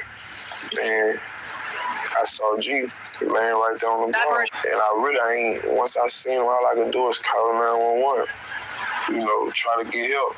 Once police arrived, officers would be seen in the dark, taping off the scene and doing forensic work, and G Money would end up leaving the scene in a coroner's van, just like the one that he had showed in his music video Industry, where he said that he would put his ops on the news. And the following morning, the news would indeed report on this tragic killing. Baton Rouge police are looking into a deadly shooting that claimed the life of a local rapper. Police say someone shot and killed 22-year-old Garrett Burton on Dallas Street around 1:20 last night. Burton performed under the name G Money. Right now, police have not named any suspects or motive. If you can help police or have any tips, you can report them anonymously to Crime Stoppers. One of G Money's closest friends and fellow TBG-affiliated rapper Fredo Bang, in a DJ Small interview, would recount breaking down in jail when he heard the news of G's death. I just broke down in tears, like you know how a baby cry, you know how a baby cry just yell.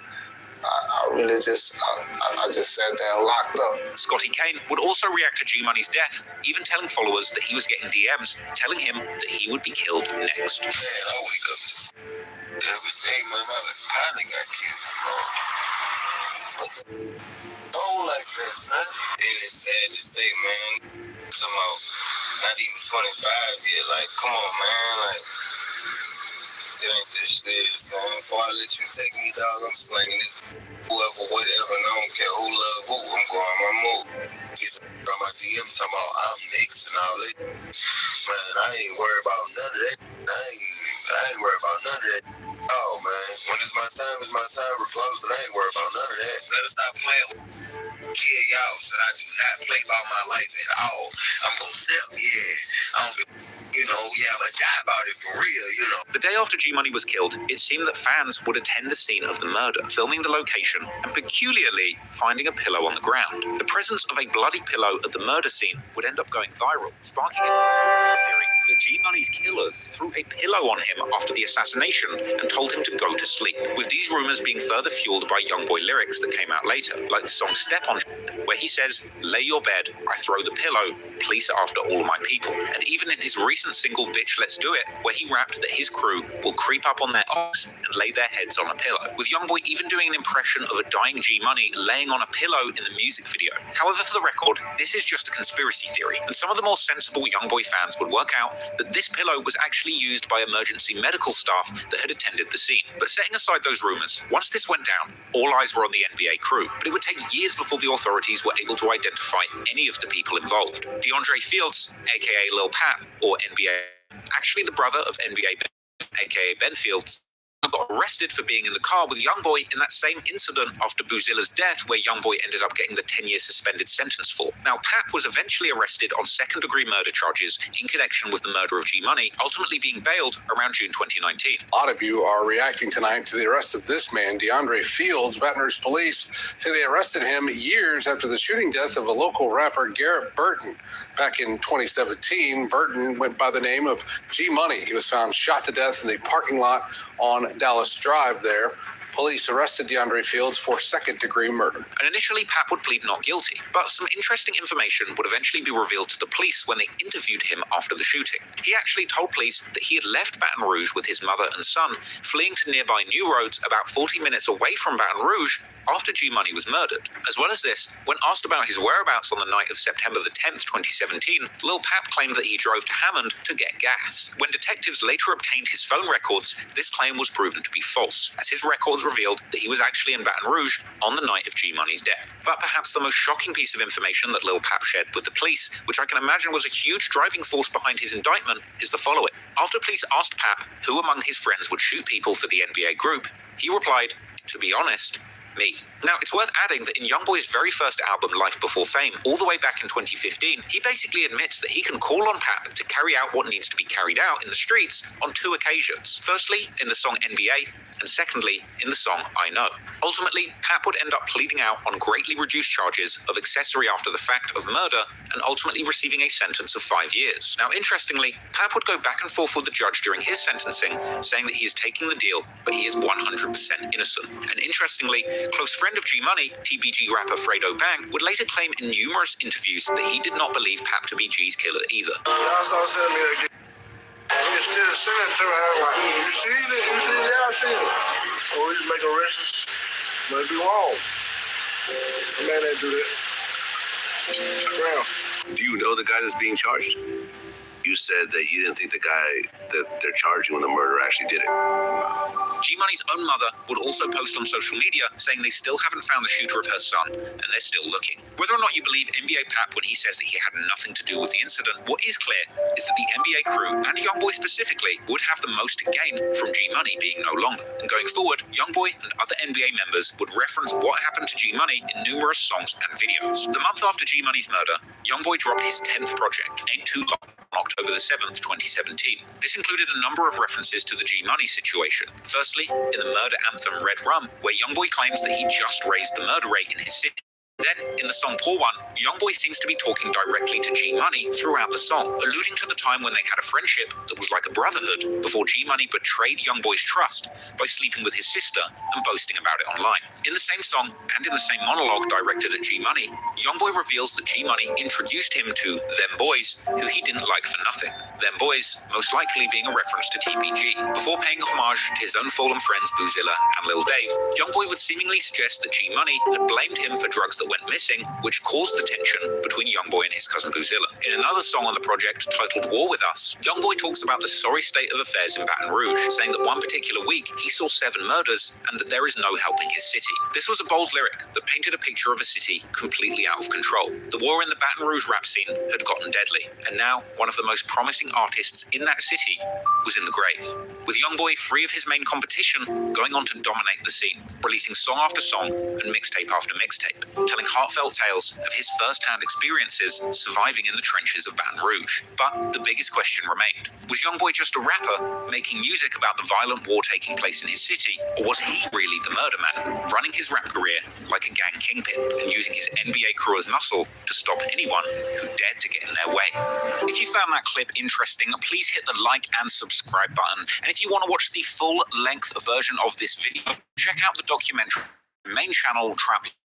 And if you want the uncut of that documentary, minutes of footage I cannot show you on YouTube, then head on over to patreon.com/TrapLawRoss, where you can watch all of my best videos completely uncut for just $2. And if you want to keep in touch and get updates on the next documentaries that I'm going to be dropping, make sure you follow me on Instagram at TrapLawRoss. Appreciate it. Peace.